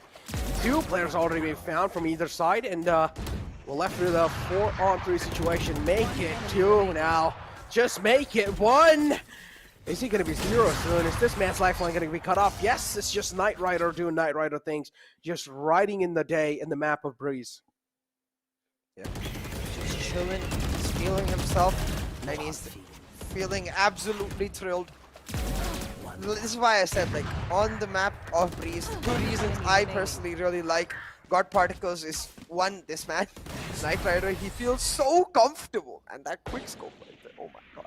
He just looks so comfortable. And then Shivy, of course, with his mind games, able to continuously boggle the opposition, be like, I go left, you go right, if you go up, I end up down, and suddenly you're like, wait, what is left, right, up, and down? I don't know anything anymore. What is life? Oh no. That's my reaction when I get Breeze and Compy though. I love this map, don't get me wrong, but when I'm playing with 4 random players, I hate Yeah, this map. no. I just want to play some classic maps like Heaven, Ascent, maybe Ice. It's because nobody else knows how to play these maps. And you just end up doing meh. That's true. Makes a lot of sense, yeah. And it's like, I'm usually the one, like, I like to install out Jet, but in the map of Breeze, I wait. I just want to see if anyone's able to pick up the Viper, because Viper's so instrumental on this map. So if no one picks the Viper, I go for the Viper, and I try to be the playmaker. I also try to control stuff. But yeah, if you are a person who is in the map of Breeze and you like to insta-lock Jet, just wait for the team, man, because Viper's really instrumental. If you don't have a Viper, go for it. Viper can be really good aggressive too. Look at this now. Again, the mind games are really important because 30 with this seconds push left. into halls, you can see the way Logi has set himself up, or actually he wasn't in halls, in double doors area, giving a lot of information for his team, and they can expect a B push. That's exactly where Ember had his crosshair trained. He finds 3 Scar Guard with a couple himself coming in on the flank, will ensure that Guard Particles are in a commanding position to not just take the map, but also take the series. I got a bit ahead of myself there, but in that regard, I also want to say, Guard Particles, they need to make sure that they don't end up in a position where they sort of just throw away the lead like they did in Ascent, and they don't get surprised. And that's where the true test will come, Necro, because that's where we'll get to see, was Ascent simply a case of, hey, we're just switched over to this composition, we're still getting accustomed to it, or was it actually a case of Guard Particles on attack not as great as Guard Particles on defense? I honestly feel like I do understand just switched over to the composition. But still, I feel like it is a composition that is quite common. So there's enough of videos out there. There's enough of pro teams playing that already. So I still feel like it was just that God Particles weren't really able to get the lead on how they were playing. Because you clearly saw Nogas wasn't letting any kind of room for error. And they were just able to shut down. It was like on the defensive half, each and every single player just started popping off. And oh, look at that snake. What? Oh my god. The snake with the top hat, he's a very civilized snake. That's Cap. He's a civilized snake. You see, he's chilling out with his buddies here who have a random fried fish. Is that? No, I think so. That's turkey. No, I saw an eye, Necro. I think it's fish. I don't know. Whatever it is, though. Maybe it's a weird combination of a turkey and a fish, because Valorant can make anything up. That's the whole point of a fantasy world. But right now, looking at the game itself, Nitride is kind of stuck and isolated. Push could have come through from the Sova and Doxer, but he did not go for it, instead allowing Nitrider to get back into position. I don't think that's a great idea, because now he can go for the peek and shut down his teammate. Heeman goes down. There we go. Heeman as well follows it up now. Only 3 players alive. Oh, no. No gas. Not really having any gas left in their tanks anymore.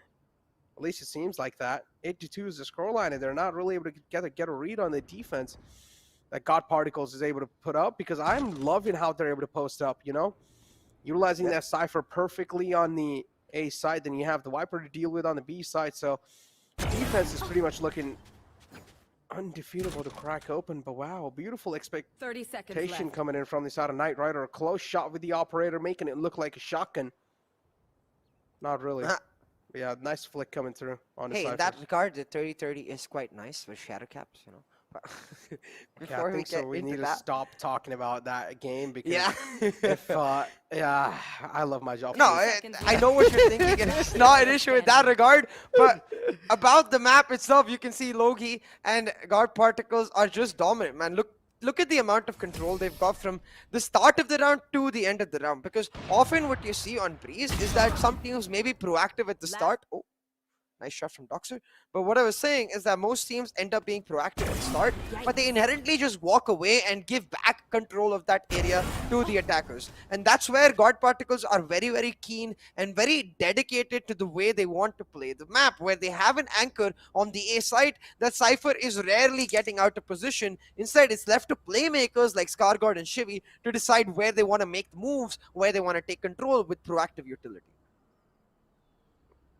This tactical timeout is definitely to pretty much discuss how to break down their defense, because again, as I mentioned, the defense for now pretty much seems unbreachable, and if the scoreline reaches 10-2, next to impossible again. But we know how Nogas pulled it off in the last time on Ascent. On the defending side, they're able to do pretty good. Are they going to be able to replicate it? That's the question. They don't really have a Cypher to work off with, but we've seen a similar kind of composition in the past, and again, This really does come down to the Soa and Sky combination working pretty much on the opposite side of the map. Yeah, exactly right. And I think at the end of the day, a lot of teams still struggle on Breeze. A lot of teams still haven't necessarily found their identity for this map. So I don't really want to take this map as a definition of what Nogas is capable of. We saw what they're capable of on their own pick on Ascent. They pushed back really strong and hard and almost got the map win against God Particles, but you can see why God Particles are focused right here. They're not showing any emotions. Their minds are entirely on the defeat that was inflicted on them by Global Esports, where they were so close to taking down the defending champions. Kappa made sure that they had scars in their mind after that map was split. They want to get back to that GE game. They want to take them down. It was kind of like tried so hard, got so far, but in the end it didn't even matter. But again, it did matter. Like me a Linkin Park reference. Yeah, I feel that. The second qualifier over here, and God Particle looking to make a name against a team like Global Esports and looking to give them a tough competition in the semifinals as well. But again, only time will tell if that's going to be the case or not. Look at that. The door being shut down instantly. That reminds me of Five Nights with Freddy. You just open the door, you check if there's anyone or not, and then you instantly shut down the door to save electricity. But yeah, for now, this we do have the neural theft available as well. 2 frags back to back from the side of attackers, and Nogas after that tactical timeout. They seem fired up, CA. Hey, that's exactly what we like to see from those timeouts. We want to see teams rally back. We want to see teams get that motivation to push back and stay strong. Now with the 9-3, they can believe in the 9-3 curse. They can believe in Kazuya's operator and try to find a win in this map. However unlikely that may seem. Talk about how unlikely things seem right now. I feel like Nogas making a comeback, it seems really unlikely because, yeah, even though it's like a 9-3 curse, I still feel like the way God Particles are able to play, and as you mentioned, Breeze is like one of their signature maps. So, yeah, it does seem pretty tough. But again, I do want to find out how it's going to be looking like, though. I just realized something, Necro. Like, when you look at the body of Sky, right, you see she's got scars everywhere because she travels a lot in jungles. Makes perfect sense for Scargard to be playing Sky. Like, his name is Scargard. She has a lot of scars. They must vibe on the scar aspect. Alright. Alright, talk about lame jokes over here, ladies and gentlemen. I can match you a couple times here and there. Okay, here we go. Just want to blame it on me, no matter what. You know, it's like, you make something lame, it's fine, dude. My co-caster makes lame jokes. You can just blame it on him. Yeah, it's exactly... I'm not even going to try to deny. Oh, no. Alright, you guys see in the chat, man. Poor Necryu in the chat, please. But yeah, moving on. Nogas over here, getting the spike planter on the side too. Beautiful recon dart in the back site. Spam came through, was only able to find one single connection, but Nogas Kazuya is going to start lining up bodies, but no. Scratch that, it's just a classic right click, a little bit too better. First comes through, finds the frag, and now we have trades happening back and forth. And it's just Nogas starting to feel themselves really well and good. In the pistol rounds. In the pistol rounds, they've been looking really good. As you mentioned, does he have lineup or not? There you go. Oh, I think he does. He's got one player quite low, the other player taken down to half HP. He's gonna pop them though. One more shot. But not enough. Shot. Oh no, one more shot. A Levi could have just been it. But yeah. There you go. Another round on the board for Nogas, and seems like slowly and steadily they've found themselves a place where they can refuel themselves. Yeah, they've got themselves at a fuel station. They've got to catch up on the gas aspect and hopefully push back with full gas pedal on the metal. Right now. Have you ever played Five Nights with Freddy? No. Why? I don't know what that is. You don't know what Five Nights with Freddy is? No, I don't. Oh my god, CA, you've got to be kidding me. It's basically I never played. Game. It's a horror game. Okay, ooh, I should play it. I love you need to go back home right now, and I mean not right now. Wait, hold on. The competition. Talking about horror games, I think what Kazuya just felt was very similar from a jump scare from a horror game, because Knight Rider just popped up out of nowhere and slapped him in the head. There we go. Wait, which skin is that? Which one?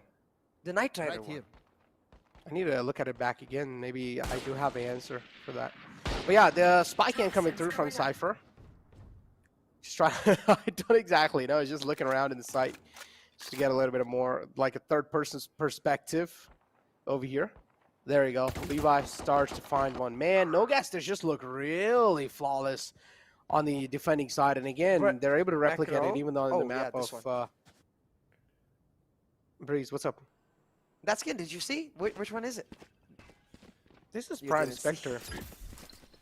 Oh, Prime Marshal. That makes a lot of sense. I've never seen that, but hold on. I was saying that last time around, God Particles pulled off a Thrifty. They were in a position to try and make it happen again. One enemy remaining. And oh my god, that's brilliant. If you noticed, Levi going for the fake flash there, Knight Rider just turned around and he's like, wait, why didn't it pop? Because Levi pushed it with the fake flash, completely expecting Knight Rider to try and dodge it, catching him off guard. And damn, I have to give props to Levi, man. Sky for him just looks like the perfect agent. He knows every nook and cranny of the stage. Oh yeah, yeah, just playing really good, man.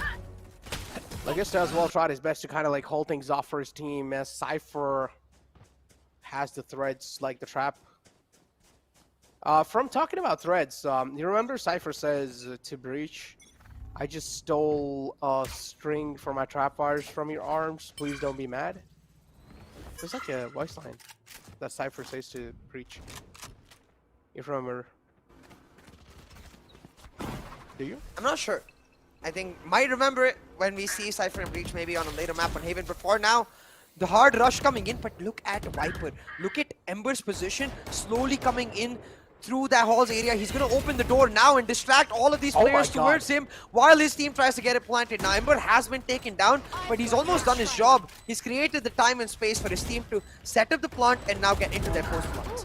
Oh, and there you go. Talk about post plants. Knight Rider able to put one man down. It's Kazuya taking a lot of damage. And oh no, the Seekers from the back will engulf Knight Rider. So the vision's being blocked right now. But still, the recon dart's going to be instrumental. Nice shutdown instantly too.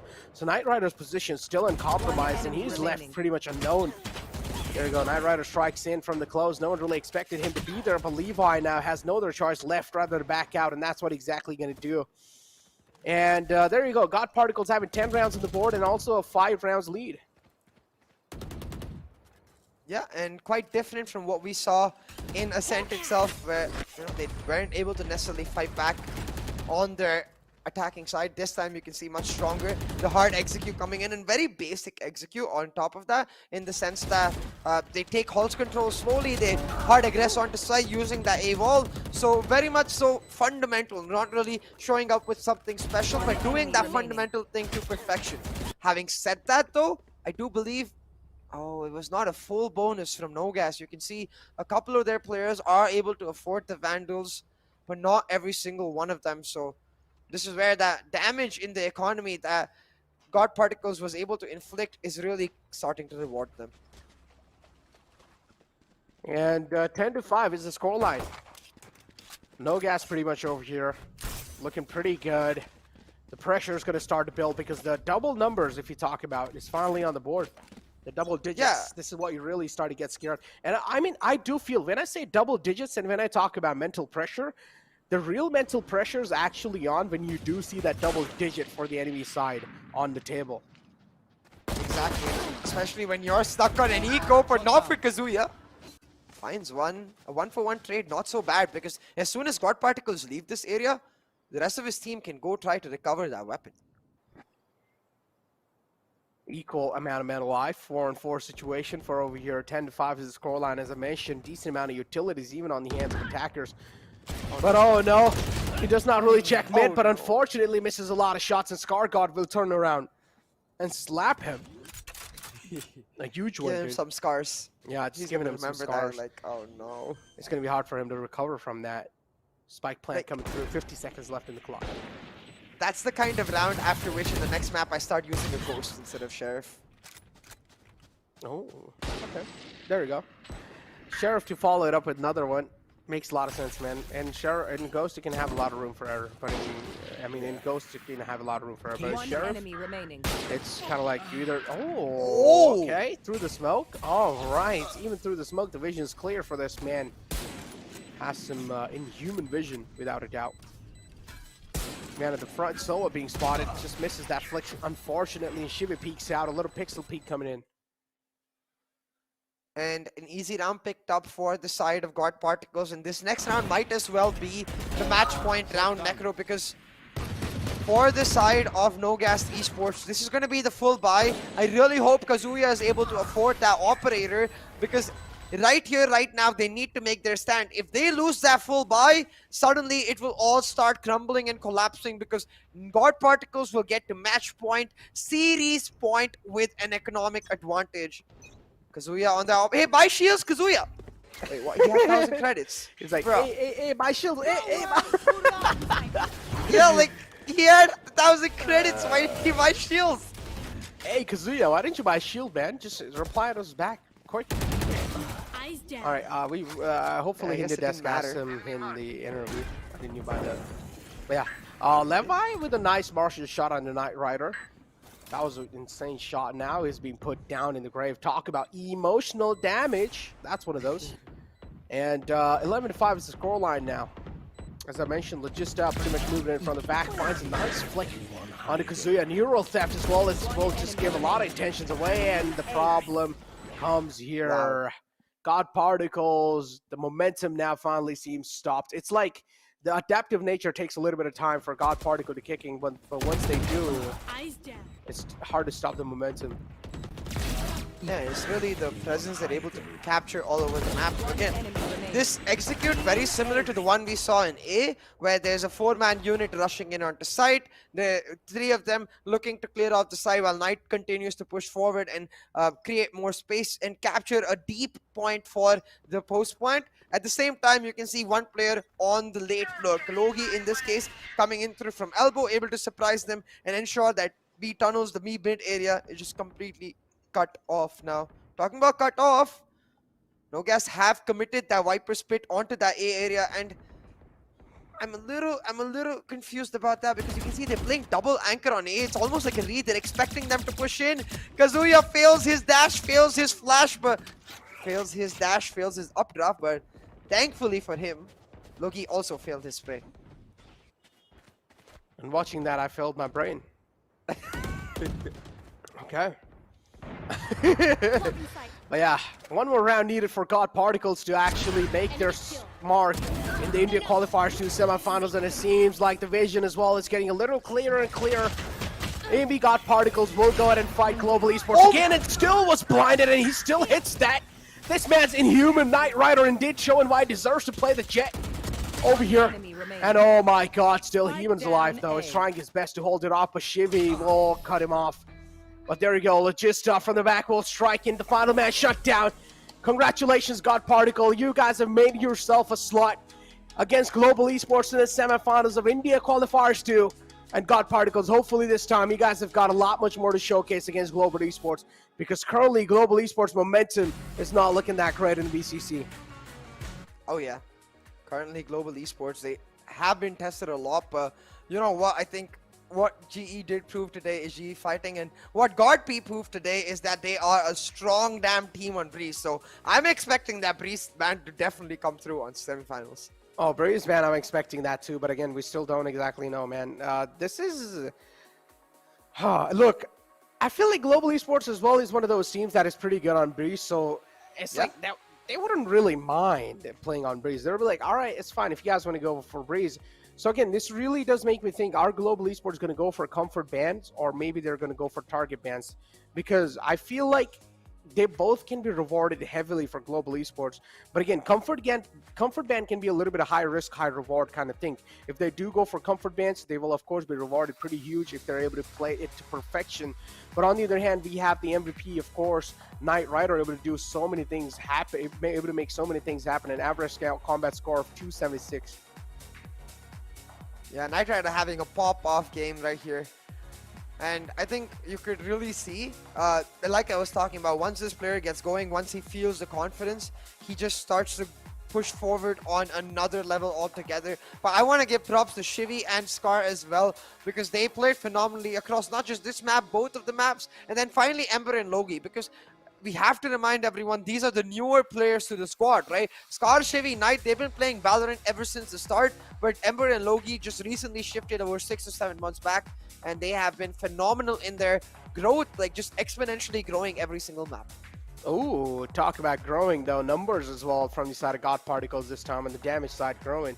But the headshot percentage is always just leading on this side. Okay, wait, it's actually not leading. God Very Particles close. is supposed to have 22.7, but still, for some reason, headshot percentage is highlighted on Nogas. No, it's 22.27 Necro. Oh, okay, my bad. You see, Quick after maths. after that kind of a spray fail, I told you. Yeah, I also failed my kind of brain as well. Yeah, but there you go. MVP of the best of 3 of this series against Nogas, of course, has to be Scar God. He's able to deliver all the time, no matter what team it is. The just consistency hits in, and oh, I like his hoodie. Yeah, I really like that hoodie too. Yeah, Might it's have to pretty- pop over. He lives pretty close to us actually. In Where does he Delhi. live? So he's Do in not Delhi. leak his Like, address. most of them are in Delhi. No, I'm not gonna give his address. I actually don't know his address for that matter. Okay, But, then we'll I'm gonna definitely slide into his DMs Yeah. and ask him, "Yo, tell me more about this hoodie of yours." Tell me more. I need that. I need that. Imagine if we just get like some VCC thingy printed on that hoodie. That would look sick. But yeah, moving forward, More ACS VCC of merch? 294. Yep, more VCC merch coming on? Question mark. But yeah, econ rating of 72, average combat score 294. Overall, Scar God has delivered up to the mark today as well. But talk about the over here the entire scorecard of the VCC for the team of God Particles. We have Knight Rider leading the charts. Yeah, Knight Rider.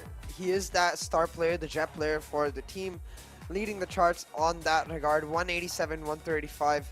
And really, you can see for this team, it's not really about that star player. It's about how they function as a whole. And that's why, with regards to stats too, they're strikingly closer as compared to other teams that we might see, like say GE with SK Rossi, where his stats are usually quite far away from his teammates' stats, because that's how GE play. They like to set Rossi up for success, but that's not how GuardP play. They like to play as a unit, keep each other's backs. But hey, talking about GE and GuardP, this is why we've been hyping that up, because it's the revenge matchup in the semifinals. Necro, GuardP coming back for the throat of the defending champions. Oh man, Global Esports, you better start getting your notebooks out. Ewok, you better start training your team even well, because they have been struggling throughout, throughout the entire VCC, even in the Q2 against Valor. Oh man, it does seem like somewhere down the line their dreams were going to get shattered, but still, now with 2 best of 3 series out the way, we're having one more last series available. And it's going to be Velocity Gaming in there. That is one of those teams I'm personally eyeing out for. But what about you? Oh yeah, 100%. Velocity Gaming versus Tryouts too. It's like, for VLT, it's a lot to prove. As we talked about, they only finished 3rd in the last India Qualifier. Not a position they're used to whatsoever, not being in the grand finals. But for Tryouts, they had a bit of a hit and miss against True Ripper. So for them, it's about showing how much they've improved in this last 1 week.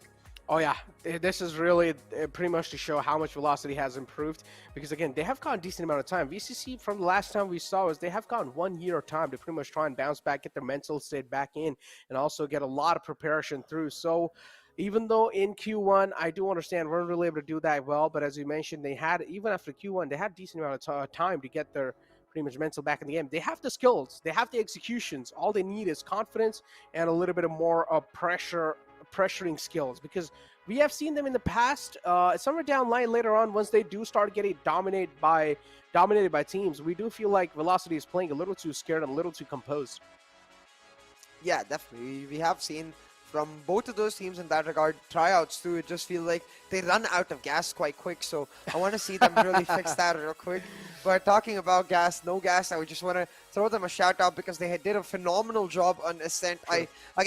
I think all these teams are simply proving that SA has a ton of talent, and it's not just talent at the top level. On every single level, we've got players continuously improving, rising up, and getting better. So for me personally, as a neutral observer, it's just phenomenal to witness. Yeah, same. I mean, both the teams did a really good job, but again, Shout out to all these teams. Pretty much Team Valor as well today, doing really good, giving a tough competition to Global Esports. And now moving in forward, we had Got Particles against Nogas. Nogas as well deserves each and every single credit in the chat. So go ahead and spam hearts in the chat, ladies and gentlemen, because hey, you got to show appreciation to each and every single team. And I mean, these are India qualifiers. Each and every single team in here are from India. So why not? Hey, why hate our own brothers? Go ahead and share some loves, guys. That's what we really need in the community quite a lot. We need no toxicity. We need all love. But as I mentioned, the upcoming matchup as well is going to be quite interesting. But before that, we have a little interview lined up. So let's get our heads into that. तो show कैसा लग रहा है? Thank you, बहुत अच्छा लग रहा है. और पिछली बार आप क्वार्टर फाइनल में ग्लोबल ई-स्पोर्ट्स के अगेंस्ट एक शिकस्त झेली थी, भले ही काफी अच्छी फाइट आपने पुट करी थी. कल सेमीफाइनल में आप लड़ने वाले हैं, तो क्या आपकी फीलिंग है और किस तरीके से आप प्रिपेयर्ड है? बिकॉज आज का मैच आप जरूर आई नो देखने वाले हैं और आप स्ट्रैटेजीज उस तरीके से बनाएंगे. फीलिंग तो एज सच कुछ डिफरेंट नहीं है और प्रिपरेशन स्ट्रैटेजीज में जैसे ज्यादा क्वालिफायर्स में गैप नहीं था, तो एज सच कुछ बहुत बड़ा अभी कुछ डिफरेंस नहीं है. सिमिलर लेवल ऑफ प्रिपरेशन ही है, थोड़े से ट्वीक्स हैं ऑब्वियसली. बाकी यहाँ कुछ ऐसी फीलिंग नहीं है. We just want to win the qualifier. सामने कौन है क्या नहीं है वो सब इतना डजंट मैटर. शिवी, मैं बस एक ही क्वेश्चन पूछूंगा, क्या कल फ्रैक्चर पिक होगा? देख लेना कल ही जो भी है. Perfect answer. Yeah, I mean, so thank you so much for joining us, Shivi. Congratulations on the win. I know you are having a meal right now, so thank you so much for joining us. Congratulations and best of luck for tomorrow, brother. Thank you. I actually quite like that question. Are they going to be picking Fracture tomorrow or not? That's a really good question. And he kept the mystery going. He kept the suspense going. But I'm pretty sure we're going to be thrown to a short little break after a while. But still, before that, Fracture has been one of those maps that, I mean, they were able to keep Global Esports on their knees. So Fracture is going to really matter quite a lot. And I'm pretty sure they have gotten a decent amount of time. Talking about 1 week time for Velocity Gaming, even God Particles have gotten time to one week time to try and sharpen it up. I do think that GE is going to ban one of Fracture or Breeze. So the others should automatically be picked up by God Particles is the logical assumption. And I don't think it's a choice for God Particles as much as it is a choice for Global Esports to decide what they want to face off on. And given what we saw today, it's most likely going to be Fracture banned, Breeze in. But I personally want the Fracture, man. I'm missing it. Okay, 2 best of 3 out the way now, and pretty much we have 2 semifinalists as well. We're now fighting for the 2 semifinalists, but before that, we have 1 more best of 3 to cover today. So do not go anywhere because it's Velocity Gaming making a comeback and trying to show themselves in the semifinals, or at least trying to prove themselves in the India Qualifier 2. Are they going to be able to do so? Let's find out after this break.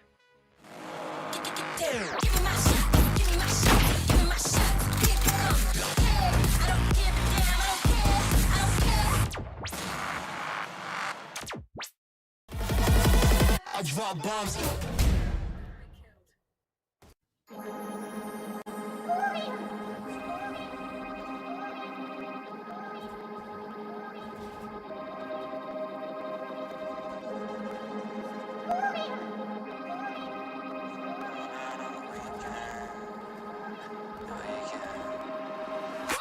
Chilling in the chair, I'll be sipping it. Watch a bunch of shows, I'm getting it. Yeah, I understand it's a quarantine. I got to be chilling all alone, but I'm getting sick. People who be running after the office, signing politics, scrambling to tell the kid to stop. I ain't gonna leave the room. I don't wanna kill a few with that. This shit that is inside my top. With the drop, taking it bigger than now, taking a part of the crowd. Don't wanna pop, I don't want anyone down. Better be kicking them out. Look at the box, smoking loud up in my damn house. Solo though I know I'm never going on and out. Party on my own, y'all. Look at all the people trying to hold me back, hold me back. Going so loud. Look at all the people trying to hold me back, hold me back. Slow down. Fuck going out, getting high on the weekend. Only now. So loud, oh, party on my own. Party on my own. I'm doing what I'm doing, I don't got a lot to prove. And if I'm moving, then I'm grooving, cause I wanna do it. Stupid, got my music and I lose it to another tune or two. If I don't get to move it, even real can do it when I'm give me my shot, give me my shot, give me my shot. Pick up, hey, I don't give a damn, I don't care, I don't care.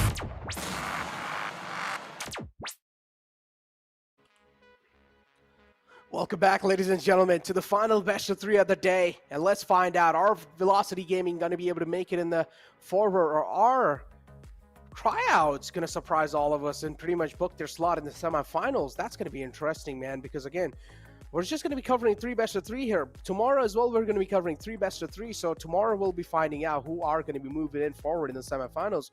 So for now, it's going to be Tryouts versus Velocity Gaming. And Tryouts, we saw in the past, man, they're really known for making a lot of mistakes. Oh yeah, absolutely. I think we saw that from Tryouts in the sense that it's not even like big mistakes. You know, it was the small mistakes that are understandable when you consider the fact that they just joined up as a roster a few weeks back and didn't really get as much time to get together. But the same can't be said for Velocity Gaming. As you also mentioned, like Depmaker's been in the roster ever since VCC 1 completed. They've had plenty of time to get it going. Yes, I will mention that Amaterasu has had a major injury since then and hasn't necessarily had time to practice with the roster, but I don't think that was the issue. Like, Amaterasu was consistent as ever. It was more of a comms issue, I feel like, for Velocity Gaming last time around. And the simple fact that I don't think they've been in the position before, but they've been challenged so much. They've always been one of the top 2 teams in India. So today against Tryouts, the only result I think VLT or VLT fans should be happy with is a dominating 2-0 to prove that VLT is back to the days where they were one of the dominant 2. Ooh, talk about dominating too, man. Yeah, VLT and Global Esports were 2 of the teams that everyone was really scared of facing against. And talk about that. I also have a couple of nightmares. I've faced VLT in the past in some random tournaments, and yeah, that didn't really end well. I was top fragging though, so I was kind of proud of that. But still, the score was like 10-3. I mean, 13-3. So. Yeah, got pretty much rolled. It is what it is, right? But again, that was a while back, and that too against Prime VLT, if I'm not mistaken, because that's when VLT was at their very best. Yeah. So that's what we want. I think a lot of VLT fans want to see a return of form, really, for the team, because when this team gets going, they have the players of that insane caliber in Depmaker, in Hellfire, in Amaterasu, Ace, Vibor, Marzel even, who we didn't really see in the Qualifier 1. I wonder if we do see a bit of him in Qualifier 2, because I want to see more teams really utilize that full potential of a 6-man roster. Full potential of a 6-man roster. Is that, well, you know what? Cutting everything, let's just take straight up look at the map selection, and let's find out how it's looking like. We're seeing Breeze and Ascent being banned. Of course, Ascent being banned by Velocity, and then we have Breeze being banned by Tryouts. Oh, Fracture! Velocity's first peak comes in, and it's going to be Fracture. Oh, interesting. Let's go. I'm dancing. Let's go. Oh my God. I'm very happy. Yeah, I'm very happy. I'm buckled in, man. I'm buckled up. I'm ready for this matchup. Tryouts versus Velocity Gaming. On the other hand, we have Tryouts, which have some young talents to show, especially a man like Ghost coming in as well, which is the Jetman player. So I do want to see what he's got in the hands. So, Sia, I just want you to hold my hand. Hold it. I think it's there. Oh, no, it's the other direction. Oh, no, you messed it up. RIP. But, yeah, I want to see VLT's composition here in the map of Fracture. I assume Depmaker will be picking up the Raze. I'm more curious about the fact as to who's really picking up the Breach. I do want to see it on Amaterasu because he's played that before. He's so damn good on it. But considering the fact that usually we have a single initiator on this map, it's most likely going to end up going to right to Ace because he usually is that standard initiator player for Velocity Gaming. Now, they have played this map in the past and they have shown their composition a couple of times, but I have a sneaky feeling that that composition might just change around because I do think they were preparing a couple of different things for VCC itself. What do you think? KO being pulled out on Fracture? It's a really good card that you really need. So what do you think that's going to happen? Maybe Chamber too? Chamber's pretty good on Fracture as well. So Chamber's going to be pulled out. Okay, so Hellfighter's probably going for Chamber, but what do you think? Is KO going to be pulled out or not? Most likely not, because I do think the double controller is better, but hey, if you want to sacrifice that Viper or the Astra, no, not the Astra, definitely the Viper. No, not the Astra. If you want to sacrifice the Viper for a KO, I could definitely see it happening, but you're gonna have to be hella aggressive to make it work. It's like you'll need a sacrifice chamber for that. You'll need to have a double. No, you need a sentinel, like someone to lurk, you know, because then flank watch is too hard on Fracture overall. They can come from here, they can come from there, they can swing in and come from here. Like, how many angles you gonna watch? I mean, then again, you can have someone like anyone was just watching around. I don't know. You can just have one man dedicated for that role. I don't know. You can. Yeah, but then you lose a man as compared to just having utility, which is why you gotta have that Cypher chamber. Okay, you know what? We can keep talking over this all day. You know, it's like my mentality Hey, is it's our pretty much job. like W. It's like my mentality is pretty much like W key. So I just want Yeah. something to happen in the game. Okay, I just want the blood to be drawn on the map of Fracture. Of course, the deserty lands and a little bit of metal as well added in there. But yeah, blood being drawn on that, and Velocity Gaming is going to be the one to kick things off. It's their pick. Hopefully, Velocity Gaming is able to steamroll it through against Tryouts, because Tryouts, we saw them play in the past as well, and they've made a lot of mistakes. So this time, mistakes Sage will be and punished. Brimstone. Look at the breach on Rexy. Yeah, I do. I mean, I do notice the breach on Rexy, but I'm more curious about the Sage. So, no Viper for the side of Velocity Gaming, which is interesting because it makes their composition a lot more dependent on executes. Whereas on the other side, I'm fully expecting Easy to pick up the Astra. And then Ghost is where I have a bit of a question mark. I don't think he's ever played the Raze before, so most likely just gonna be a God Particle style composition where they run the Jet instead of the Raze and have that double controller. But a Brimstone and a Sage is very, very interesting because, yeah, like Astra is just way better. Play Astra, guys, come on. What? It's also a little weird for me because it's not even like Hellfighter plays a mean Astra. Like, I'm sure they can have Hellfighter on Astra, be bored to play the Cypher. It's what he started his Valorant career on, but I guess opting for comfort instead, maybe even saving strats, dismissing Tryouts as not necessarily tough composition. I'm not competition. I'm not sure though about that. Because the last time they did that, Reckoning gave them one hell of a fight. And we know Tryouts, well, they might have made a few key errors against True Rippers, but they're in no realm, no sphere, they are the easy competition. Oh my god. Yeah, I mean, Tryouts, they're definitely not that easy of a competition, I know. But again, I don't know what to expect in the map of Fracture as well from Tryouts, because it's like they're being dragged in the war zone right now. And Tryouts, I don't know what to expect. Honestly, CA, I do understand they're not an easy competition. They have some they have all the OG players over here. But again, VLT is one of those teams, as I mentioned, they're gonna punish that mistakes they're gonna make. But hopefully, they've got a decent amount of time to try and recover from the past losses. So maybe they have been able to make themselves a little bit more flawless when it comes to the strategies and execution. Yeah, it's definitely plausible. So we'll have to see what VLT has got ready. They are one of the teams that, you know, where in the initial stages of Valorant in our region, continuously changing up the meta, continuously changing up the way they play. So if they can make this work, it's a big, big deal because suddenly teams will be like, wait a second, we don't need to play Viper on this map anymore. But talking about not needing to play, Devmaker alone, not waiting for that flashpoint, gets shut down by Ghost. It's not a fight he can afford to give, but on the other hand, his teammates moving through that other A-side area, looking for a wrap onto Ghost. And Ghost is just making them run around in circles. There we go. Ghost able to find one and actually scratch that. It's a whole 4K. Looking to get the ace, and he gets ace. Oh my god. And ace to kick things off. Velocity Gaming, that's not a start you really. Why did you laugh? The Jet voice line.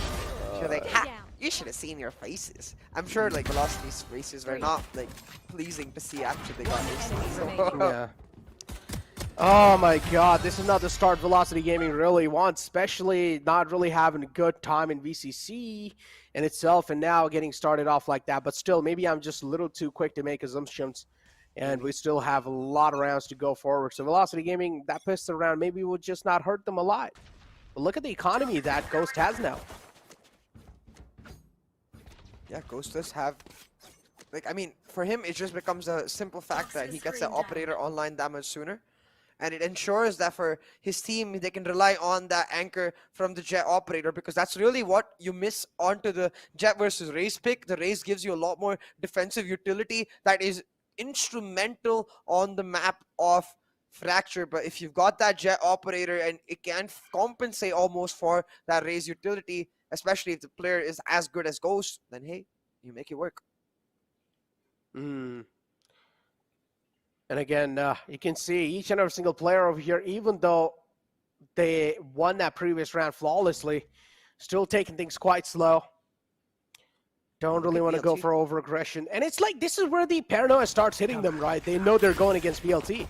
Wait a second, Necro. VLT, they took underground control. They wanted to move in, but suddenly changing their minds, they go tower instead, and it's exactly what Blackhawk wanted from them. Shutting them down. I feel like they should have just kept going underground. Oh my god, Maybe but still. into the B-Link area and tried to surprise them, but hey, Ace is still able to get one. The spike being planted so far, so not bad for VLT and an eco. Yeah, but they're still able to get decent amount of guns off, and they played that Yeah. perfectly. Two men just holding that angle.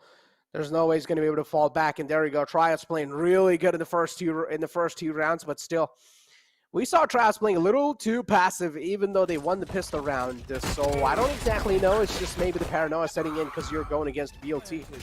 One enemy remaining. Yeah, and you have to start wondering where this Sage composition is really going to have its strength, and looking at it immediately, right? Double Sentinel, Brimstone, probably the best anchor Sentinel, anchor controller that you have. Maybe you could argue that the Viper is better as an anchor, but overall, like, given the density of his smokes and given the fact that he has the longest smokes in the game, Brimstone is probably at his best just holding on his side. So for Velocity is definitely that defensive half where they will be thriving a lot more. Therefore, they need to play it much, much slower on the attack, and they're looking to do that now that it is their buy. Vibor has no idea that players have sneaked up on him. Easy on the background, going to surprise him, but Vibor turn it around. Oh no. He does. And the stun to follow it up too. Oh my god. VLT, there we go. They're starting to line it up now. The stars are aligned, and it seems like VLT are ready for a stellar performance, but the positioning from the Blackhawk is really good. But it doesn't matter. They're getting shut down one after the other. Operator inbound in the hands of Ghost. Maybe he's trying to go for some exit picks. Has the Blaze Storm available too. So yeah, Tryouts in the buy round. The chance is completely just fading away. Look at this. 4v1 on the map. They really need to make sure they don't lose any more weapons. But at the same time, I kind of want to see them go out and hunt down Ghost. Because that operator, again, it's the biggest difference maker with respect to the Jet Race difference, right? With the Race, you have the utility, you have the nade, the Boombot every single round. But if you shut down that Jet's operator, suddenly she becomes that much more useless on this map, unless they're going for the W key flash and dash plays, which works into what Velocity want. Because if you look at Velocity's composition, it's all about punishing aggressiveness. It's all about punishing aggressiveness, and then in the mid round being able to do these quick bursts with the Sage just cutting off one angle. And on both of those sides, it can be very useful. Like for example, in this particular round, you see they just hold on, they shut down. As soon as the pushes come in, they're then able to push in onto side and use that pressure to get the plant. Having said that though, that was the bonus from the side of Tryouts. So we'll see the true tests for VLT in this round when Tryouts themselves are able to get themselves on the assault rifles. Oh man. 3 rounds already taken care of, and yeah, after that previous dominating win, now all the eyes are going to be on Ghost. They still have a buy over here, so VLT, if they're able to take care of this buy, even from the side of Tryouts, then Tryouts are going to be completely broken, not just emotionally, also economically. So it's going to be hard for them to bounce back again in the game, but still another eco round, just try and just get them back on the track. But we have the stunts coming through. And look at the fallback coming through instantly from the side of Velocity Gaming as well. It's a little fake. They have the Cypher lurking around on the B site.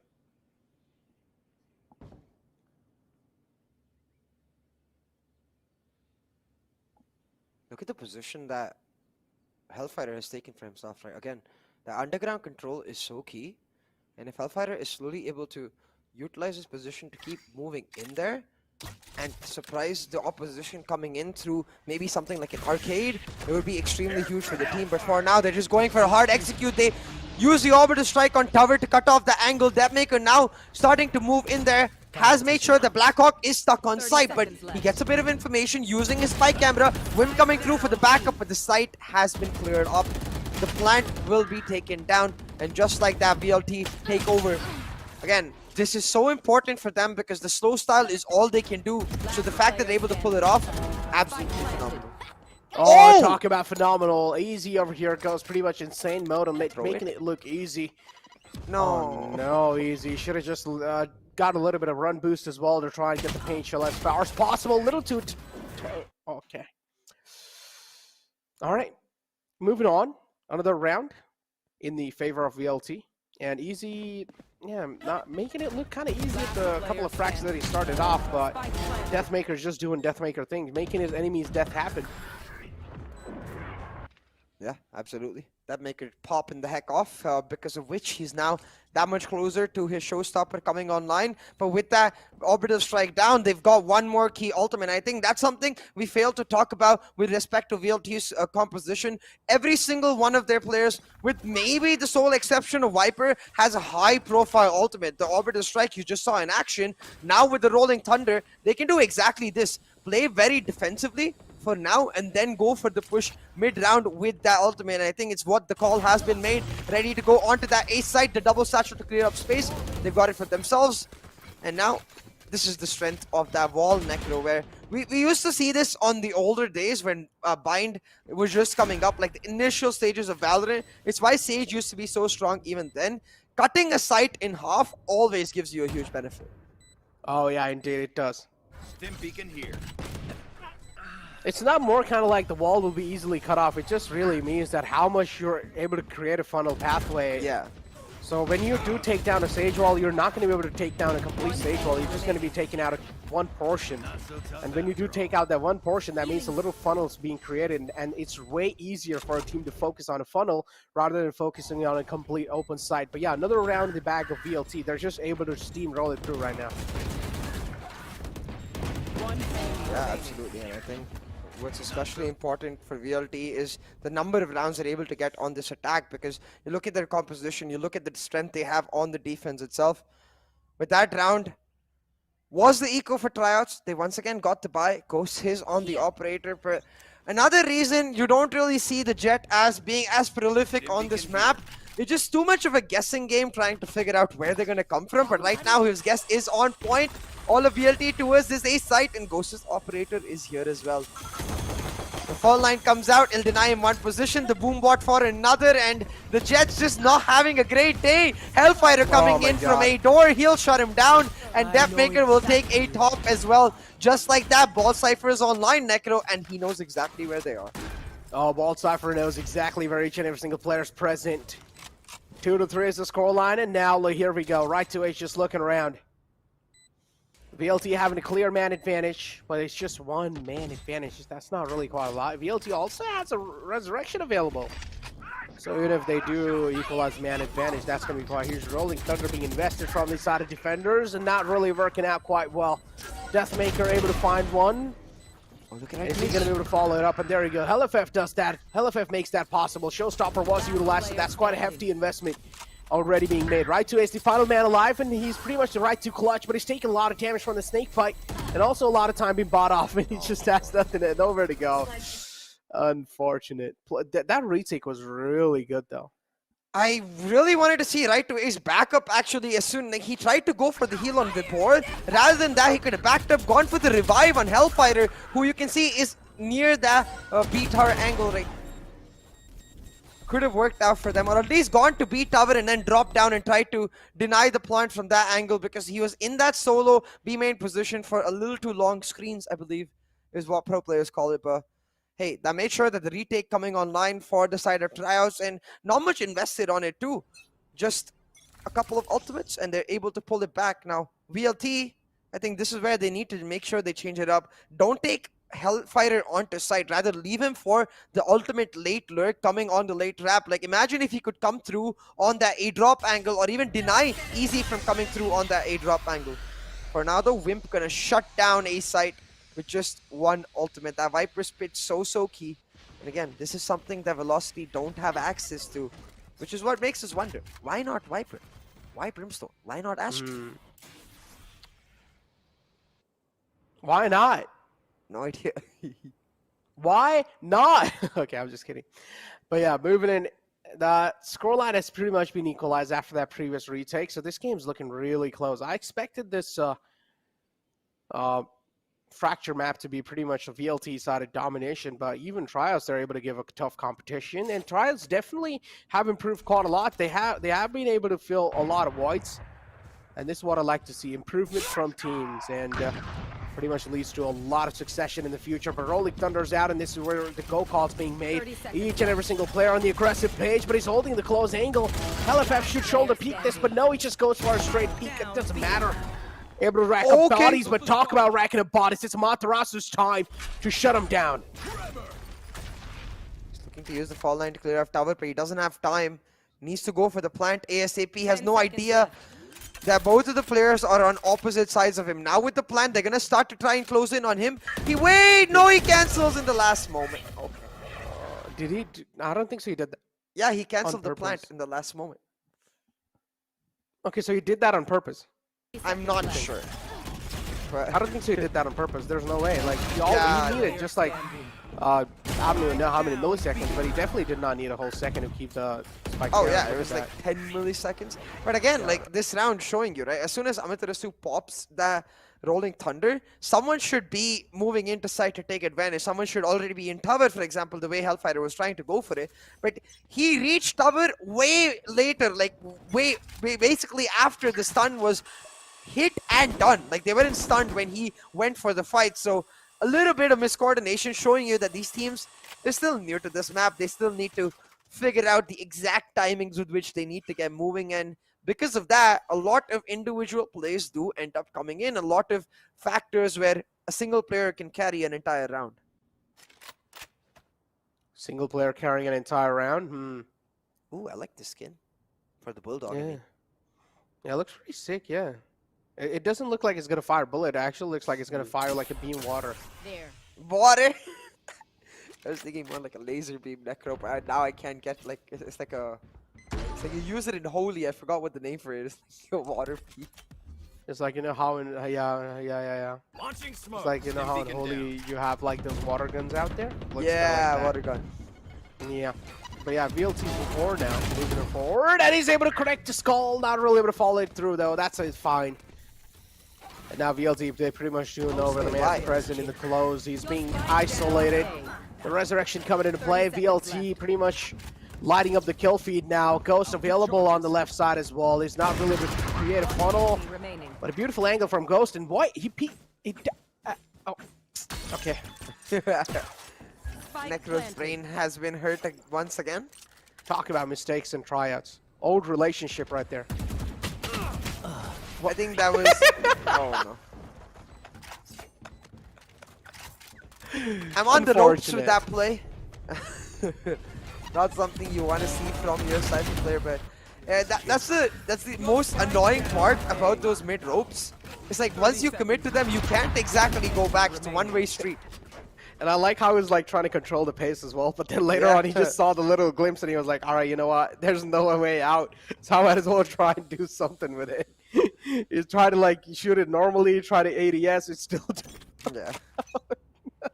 Because even if you stop like moving your W key, the rope still keeps you moving like slowly. So it's very hard to maintain the tracking, and hey, maybe it will become very easier in the future once the pros get used to that mechanic, but for now, I just noticed all of these, I don't know, like safety signs, I guess? Keep it secret, keep it safe. Cage triggered. Oh!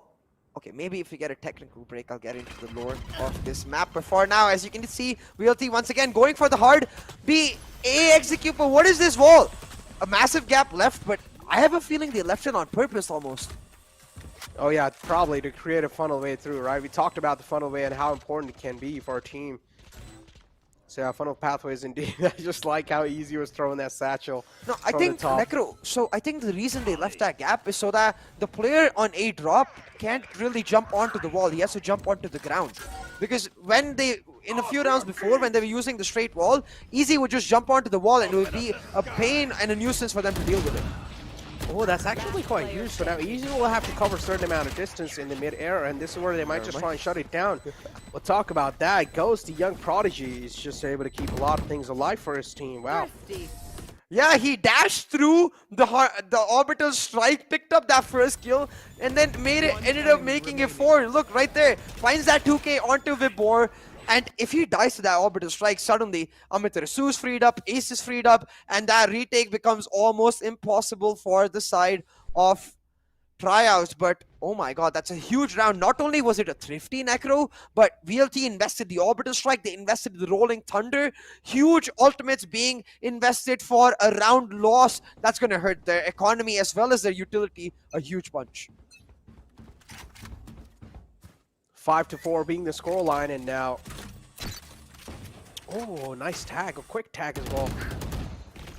Instantly being taken out. And there you go. Ghost now pretty much just going to start to light things up. That's a big man taken out as well, Deathmaker. I just love how they let Ghost stick to his comfort role and pretty much is able to dominate through now. I feel like they should have done, VLT as well should have done the same thing. They should have just let Deathmaker play the Jet and maybe have a double duelist composition. Could have worked out. Yeah, most definitely. Especially since we see Vibor playing the Raze on Icebox, you know? Yeah. They should have just let Vibor play.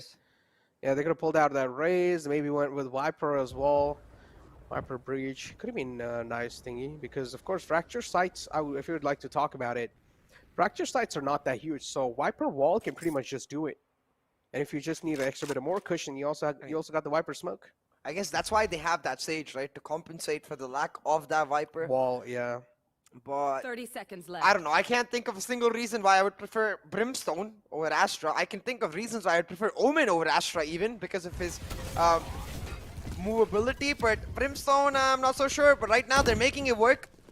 They've got the execute onto the site, not going for an open plant, which is kind of weird because they have the entire site. They have the entire site, but still, look at this now. VLT. The man advantage is pretty much neutralized on the both sides. It's equal, so none of the teams are going to be having like more pressure. Both of them are going to be on the equal page. There you go. Another man being cut off instantly. Amaterasu extending himself a little bit too much in that situation. Should have just held on. I feel like, but no, was not really interested in doing that. Before finds another one as well. And there we go. Brimstone says down and out. Indeed, down and out for sure. Vexy follows it up with 2 huge frags, and now it's Wimp and Vexy alive. Oh, Vibor lines one up, not really able to get the second one as always, and Vibor will fall down. I didn't laugh because of the voice line. I laughed because after Easy died, his satchel was still there, and the satchel pushed his body further, and it was just a funny interaction to witness because I just saw the outline of his body moving because of the satchel. Like, okay. You might see it in the replay, actually. Down and out. Interesting. Yeah, right? One enemy remaining. I mean, it's okay. I didn't really find that funny about it. I'm sorry, CA. That's okay. What is funny right now is the simple fact that the Tryouts, they are starting to pick up a little bit of momentum, and VLT's composition, it's becoming a bit one-dimensional, Necro. Tryouts have understood that these guys are always going to execute and play post-plan, so they just save all of our utility for that retake. You can see they're not investing much utility into actually going forward. They're instead looking to walk up, understanding that every single time they are most likely going to have to retake the round. Now you can see, again, VLT going for the A execute. They wall off A Heaven. Do go for an open plan this time, which I personally love, and now they're spreading themselves out. So already VLT adapting, where before they would stay cluttered onto a site and not be able to deploy post plan. Because of that, now spreading out, and nice shot by Ace to add up. He flicked away, and that is so unfortunate. Oh man, there we go. Now kills are pretty much hitting the deck as well. 1 kill on the attacker, 1 kill on the defender to follow it through, and now it's just Ghost. Or Scratch Dash, just Tryout. Ghost left with Black Hawk to try and make something happen. On the other hand, VLT as well has 2 players, but it's a one-on-one trade, so that's quite huge. So indeed, VLT is going to be having a little advantage with the spike plant coming through, but looks away in the nick of time, and that's not really a good news. A Thrifty coming through from VLT, and that's going to help quite a lot to get the momentum back again. Oh, I see Marshall in the background playing with a kitty cat. Marshall's always on that beanbag, dude, just chilling out. Yeah. Well, a huge round for Velocity Gaming again. Talking about the post plans, right? Like every single round before this, we saw them execute onto A, put in a narrow wall, because of which they were not able to really get out of sight. The only area they could inhabit is that A main area, and even then they never went for the late wrap from A main, A door, try to get in from the other side of the site. They always seem to be cluttered in a small area. but already adapting on that note, able to pick up a huge Swifty. Now going to catch Ghost off guard on this push, but a bit of a whiff from the ball. Yeah, that's not a bit. That's quite huge of a whiff. Oh, But no, still, he's- at least there is a little trade, and right to ace as well, able to follow it through on the easy. Trades are happening back and forth, and there is a Rolling Thunder available, so keep this in mind. This can be an instrumental Rolling Thunder. But within a blink of an eye, now we're down to a final man alive. It's Blackhawk. Nice neural theft. Now he exactly knows where the players He are became a present. DJ for a second. Like, because he's spamming his Oh my alt. god. I have taken over Necro's job of making lame jokes today. Just today. Just today. I can't with this guy. One enemy remaining. Oh, he's checking it though still. Oh, Deathmaker. I want to see that ult in slow mode. I want to looks see kinda that sick. raised nade in the fracture background. Like, it's like he set up his celebration fireworks, you know? When he threw it out of the map. Nah. It's not that big of an enemy explosion, CA, remaining. come on. It's Yeah, not. this one is kind of sick. Like, see, Look fade at, away it's like, ultimate. Yeah. Oh, it's like he used the ult and then he looked on the left side, so it looked kind of sick. No, I think that's just a race thing. When she fires, her head moves away from the. I don't think it's a bazooka. The showstopper, I guess. Like, we could just call it the showstopper. But yeah, when she fires, her head moves away. Maybe it was though. Now I'm curious. I also want to see the ultimate in slow motion. I wonder if he did go for that fade away ultimate. You know, that would be pretty freaking cool. Yeah, if he did, yeah, if that was called calculator for sure. But yeah, right to waste, pretty much just walling off this one. Dude is realizing the pistol round how instrument and pivotal that wall can be, and that's what he's going for. And now VLT, they pretty much have walled off the thing, and now they don't really need to worry about one side. This pretty much means it's a funnel set through on either side, and they're just able to rack them up, easy able to find 2 frags, but that's not going to be enough. It's a 3-on-2.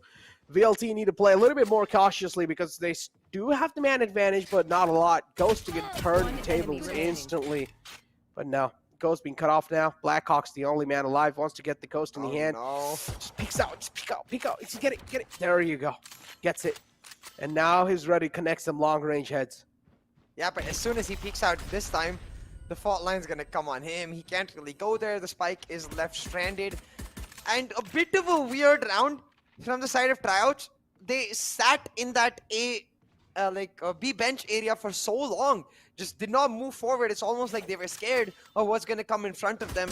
And to be fair to them, I understand kind of why, given VLT's strength on the defense, but you can see like a simple push from VLT. They didn't even commit much utility. I think all they committed for the A-drop push, and you can see on the map, was just a fault line. So VLT is just getting a freebie, and considering how huge Fracture is, it's kind of weird that all of Tryouts died in that tiny B bench area. One round lead again for VLT. Now they're looking pretty good, at least to kick things off in the second half on a good note. VLT again, it's not really looking that great. They can try and make something happen here. But again, Ghost, or at least Tryouts, are able to make a comeback happen all the time. Every single time, VLT, they're just not able to keep the momentum going against Tryouts. So they'll need to find a sweet tuning for themselves. On my wire. They need to find a way to try and upset the holes VLT has with respect to the fact that it's almost impossible for them to retake, but holding on to site is what they're really strong at. So not give them 1v1s, rather to try and play off of trades as much as possible, whittle down their numbers. We're talking about whittling down their numbers already. You can see with the same push down A-drop, they've got 1 frag. Deathmaker will make it 2, and be like, all right, next, let's go. Let's get this over with. Indeed. 7 rounds on the board. As I mentioned, VLT, this should not really be a tough round for them to get back in the hands. Spy drone coming through as well. Try to scan or at least spot a man out, but it's fine. Trades are there back and forth. Right to Ace is able to get those frags. A nice 3K to close things off. And Hellfighter being like, yo, it was all calculated. I wanted to get Ace at 3K so that later when I die again, he can revive me that much faster. Rest. That's not true, by the way. I'm being completely sarcastic in case anyone in chat actually believes me. But for this particular round, Necro, it was the eco from the side of Tryouts. Now we're going to see the buy coming through. And I really want to see some aggressive flash and dash action. Because if you remember the way God Particles was able to thrive against Global Esports with this exact same composition on this exact same map, it was aggressiveness, it was proactivity. But instead, you see from the side of Tryouts, much slower on that push. They need to get it going. Indeed, they need to get it going, but still. Oh my god, what is that? It's just the head being ripped off and Ghost just doing Ghost things. Making him a Ghost for sure after that kill. And now Ghost having the side control as well. That Reaver Vandal making it work. Ghost is just a man unleashed right now in this. They paint shields out as well to try and force the defenders out of their comfort spot. Wimp knows where exactly he's present, but still misses that flick. And VLT get another chance to get another round on the board, but this time they're just lining it up. Bordo is able to sprint transfer on both of them. Oh no, try to get the Vandal. But unfortunately grabbed on the rope, which also should give his footsteps away. Has a Molotov though, so can use it to push Vexy off his site and then look to isolate the 1v1s, but instead he's playing for time. I think his objective right now is to try to inflict as much economical damage as he can on Velocity Gaming, but unfortunately the Cypher camera in his face will make sure that he gets darted and taken out by Tryouts. We're still keeping this map extremely close with this buy-round win, making it 8-7. Now in a position to try and push forward, but the eco damage has been inflicted, Necro. Already in this round itself, a couple of them were on light shields. Now with 3 weapons going down, you can see still not necessarily able to afford the full buys. I don't even think they have full util on someone like Ghost. I don't think he has both of his cloud bursts or both of his updrafts. So definitely something in favor of Velocity Gaming. But on that same note, it will be very motivational for them knowing that they can break this double sentinel composition that is the Sage Cypher coming in here. And again, you got to keep one thing in mind, that VLT, as I mentioned in the past as well, they're just not able to work off of the momentum. Again, they found the first 2 rounds because they kicked things off on a good note in the second half, but again, if they're just not able to keep it going on the bonus round as well, then this is where the problems will start knocking their doors. I mean, they have already. Now, this round is going to be really important for them. If they miss this round 1 as well, that means they will be forced on an eco, and Tryouts will have 1 round lead, and this will pretty much take down the mental of VLT. And that mental can be oh so crucial. But right now, the Rolling Thunder being committed. Tryouts trying to get into sight, but right to Ace on the late position near that bench B arcade area, able to shut them down. It ends up being a 2-for-2 trade though, because even though Easy gets taken down, in his dying moments, his Nate avenging his life, taking down number 3 super. This is why we call that maker one of the most cracked aimers in India. You see that? The way he just walks out to his head. There. Sheesh. But there you go. Oh no, Vim peeks out. Deathmaker not really able to lock onto his head for sure though. Nice stun coming through for Boar's movement, just a little bit penalized right there, but it doesn't matter. Even though he's shoulder peeking, Vexy still holds on to his trigger for some reason. Could he try to just pre-fire it through? He had bullets in the magazine or not. I'm not really sure about that, but still kind of held onto his trigger, and that's why VLT able to get another round on the board. Unfortunately now, that means Tryouts will be forced on an eco, so VLT should have another round on the board, question mark?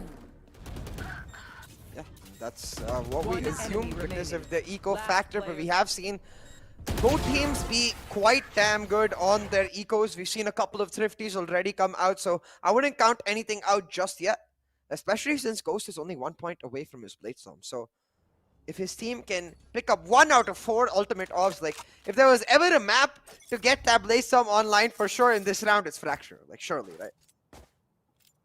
Oh man. Smoke's down.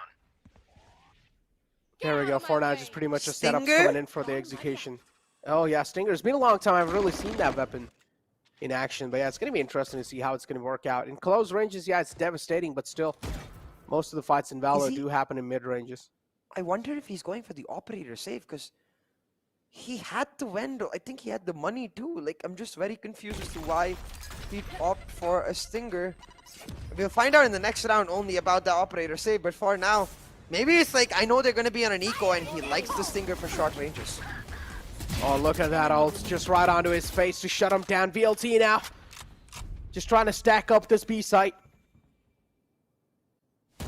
They have the defenders available. Beautiful utility coming in through. Just try and flush up Amaterasu just to get his eyes off for a while. That should help him reposition for sure. But if Vibor finds another one, that's a nice shot to cut it off. And Vibor again with another one. What's going on? Vibor right now is on fire. They'll need to shut down Vibor. Stinger retrieved in the hand of Vexy. Not really going to be happy with that weapon for sure. But still, right to his peaks out in the nick of time and will end the lifeline. See all of the players still with the game face, just not giving anything away, you know. I really appreciate this from all these pro players. Like, we saw it from God Particles too. Win or lose, there's very rarely a change in their facial structure. There's rarely ever emotion shown. They're ultra focused on the round in front of them, the round that is about to come up. And I can definitely appreciate and understand how valuable that is, Necro, because that simple thing can go a long way to effectively making sure that your team has the right mental. Now, you see a complete change in setups from the side of VLT. They move the double anchors in the Sage and Cypher to this A site, and this read could be beautiful because look at the spike. It's moving through A main. I think Tryouts are going to try to execute A, and the perfect time for this setup to change. The double anchor is ready for it. But Tryouts as well, they'll need to start trying something out. It's going to be hard for them to actually get the read on what's going on in VLT because still, as you mentioned, it's a last minute change coming through from the side of VLT, so Tryouts will need to try and get the read on what exactly is going on in their brains. Jiggle Peak coming through just to get info. Right to his also has the resurrection available, so his life is going to be quite important. He needs to stay alive. No, look, instead they're just waiting for the wall to end up going down. So it was very early wall. They can now go for the execute after Oh my god. But right to ace is like, wall or not, I am the barrier. Yup, he is able to connect that headshot even through the cage. And now the man on the side will also fall down. Tryouts, they just open the floodgates and they're able to flood inside the site quite well. Within a blink of an eye, we're now left with 2 men alive for the side of VLT, and they're just shutting them down one after the other. They're lining up the bodies. They're making this site look like a graveyard. Save? Yeah, surely. Ooh! Wait a second. I want to see that knife again, Vibor. Could you... Okay, after you survive, maybe you could pull that knife out. But yeah, I 100% agree. Again, this is the issue with respect to the Sage versus Viper, right? We're having that discussion with respect to maybe the Sage is coming in to try and compensate for the lack of that Viper wall and its ability to cut a site in half. Well, the issue with that is that the Sage wall expires, the Viper wall does not. I mean,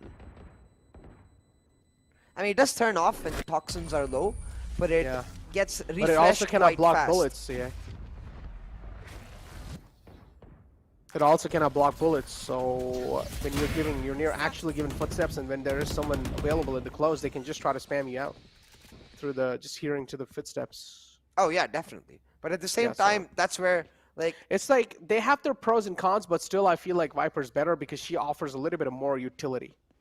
Yeah, or if you want to really not use the Viper and use the Sage, I would say maybe make late walls or maybe make deep walls where they, like for example over there, he walled off a drop and that allowed them to just walk up to the wall and wait. But here in this case, he's made a deeper wall where they can't take control for free, so they have to break the wall. So at least you get some information on the basis of the wall. Exactly, and one thing you mentioned, it cannot be destroyed, so whenever you want, you can just put it up. And now look at this, VLT. Right to ace pretty much did try to wall the backside off, but it still got broken. So VLT, not really going to be looking that happy after that. But there you go. There comes the ultimate through, and Deathmaker's able to find one. I'm pretty sure he'll have to settle down with just that though. And I think Deathmaker also noticed them running away. So probably given the call here to Hellfighter, expect to push in from your side, but Wim getting tagged out will delay them. And look at the time available. I think they can still go for the rotate because look at Ghost's position. He's trying to go for the late B lurk now. Committing a lot of utility onto this side. They're going to have to push in, and this is disaster because there's already 3 players here. 3 players here, and Amaterasu finds the opening skull. Deathmaker still retrieves the Vandal in his hand, and now he will also have a gun to work with. Blackhawk, oh, that's a nice shot. Good flick onto Deathmaker to end his life. And now also has the neural theft available, but still I feel like he's not going to be committing for the complete clutch. He still wants to find another one before the confirmation comes through. And right to ace will pretty much find the man Blackhawk. Ooh. The eco revive as well. We've discussed the mathematics of this before. It's effectively 2,900 credits in the bag, so most definitely worth the revive, especially I would say this late into the map. And to add on to that point, given VLT's composition, right? Because they're rarely ever playing in a situation where right to ace is gonna get a very great chance to revive, since he's playing that anchor role. He's sitting on one side entirely. He's not just moving around from side to side, healing and reviving and slowing for every single person. No, he's walling off the side he's playing and usually healing himself or the player he's with. So in that regard, definitely understand why that economical resurrection came through. There. 11 rounds on the board for VLT. Oh, nice one way. Yeah, that's a really good one way. Just potting the toes out and just trying to cut the legs off over here of the players. Down A. And VLT, oh my god, what's going on? A flawless round coming through, and they're just able to line them up and just stack the bodies on top of each other. Yeah. I'm gonna go have to try that one way myself later. I think, if I'm not mistaken, he probably set it up from stairs, or unless he went for a bounce off of the wall in front of him. Gonna have to try out both and figure out how that one way is set up, because I think if a Cypher cage could fit in, maybe a Viper smoke could too. So if maybe I could just use the Viper smoke lineup to do it. But hey, I think that's something for all of you guys to try as well. Instead of dodging the fracture maps that I usually see in solo queue, maybe you can pick up the Cypher and try to emulate Hellfighter. Hellfighter's been a really crucial player in the VLT roster, especially in India Q when we saw him pop off. But this time in this game, I would say he's doing okay. He isn't really getting that much amount of spotlight, so it's really hard to judge how he's doing in the game. My camera is destroyed. Nice spot coming through, instant destroy as well. They found my wire. At least that spot in itself can tell that both the duelists, or at least one of the duelists, is available on this site. So we might just see the rotation coming through, and yep, that's what exactly is happening. Look at the other three players. They're closing in from the back and the flank. This flank's going to mean quite a lot for VLT, and their lifeline relies on this heavily. They also have the Rolling Thunder available. Oh my god. VLT. Defenders win. Just a special effect. Nice. Yeah, they just used everything they had on the site. They were like, all right, we're not going to let you guys win this one. A beautiful first map to close it off on the map of Fracture. It did seem like it was getting a little too close for comfort at the start, but then later on, the vision started getting a little bit more clear, and VLT were just able to easily get these rounds in their hands, and they were able to crack the code against Tryouts. Yeah, most definitely. I think this is where the experience of someone as big as Amit Rasool really came in, who had so many years of IGLing a roster before Valorant. Even in Valorant, he's been the IGL of Velocity Gaming, or Vertigo before it was Velocity, from the very start. So you could really see the adaptability. But again, I think we do agree on the point that I feel like this composition does inherently limit their options. So I want to see if they carry the same composition over, say, against a GE or an Enigma for that matter, where the teams might punish them. Especially when you consider the fact that Tryouts weren't running the Astra either, so the Astra diff couldn't really be seen, if you know what I mean. Yeah, but let's take a look at the scoreboards here just to get our visions a little bit more clear. And we have Wimp, of course, on the top of the leaderboard, pretty much just doing Wimp things with 15 kills, 15 deaths, and then 4 assists. Ghost as well, not really this time on the top, but I am pretty sure he had a lot of impact in that previous game. And then you have VLT Right to Ace as well with 20 kills. Right to Ace is kind of like one of those players that is just able to stay consistent no matter what. Yeah, most definitely. And you could see, I think, a lot of those kills coming through on the fact that he was playing the heavy anchor and always in the right place at the right time. And I'm actually curious, because what we learned from Enigma Gaming was that their callouts, of course, Antidote controls the pre-round callouts, but mid-round, it's really dependent on the team. I want to know here, is right to Ace the one be like, hey, I want to wall this area now, I want to wall this area now? Or is Amit Rasool being like, hey, we're going to push this angle, the two of you, the Cypher and the Sage, go on the other side of the map? But there you go, the damage numbers as well in front of you guys, including the headshot percentage. Pretty much VLT just dominating their way. And then the last stats, MVP comparison between Right to Ace and Wimp. Wimp had his pop-off rounds for sure, but the consistency, if you talk about it, pretty much both of them having equal amount of consistency. But you can see clearly between a 10 to pretty much between a 16. Pretty much to the 15th round, it seems like Wimp had a little bit more upper curve, or at least Right to Ace had an upper curve over Wimp.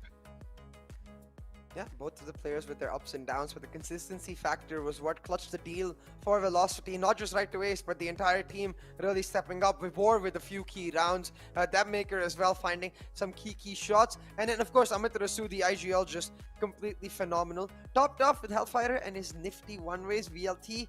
Show off exactly why they picked up this map. And I am starting to wonder if, like, as we had our discussion, right, maybe not only are they saving strats, maybe they're actually experimenting, and that's why they wanted to pick up Fracture, knowing that Tryouts are a newer team who won't necessarily have a set strategy for the map of Fracture. It gives them this open ground, like, hey, let's try this out in an official match and see how it goes.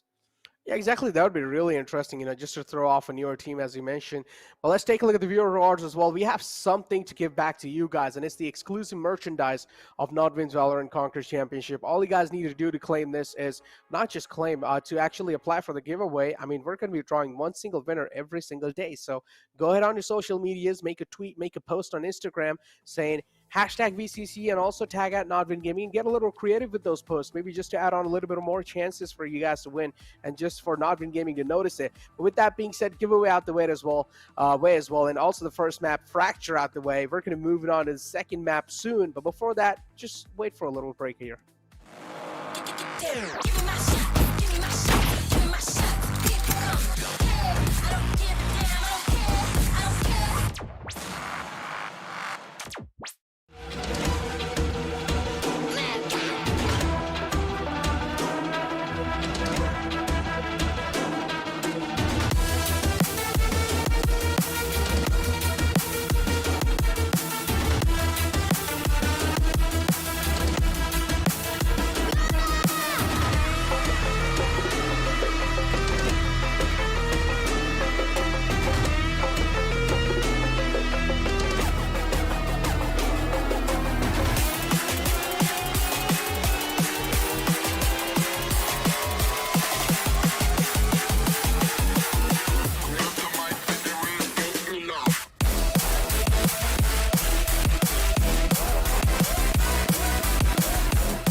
bombs get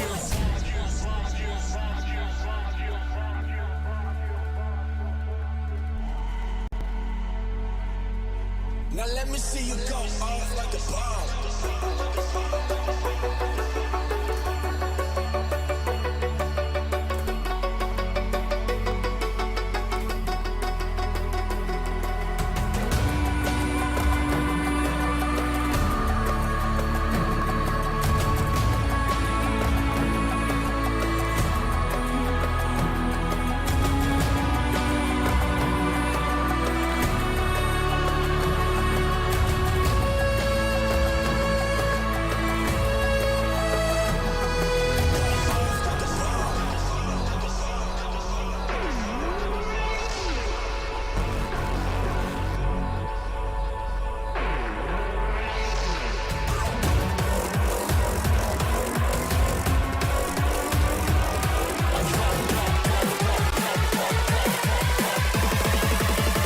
Let me see you go.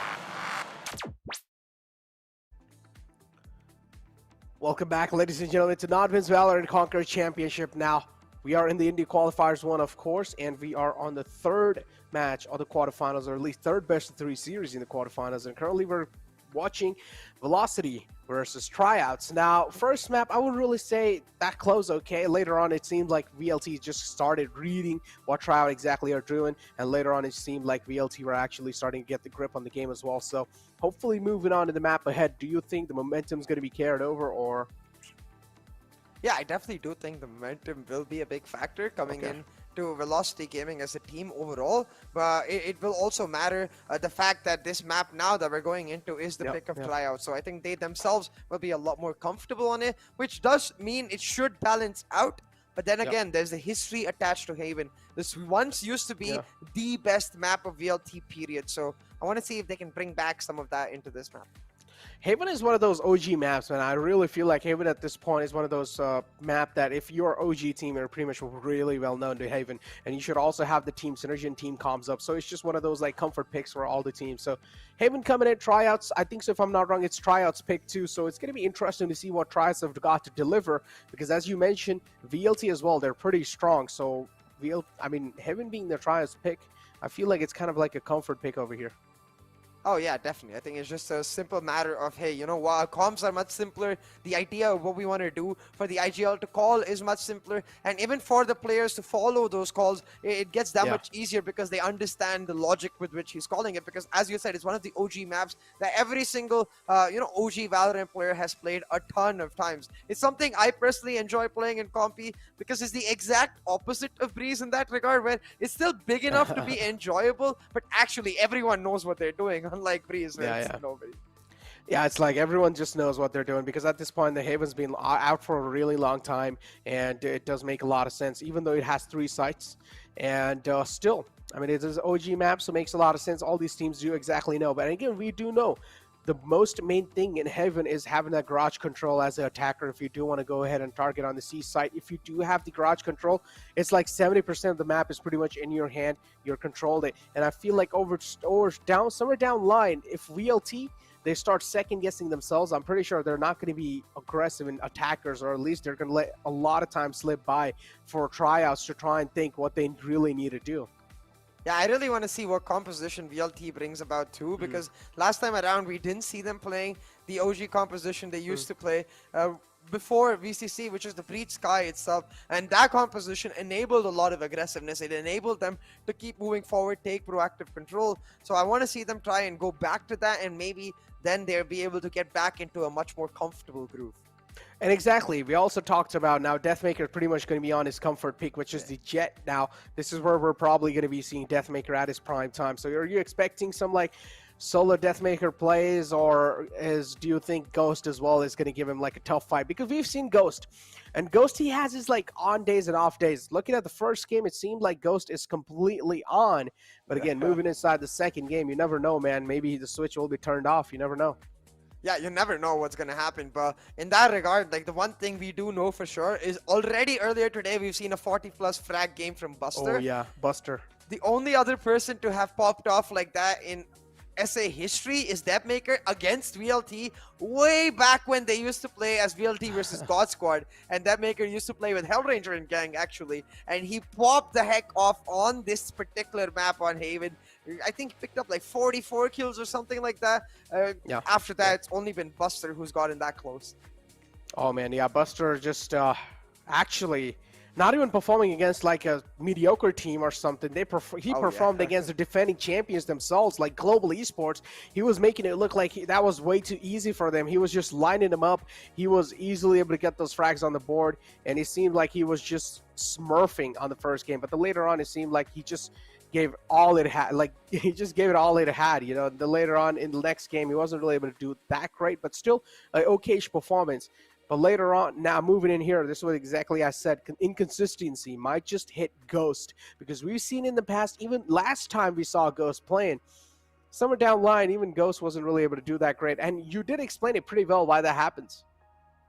Yeah, definitely. I think at the end of the day, it does come down to nerves a lot. But even on the map of Fracture, like just recently, if you look at it, it does feel like, you know, they weren't necessarily ready for it at all. They had a vague idea of what they wanted to do, but the lack of confidence, I feel like, inhibited them to a large extent, where they were like, should we push here or should we not? In that moment while they're thinking, VLT just instantly punished them. So I think that's what is going to be largely different on Haven. I don't think there is going to be the hesitation for the side of Tryouts. They're going to be much more confident with what they want to do, and therefore I think it's going to be a much closer map than it was on Fracture. Yeah, hopefully this is a little closer map, because I do want to see a little bit of more competition given to VLT, just like how Global Esports started sweating at the start, but then later on it was kind of like it was kind of like back and forth again in the second round, because but again, I do want to see some OTs coming in even inside this, but finally the wait is over and the map and the agent selects in front of you guys. I'm just happy. Oh, actually, I don't mind the KO either. Go for that. He was. Yes! Okay! He actually locks in the KO. I was going to say, Amitarasu was, in my opinion, used to be the best Phoenix player back in the day when Phoenix was the meta, you know, on Haven. You played the Jet Phoenix comp. Phoenix was so damn good, and he played it so well. He knew exactly when to go for the pushes, not to step back, and it was the only map he played Duelist on. He still IGL'd on this map, still played that Duelist, and he popped off. Like, I'm talking about every game, he would get 25, 30, 35 frags. So I am personally a big fan, not for the KO. I'm just glad to see Amitarasu back in his prime time agent pick style. He gets to be now, still be that supportive agent that he could have done on Breach, but from time to time, we might see the OG Phoenix Amitarasu come back. Ooh. There you go. Moving inside Heaven, ladies and gentlemen. Give us your predictions in the chat. What do you guys think is going to be the outcome over here? I have to say, Necro, I know I said I wanted a close match, but I'm such a big fan of this KO. I think it's going to be a big stomp here, especially since it shuts down the Breach so damn hard. The way it functions, if you can, like right here, the Breach wants to set up the flash for the peak. He can't. He's suppressed. Oh my god, yeah, you're right. Yeah, that's quite huge. Yeah, it's like a counter for Breach. So VLT pretty much finding kryptonite for that roster, but still it really does come down to how he's able to play the KO. A little bit of slip-ups and maybe Tryouts will punish them. On the other hand, a little bit of slip-ups from Tryouts and maybe Tryouts will punish them. It will keep going back and forth. The rotation on the C long side is coming through, and the C side for now is at least looking clear. There you go, Gravity Wells initiated as well. Ghost taking a lot of damage on the site. VLT now, they're just going to let the floodgates open. It's fine. They can go for a retake. They're just waiting for all these Astra Stars to get rid of. Another dagger on the board. And 3 dudes being suppressed right there. The Astra, Breach, and Jet, they won't be able to dash back as well. So Ghost found himself in quite a tricky spot. VLT now getting the side in their hands as well. And slowly and steadily do realize the final 2 men are going to be on the long side.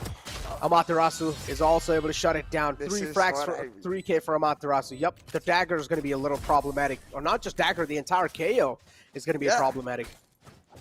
Even if you just talk about the dagger though, right, Necro, if you look at the situation on the retake, right here when he's able to suppress that breach, again, the breach who wants to set up that fault line, the flashpoint so Ghost on that Jet can either capitalize on it or use it as cover to try and get out of there. He's just like, nope, you fight me in an aim battle because I'm about to whoop your kids back to the good old days when I played Phoenix.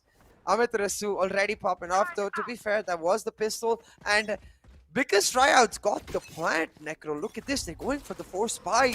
The Sheriff picked up for Ghost, I believe, while the rest of them go for the Spectre with light shields. This is a little scary and inspiring at the same time, but Ghost... Oh, he took down the Nanostorm on time. That's huge. Yeah, he's looking to connect some skulls as well.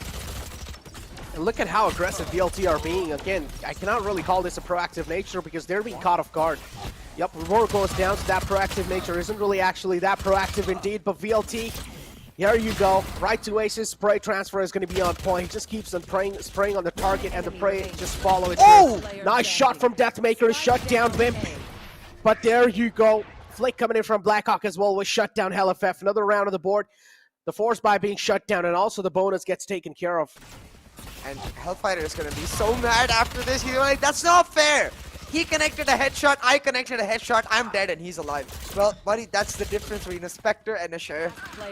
Sheriff going a long way to making sure if you get, like right there, the breach heads blows back and, well, if it was even if it was a Sheriff or a Vandal, it would have been an instant round win for Hellfighter, but it does not work out. And I 100% agree with your point, Necro. I don't think they needed to push into Ghost and try to kill him at all, especially since they had no idea it was a forced buy. If you think about it logically, if they're assuming it's going to be an eco, why would you try to go take down a Jet, even though she's isolated? If her team could come through, make it a trade, get a free Spectre.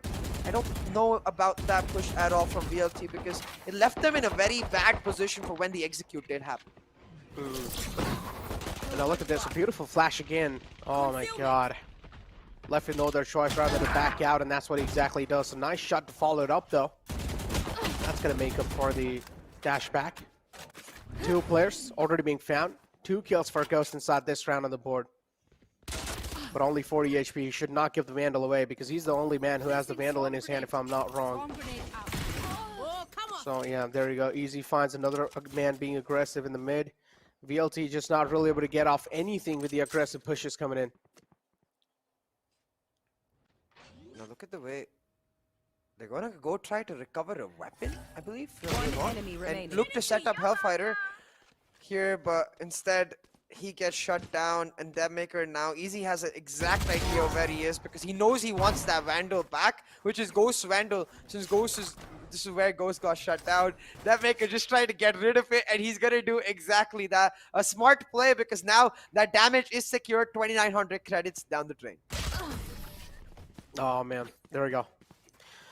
Now, talk about the rounds lead over here still, even though VLT, they were able to kick things off really well, but after that pretty much force buy coming through, they were not really able to get the momentum back up. So beautiful bounce back, even though they lost the pistol round. But again, the continuation is what I want to see. Are they going to be able to continue it or not? Because this buy round is going to mean quite a lot for both these teams. You can clearly see the weapon advantage being seen on the side of VLT, but a lot of light armors, that might be affecting because that can help Spectre out quite a lot. Yeah, and it's also the fact that most of the Spectre players are just carrying the freebies in terms of the money. So they have a lot of economic cushion, and trying to push in Ghost caught on his lonesome. I think he was trying to punish the fact that Deathmaker had to tailwind early, assumed that he would be on his lonesome because that's usually what an operator player is in that position. Rarely ever has that support, but right to ace, ready to make sure that Deathmaker doesn't get caught isolated. And now, you can see all of Tryouts still making sure that they have those close to mid-range battles, trying to go for the push here. The Hunter's Fury comes in from right to ace, but tags his teammate more than it tagged the opposition. Yeah, a little bit of team damage chipped out. Nice knife there on the site, just suppressing out the utilities that can be potentially used against them in this retake. But again, VLT, good finds, nice trade-offs coming through. I do like how they're playing off of each other in the map of Haven. heavily relying on each other. VLT now just doing really good inside the Haven.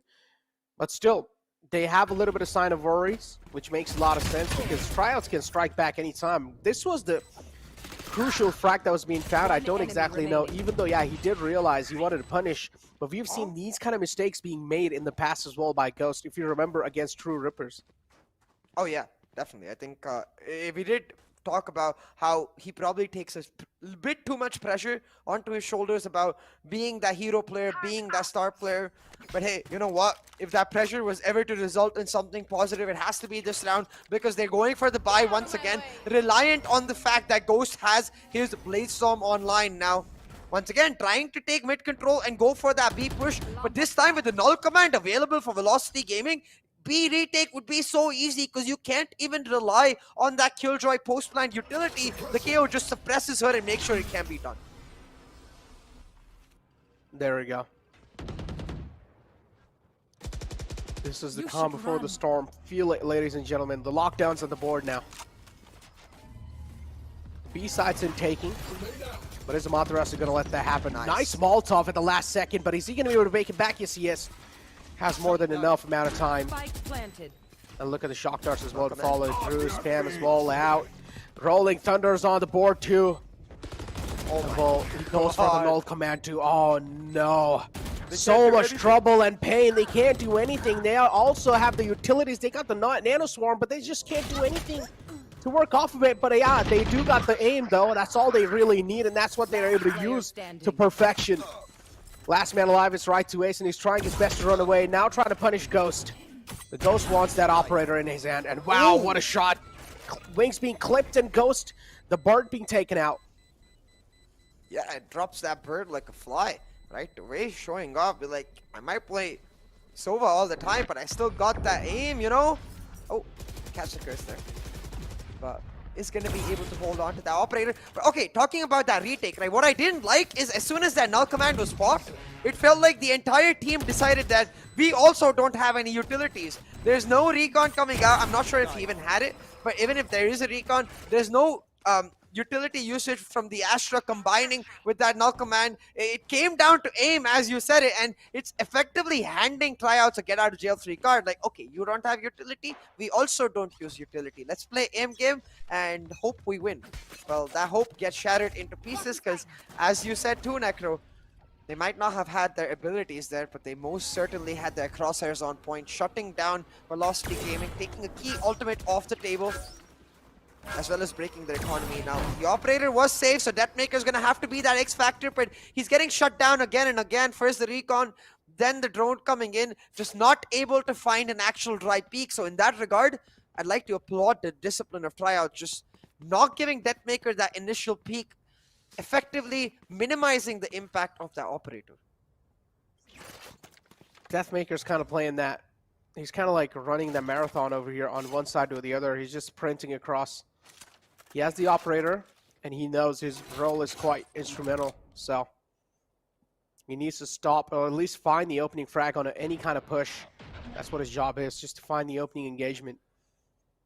Oh, that He's trying to do that. He's trying to just create a lot of things, and there you go. Cosmic Divide comes through, an interesting one from the side of attacker. C-side is undertaking.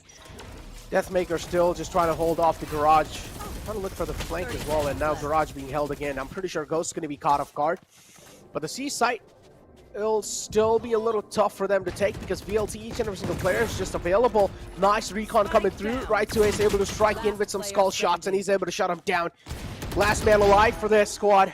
Amaterasu, the only hope and the only lifeline alive inside this round, and he will be taken off as well. Yeah, Deathmaker missing a few key shots right there. I feel like almost giving into the chaos of the moment where there's so many things happening at the same time. He's not able to zone in, and I think that's an Opera's biggest strength. Like, your ability to zone in amongst all of that chaos. We see it from Rossi, right? Whenever we see him on the operator, it feels like he's looking at nothing but the scope. It almost reminds me of that Ramayana story where, I forgot what the guru's name was, but when he was teaching Arjuna how to shoot an arrow, he's like, just don't look at anything else around. Look at the arrow and look at the target and shoot. It was Dronacharya.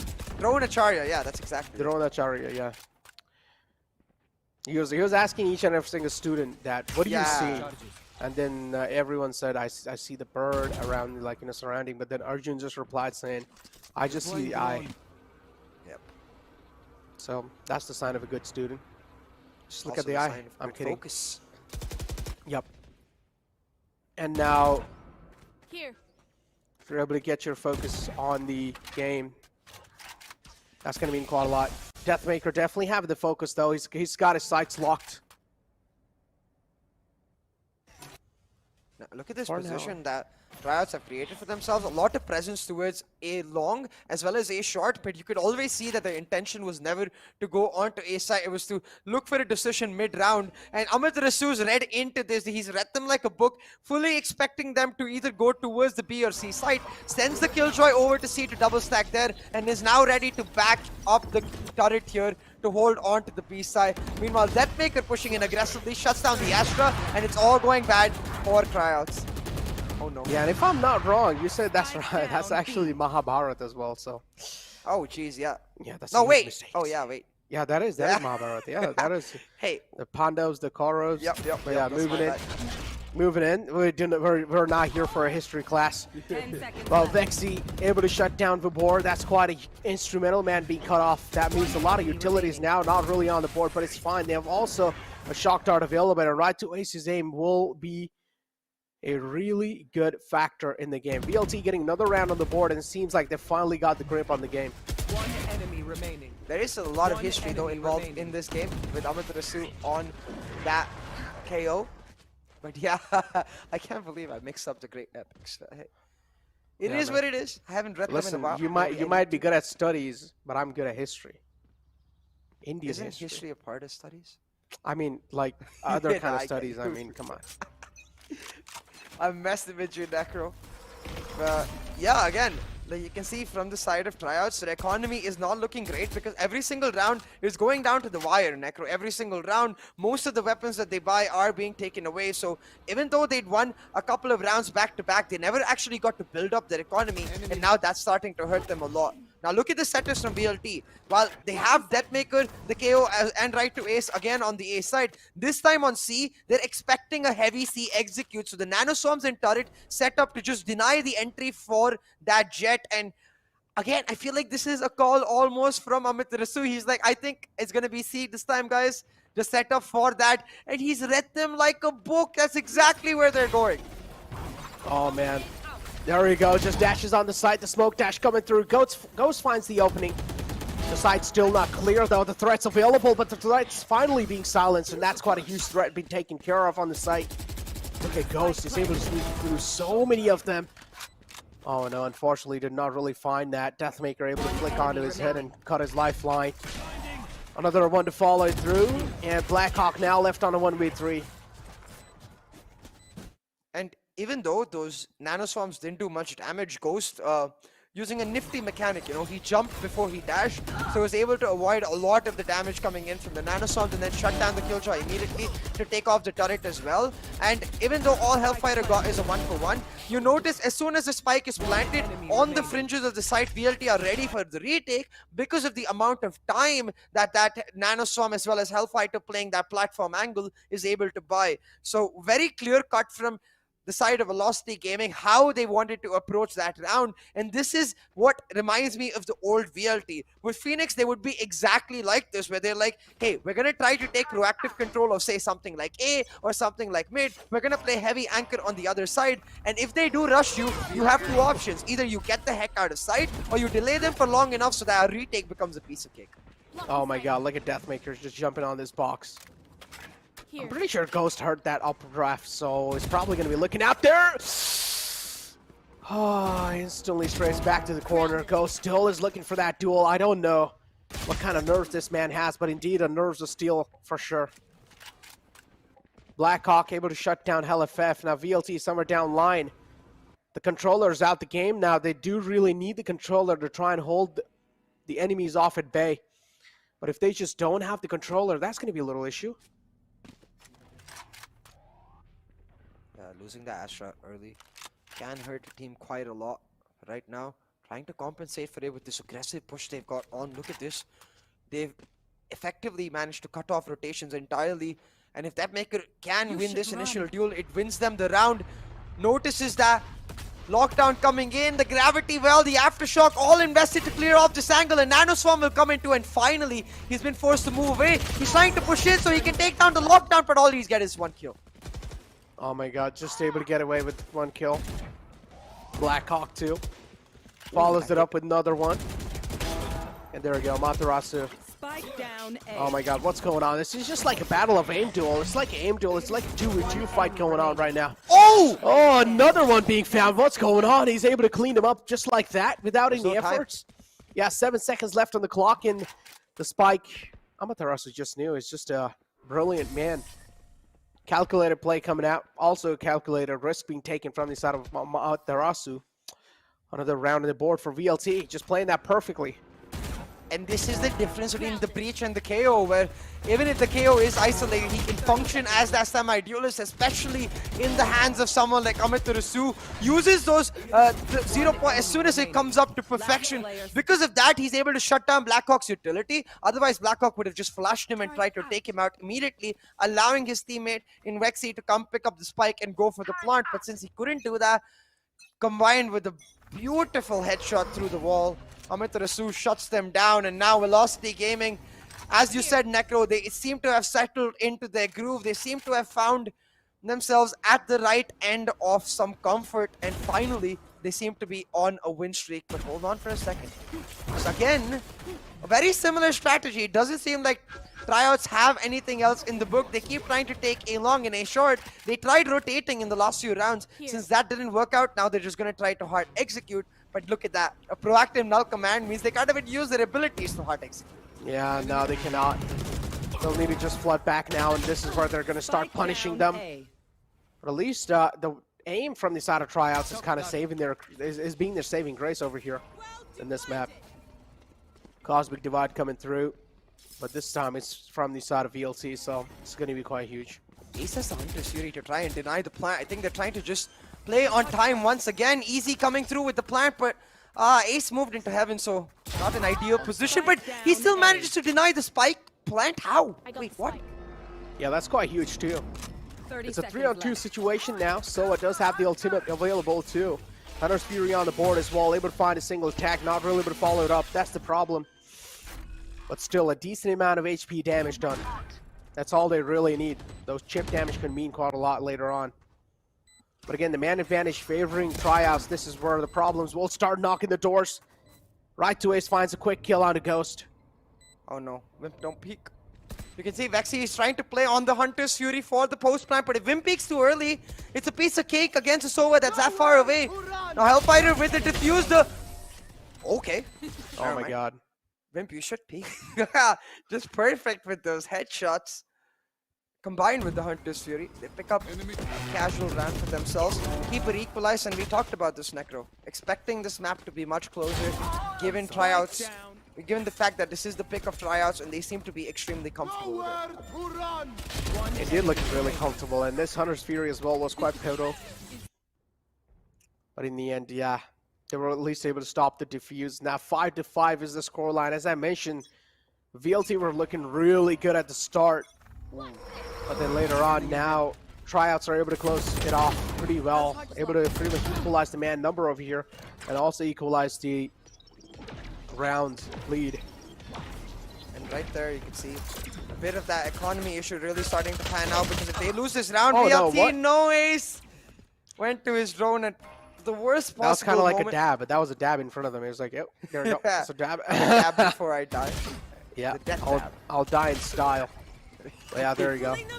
Easy as well. Follows it up with another easy frag. And now it's just 2 men alive. It seems like the coming is going to be there. HellFF tried his best to follow it through, but again, that's not going to be possible. Too many players to take care of at the same time. You're a human, not a machine. Oh my god, Vibor though, that's a great headshot to follow it through. But Blackhawk, a little bit of crouch peek coming in, throws off his aim. And suddenly the lead taken for the side of Tryouts. Not only is it 6-5 in the scoreline, but in terms of economy, VLT played this round relying on Deathmaker's Blade Storm, which went completely to waste in his A-short push. He was not able to land. I'm not even sure if he landed a single knife. But simply because of that, now the economy broken for Velocity Gaming. Not in an ideal position whatsoever. And yeah, they got off to a good start. They had a good streak where they pulled it back from 4-2 all the way to 5-2. But you can see both of the teams ready to adapt. And it's not even the case that Tryouts brought out some brand new special strategies. I just feel like VLT letting their momentum run away with them, where they got a little too overconfident, maybe even complacent, and decided to overpeak into a Tryout squad that's been basically playing the same default. Take aggressive A-shot A-long control and then play later on the basis of that. So when they're committing that much utility to taking A-long A-shot, I feel like you need to respect it and just give it to them. Blocking sight. Oh no. And there we go. What? What? All right, Ghost, just chill out. And he's also laughing on top of that. Oh my god, if Deathmaker actually sees this clip, he's gonna be tilted, because I would be for sure. That's literally a delete from the game right there. Deathmaker got deleted after that frag. That's a rage quit. Yeah, that's indeed a rage quit. But there we go. Now, just within a blink of an eye, a huge advantage shifted over to Tryouts. Talk about the aim duels. Tryouts definitely feeling themselves today. Ghost in the close will just make a push happen. He's going to try to open the floodgates and still is able to close it out. Right to Ace with 2, though. That's quite huge. Trying to redeem himself from the last round. But right to Ace with a 3K. Not really able to pull off on anything more, and he will be shut down too. What are these flicks from Ghost, man? Even on the side, look at him. He's just laughing like it's no big deal. Look at this once again. He's suppressed. He's pulled in. Like, I'm still struggling to digest the fact that I can't tell. Like, I mean, obviously, Ghost hit some nutty shots, but I can't tell if Deathmaker just whiffed or he just got scared. Like, wait, why is a Jet coming in so aggressively? I honestly feel like that gravity well and that dash kind of threw his aim off, because he thought, okay, the dash is going to stop there, but the problem was the gravity well dragged him. A little back, yeah. Yeah, look at that. You see? You see? Yeah. It just dragged him. So he had to adjust his crosshair, but on the other hand, I think so a little bit lucky RNG too for Ghost that he was actually able to connect that shot. But he did it 2 times in a row. Then again on site, A-shot, right before Ace got those 2 kills, he flicked onto a head. That was more kind of like a spray, though, if you see. But the crosshair correction is what I'm talking about. Like, when he dashed in, like, it's crosshair correction for him. He's expecting someone to be near that A-shot exit angle, but Deathmaker himself dashed, so he was on his left. The correction for Ghost to immediately lock onto his head, it was so damn good. It's really good, yeah. VLT, though, now look, the sadness continues for them, too, because they've realized that now Tryouts, they're able to get their hands on the game. Now, this is the second half starting, if I'm not wrong. So this pistol round's going to mean quite a lot for VLT, because 2 rounds lead. If they just let Tryouts thrive off of that lead, problem will be there, because VLT now, I mean, after this pistol round, they will be able to equalize it. Even in the past with the Phoenix, Velocity used to be much, much better on the attack than they were on the defense. So I do think they look to thrive here, especially since they were playing against that Breach-Sova combination. But I do agree. I feel like, given the way Ghost seems to be starting to pop off, if you give him a moment to get his operator online, might be all over. But already a plant taken for VLT, and in lightning fast speed, they're already on the side. Spike planted into their post plants. Okay, VLT. Okay, he misses Global Esports lightning fast. Yeah, you do. Lightning pretty quick. much, There you go. yeah, the turret pretty much just being the 6th man over here. Oh yeah. And now on the top, they're trying to shut down the turret. The gravity well as well, just dragging the turret in. Another gravity well to try and stop, or at least try and buy as much time as possible for VLT. 2 players are available. One of them is in the defender spawn, and the other one's on the Heaven. Heaven's lifeline's being cut off right now, but Ghost has a frenzy in the hand, but a flawless round coming through from VLT. A good way to kick things off in the second half. And you can see Amaterasu still detailing some instructions about how he wanted them to play that post plan. Ever the perfectionist, but just beautiful execute from VLT all the way through. I have to believe that this is something that was practiced, right? Because look at the way they cleared the angles. It has to be something they went in a custom, like, okay, Jet, your job is to clear those angles. We've got your back. Even if you die, we'll trade here. Amaterasu is like, hey, I'm going to come in from long, late solo. I can flash in and clear the Heaven angle. And it's just something that looks so well executed that something I might want to go with my 5-stack into custom, be like, okay guys, maybe we need to plan something like that for Haven because it looks so. Oh. Oh, look at that dash from the site. Easy site control in their hands. Also, defenders playing for a little retake. Don't really have any guns to work off of, so it makes a lot of sense. Maybe it might as well just let them have the site control. Beautiful shot coming from HellFF. Blackhawk shut down. It's pretty much an eco round, so I'm expecting a clean up through from VLT. There should not really be anything surprising. So VLT after this round win, they will be able to equalize the number.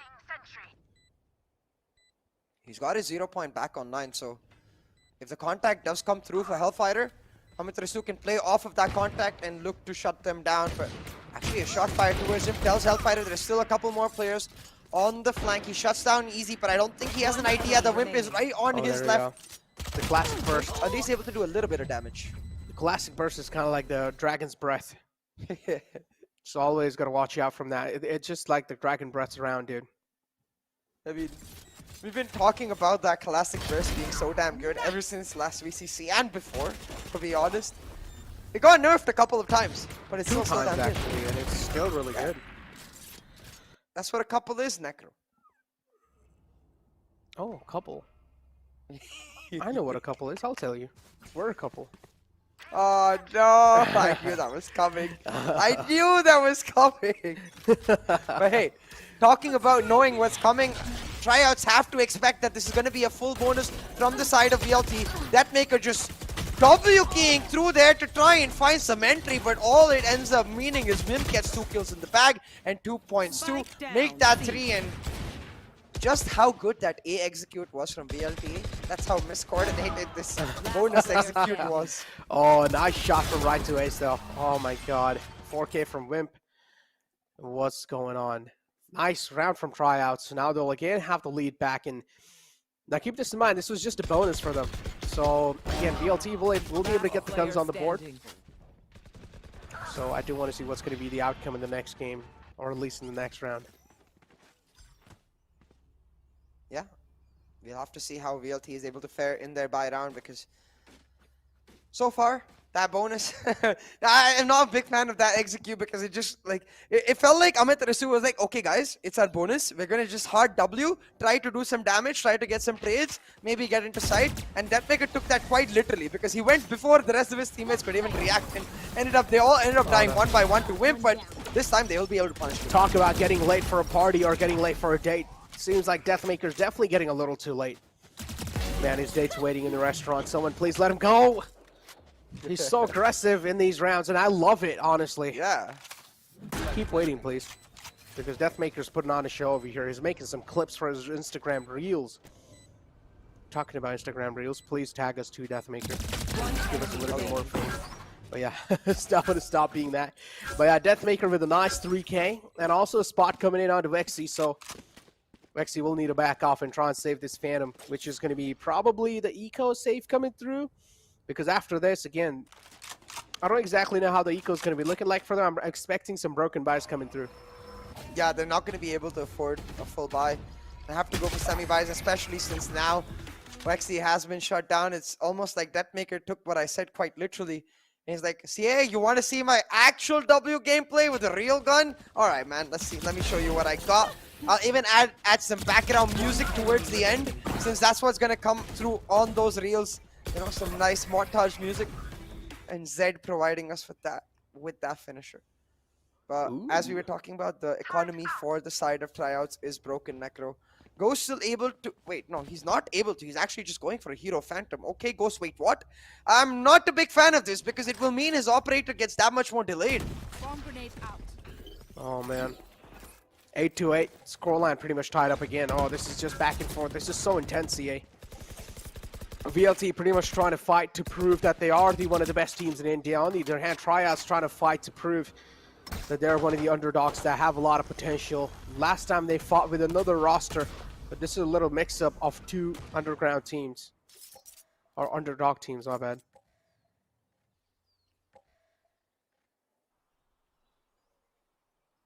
Look at this, VLT created a lot of presence towards that C site.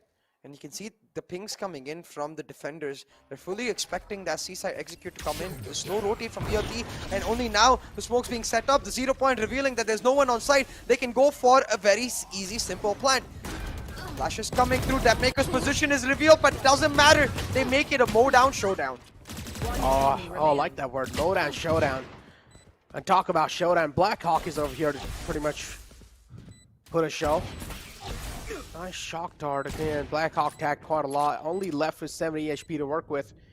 2 players in the front. He needs to connect some crisp, clean headshots.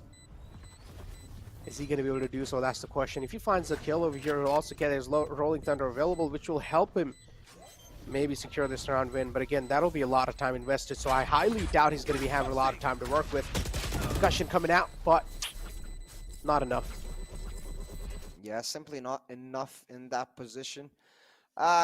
Wasn't really worth it for him to save either, and as you said, I think he probably noticed that he was only 1 point away from the Rolling Thunder, so if he could just isolate one duel, he could set up the Rolling Thunder and go for the full save. But Velocity playing really well there. I think they had anti-flash crossfire set up around both angles, fully expecting that breach to flash and have someone dash through as soon as the plant was done, and because of that, Vibor was able to pick up a double kill. They just shut them down easy peasy.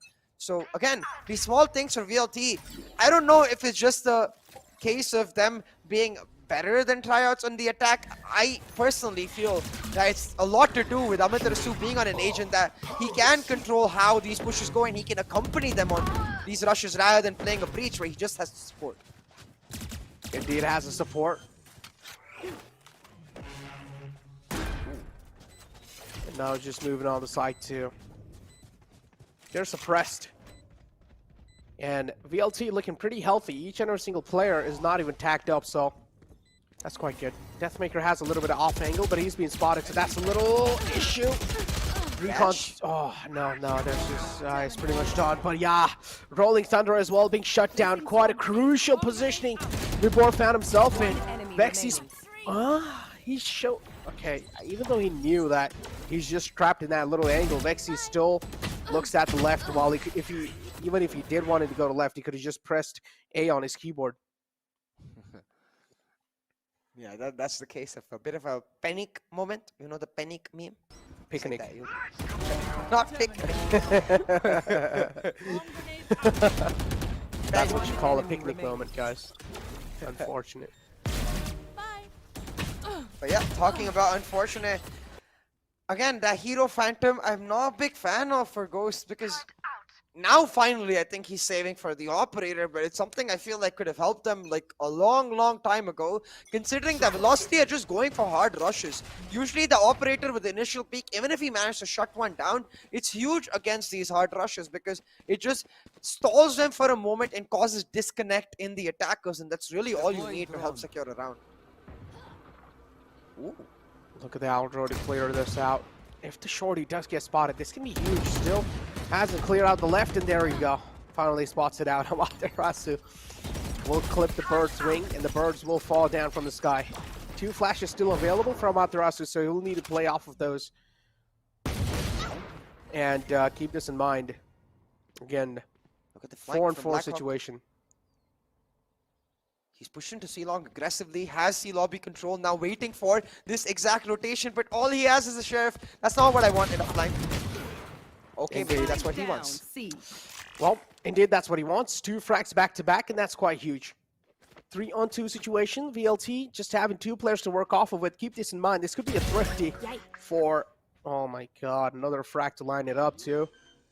VLT looking really good. You cannot really go in that stance just yet. Try to set up the stars, but a little too late to do that, so the stars not aligned for him, at least in this round. Killjoy lockdown as well, and that's brilliant. He's expecting this push coming through from Deathmaker. So Deathmaker as well cannot really push through, but a nice dash in to try and avoid, but he's detained. And Vimpanel's knife. No, I think so. He could have just ran out of time if you tried to knife there. So. Oh, maybe, yeah. So yeah, it's a little too risky to go for a knife in those situations. So yeah, another round on the board. Especially against DM, right? He'll probably slap you with a headshot. And then imagine the memes that'll be made in the chat too. Yeah. So you did not want to go for risky plays like that, especially when a kill is just being gifted over to you. remaining.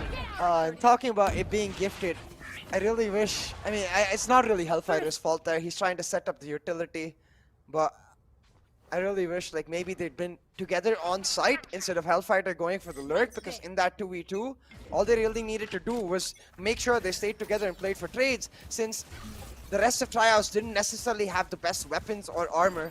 But once again, VLT going back to what was comfortable for them in the first place, the hard aggression, the hard executes. Oh my god. And Amaterasu to follow it up as well. This aggression is looking next to impossible to stop. Deathmaker ripping quite a lot of shots, but it's fine. It doesn't matter. VLT, they're just stacking up this site.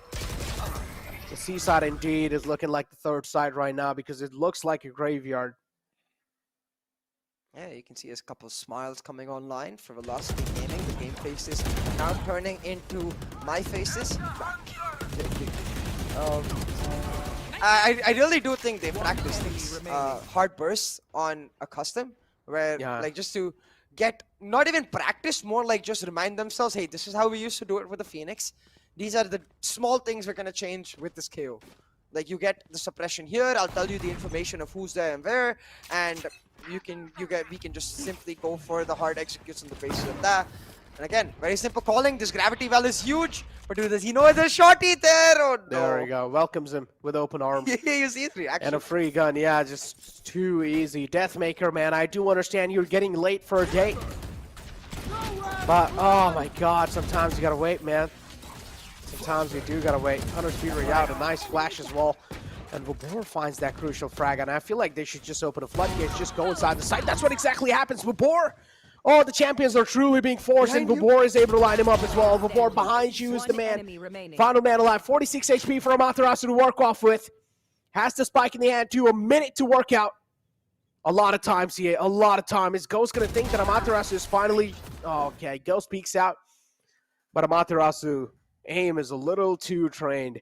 And yeah, talking about the bursts, man, on the sites, I do understand, yeah, they were, of course, practicing it on the normal custom games as well. And there's a lot of third-party tournaments, right, that happen. These guys play. So they probably practice off of that, too. Yeah, definitely. I mean, that's what I mean. I think it looks too too well executed to be something that they've brought up in the spur of the moment. It definitely looks something that's much more well-oiled. And there has to be some background in that regard. We're talking about aggressive burst. They've got the Killjoy lockdown. They've got the null command. And well, yes, the breach can shut that Killjoy lockdown down, but only when he has the ability. Oh, no, but again. Same position from Ghost. How are you not checking that? Yeah, Ghost is just able to be an absolute menace, an absolute trouble. Revive? With the same position he's found himself in again. Are they going to go for the resurrection? That's what they're exactly going for. Man's back up on the feet. KO's back up on the feet as well. And Amaterasu now finally has the dagger available. Instantly shutdown comes through. But again, Tryouts are just able to stay alive on the edge, or at least on the ledge they're hanging for now. One more round needed for Global Esports, ladies and gentlemen, to book a slot in the semifinals. And we'll find out tomorrow who's going to be in the semifinals forward. I don't think there is any excuse they can make to not just one of them dying, to Ghost in that same position, two of them. And that's when, like, you know, when that happens in compy, you just give up on your I feel like that's Deathmaker's fault. He did not convey the community. He did not convey the call. Like, that has to be the thing. Because if Deathmaker did say that, okay, there's always a guy sitting on the left, or at least I got killed from the left, it makes a lot of sense that they're probably going to check the left as well. They did not even out-drone it out before, but there you go. Finally taking the precautions and now trying to out-drone it out, but it's a little too late. I feel like it might also be the case that they're expecting it to come through when Ghost is on the economy with the shorty, but last time he had the Phantoms, like surely he won't play that much of it. It's a one-off angle, so you kill and die. You never like survive in that angle when there's a hard burst coming through. So Ghost may be winning on the mind games factor. Lockdown's invested as well inside this round. An instant lockdown after the plant. 12 rounds on the board. One more round needed for Velocity Gaming to secure themselves a slot in the semifinals. A nice shutdown on the Ghost. Flank being cleared. And VLT now pretty much it seems like they're seem like a well-oiled team. Deathmaker is able to make it rain. Oh no, this can be a little problematic for sure, but still HLFF is able to connect that one single bullet. And congratulations, Velocity Gaming. They've made themselves known in the semifinals of India Qualifiers too, but hopefully they're able to make it in the grand finals as well in the future, because if they do, that's going to be quite interesting to see. We might just see Val Classico come again. And you can see the smiles on the faces of all of these players, especially Amaterasu. I'm so glad he's on KO. I really hope this is not an experimentation and this is actually their main composition. I am a big fan of Amaterasu on Phoenix, but I understand that Phoenix is kind of useless in the current meta, so KO I'll take it. Phoenix definitely needs a little bit of a like buff for sure. He needs like, I don't know exactly what can be the buff, but hard to buff him. It's like his kit. Now that you have Neon coming out, it's really hard to use Phoenix as well, because I do understand the wall could be in a little bit of saving grace, but still now Neon has pretty much double wall. That's very useful. Well, we don't need to talk about Neon anymore, because we have a lot much more to talk about inside this matchup. Now VLT pretty much, it's like at the start they had a slow start, but then later on they just started to amp up the pace, and this is what I really like about VLT. As I mentioned, they thrive off of a lot of momentum, and VLT pretty much able to show that on the board. As you can see, the MVP is on the board as well in scoreboard. Deathmaker with 24 frags, 17 deaths, and 5 assists. On the other hand, Wimp with 21. Yeah, Deathmaker really popping the heck off, as you kept saying. It seemed like he had a date that he needed to get to, for which he was late. And now it seems like... I wish I had a date. Hey, you do, Necro. That's a lie. I know that's a lie. But hey, talking about all of these players, right? Tryouts, most definitely impressing in the headshot department, but unfortunately that's going to be the end of their journey in the VCC. So I'm just going to use that, again, that headshot percentage to point out the fact that the amount of players we've got who are so damn good at this game is ridiculous. Oh, this man. region is going to be at the top of at its prime, I feel like, in the next few years. Man, look at this. The MVP of the best of 3 is Deathmaker with 39 frags on the board with 2 kills. Now, this in itself says, I mean, we earlier saw 40 kills from Buster in one single game, and Deathmaker is not even able to cross the 40-plus barrier in these best of 3. But hey, I mean, again, 2 maps and 39 kills from Deathmaker. I do understand maybe this was a little bit of more difficult competition. Be like, been there, done that. Okay, makes a lot of sense then. Yeah, been there, done that. But yeah, pretty much overall, Deathmaker's just proving that he's deserving of that MVP spot. Another team card in front of you guys of Velocity Gaming throughout the VCC. How they look like, 222 freaking kills. And man, my eyes again go to Amaterasu's stats, because look at that headshot percentage. I really get troubled when people say he should step down, become the coach, or he's past his prime or something like that. That's not the headshot percentage of a player who's past his prime. He just absolutely cracks still. I just think he's much more better on certain agents where he individually has agency but can still support the team, and that's where the KO becomes a great fit. Even when we see him on stuff like the Sky, for example, where you can sort of use it as a pseudo duelist, something we saw from Hellranger early on today. It works very well. But yeah, Deathmaker, it seems like he's got his eyes on that $1,500 prize, Necro. $1,500 prize, and it's gonna be tough, man. It's gonna be tough to get the 1,500 in your bags. But yeah, with that being said, that was the final best of 3 of the day as well, and Velocity Gaming making themselves known in the semifinals of India Qualifiers too. So congratulations to them as well. But the matchup that I'm really gonna be interested to see is Global Esports versus God Particles again. Another chance for God Particles to try and get their revenge against Global Esports, and Global Esports to try and save their repetition that they've built along the years. So we have one more quarterfinal to go, right? 100% agree with you on the GE God Particles point, by the way. Revenge matchup. But now I'm seeing that there might be 2 revenge matchups. Because if Reckoning beat True Rippers, then it's VLT versus Reckoning exactly like it was in the quarterfinals, where Reckoning really gave them a run for their money. And honestly, I feel like it came down to the confidence factor, where Reckoning were just not as confident. If they get another chance at VLT, I think things might be a lot more closer. But yeah, moving in forward, if you remember that clutch from Kappa against God Particles, that was pretty much the game changer. Yeah. And now again, I mean, Who does it? Yeah, but again, I mean, it's like you cannot really rely on those kind of clutches, you know, to kind of get your team morals up. So hopefully, Global Esports, they have something lined up in the future as well. But everything's out the way. We're also going to be pretty much ending the suspense on who actually won the giveaway of the VCC, because I personally want to know who's that lucky man, because we haven't gotten anything, as I mentioned. And clearly, I mean, the production as well, they care about you guys quite a lot. And yeah, so I'm really unfortunate. I wish, yeah, so do we, of course. We're here to entertain you guys. We are the entertainers for you guys. And moving it forward, as I mentioned, we're probably going to be finding it out. And we'll also have a little bit of short interview lined up in the future. So I do want to see what Velocity Gaming has to say, because now the upcoming matchup is going to be between True Rippers and Reckoning. Interesting. I really wish if Amaterasu comes for the interview, they ask him about the Phoenix versus KO comparison and how much more comfortable he feels versus like playing a Breach or a Sky on this map. He's played a lot of different agents, and I think for that regard, I really want to see him. Like, I want to hear from him, you know, like, is that why the KO was something that was personally good for him and the team? Because the composition itself, so a KO, we haven't really seen before. Hey, but it seems like we've got an interview lined up, so I'm going to throw to it quickly. Feeling good. Really nice win for us. Quick 2-0. Yeah.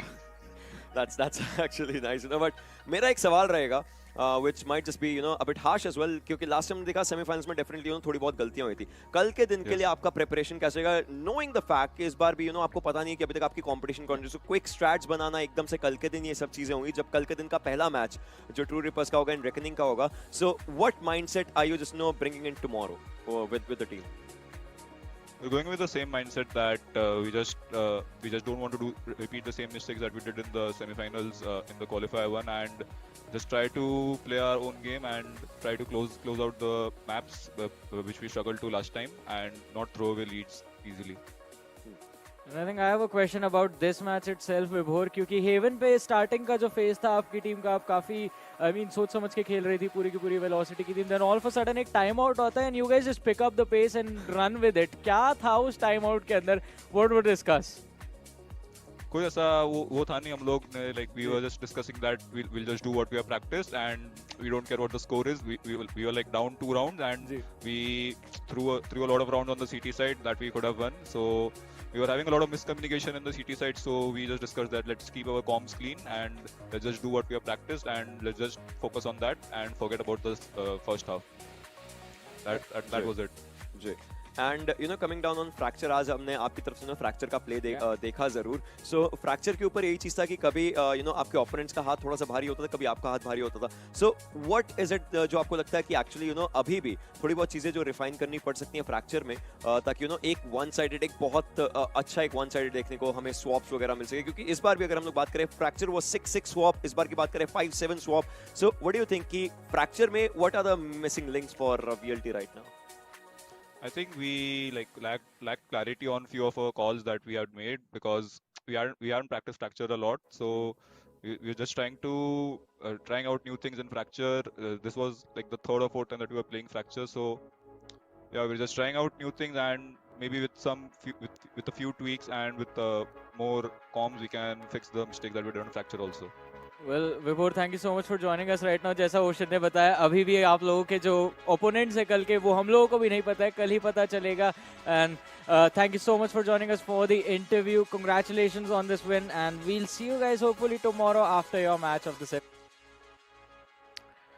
Welcome back, ladies and gentlemen. And yeah, we did hear quite a lot from them, and they said there was nothing really special in the timeout, man. It was just something that, okay, just play your own game. Just get your head off of the scoreboard, which makes a lot of sense, which pretty much means that play freely. Play with a free mind. Don't take a lot of pressure. Stop overthinking. Yeah, and we saw this work very well for Enigma Gaming, right? YB, very much of the same mentality, all about setting the players up for success, making sure they are in that calm note, and enabling them to be their best selves. But yeah, it's time to end the suspense, and also drum rolls over here. Who is it? Giveaway winner. We have Hirsch Salgar, pretty much from Mumbai, winning this giveaway. Congratulations, Hirsch. Hopefully you do enjoy the NODWIN Gaming's merch over there, VCC merch that you're going to be getting shipped over to your house. and hopefully you also post some pictures on Instagram, and just make sure to tag us too, because we kind of see how it's going to look, because we haven't gotten it. As I mentioned, we haven't gotten our hands on that, so I do want to see at least you getting your hands, because I would be happy if you are happy. Yeah, definitely, and that's why we have it every single day, right? Yeah, just to make as many people happy in the chat. You know, it's kind of like it's really unique, right? This time I like the 2022, a year of surprises indeed. Yeah, absolutely. Throughout the qualifier as well, it's been a phenomenal day. But I think that is the end of our 3 quarterfinals today. We've got one more tomorrow. We've got 3 more best of 3 series coming out tomorrow. So long day tomorrow ahead as well. So everyone in the chat, it's time to say goodnight, because it's late night as well. So I'm pretty sure you guys are pretty much just going to start heading off to your bed. And maybe some people will start playing some video games as well. You never know. I mean, it's up to you. What do you guys like? What do you guys want to do? With that being said, it's time for us to take a leave. So it's going to be me, Necro, and CA signing off.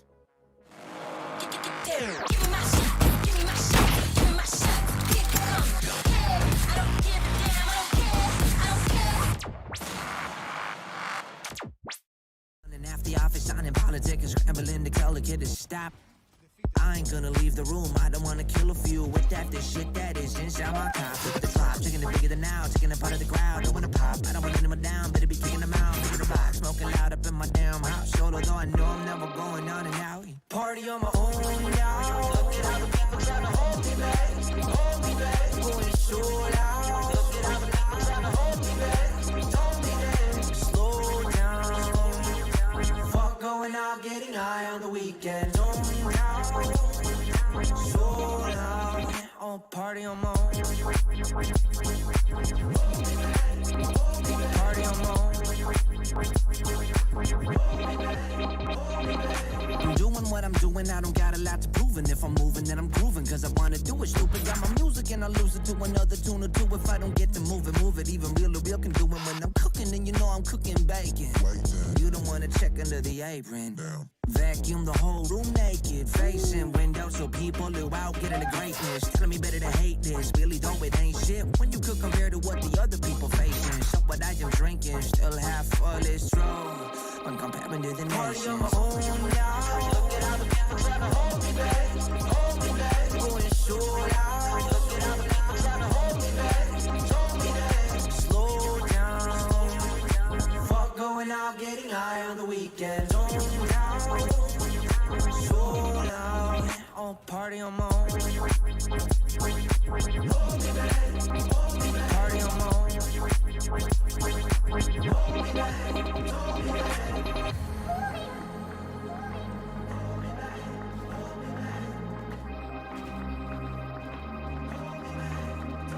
Party on my own now. Look at all the people trying to hold me back, going so loud. Look at all the people trying to hold me back, party on my own now.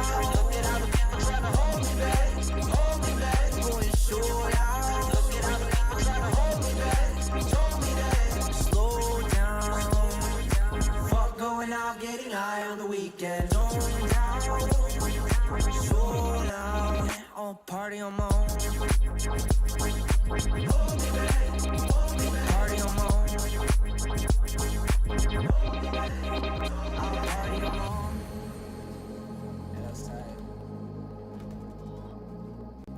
Max Watson, Tony Romero. Party on my own.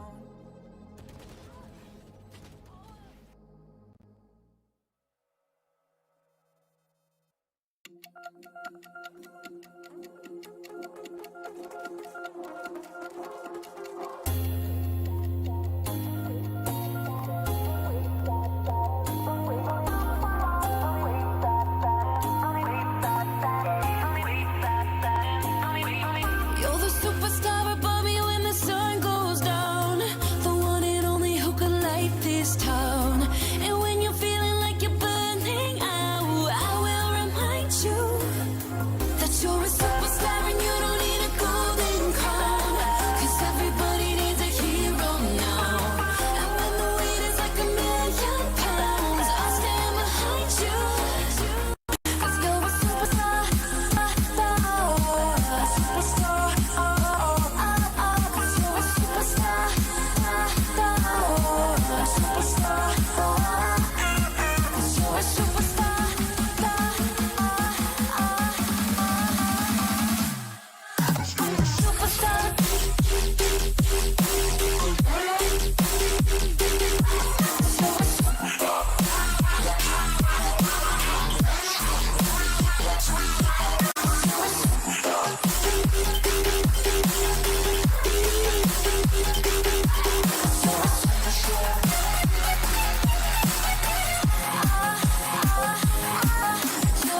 You're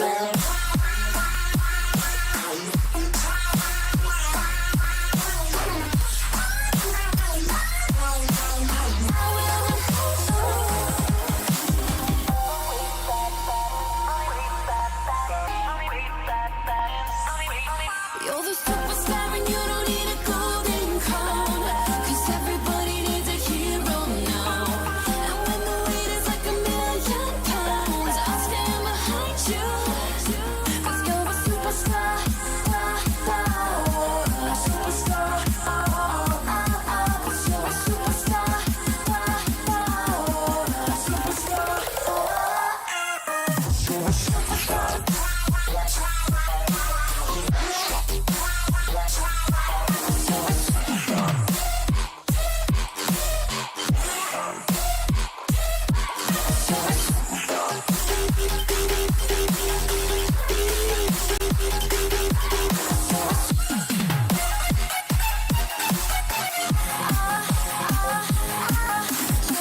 Superstar.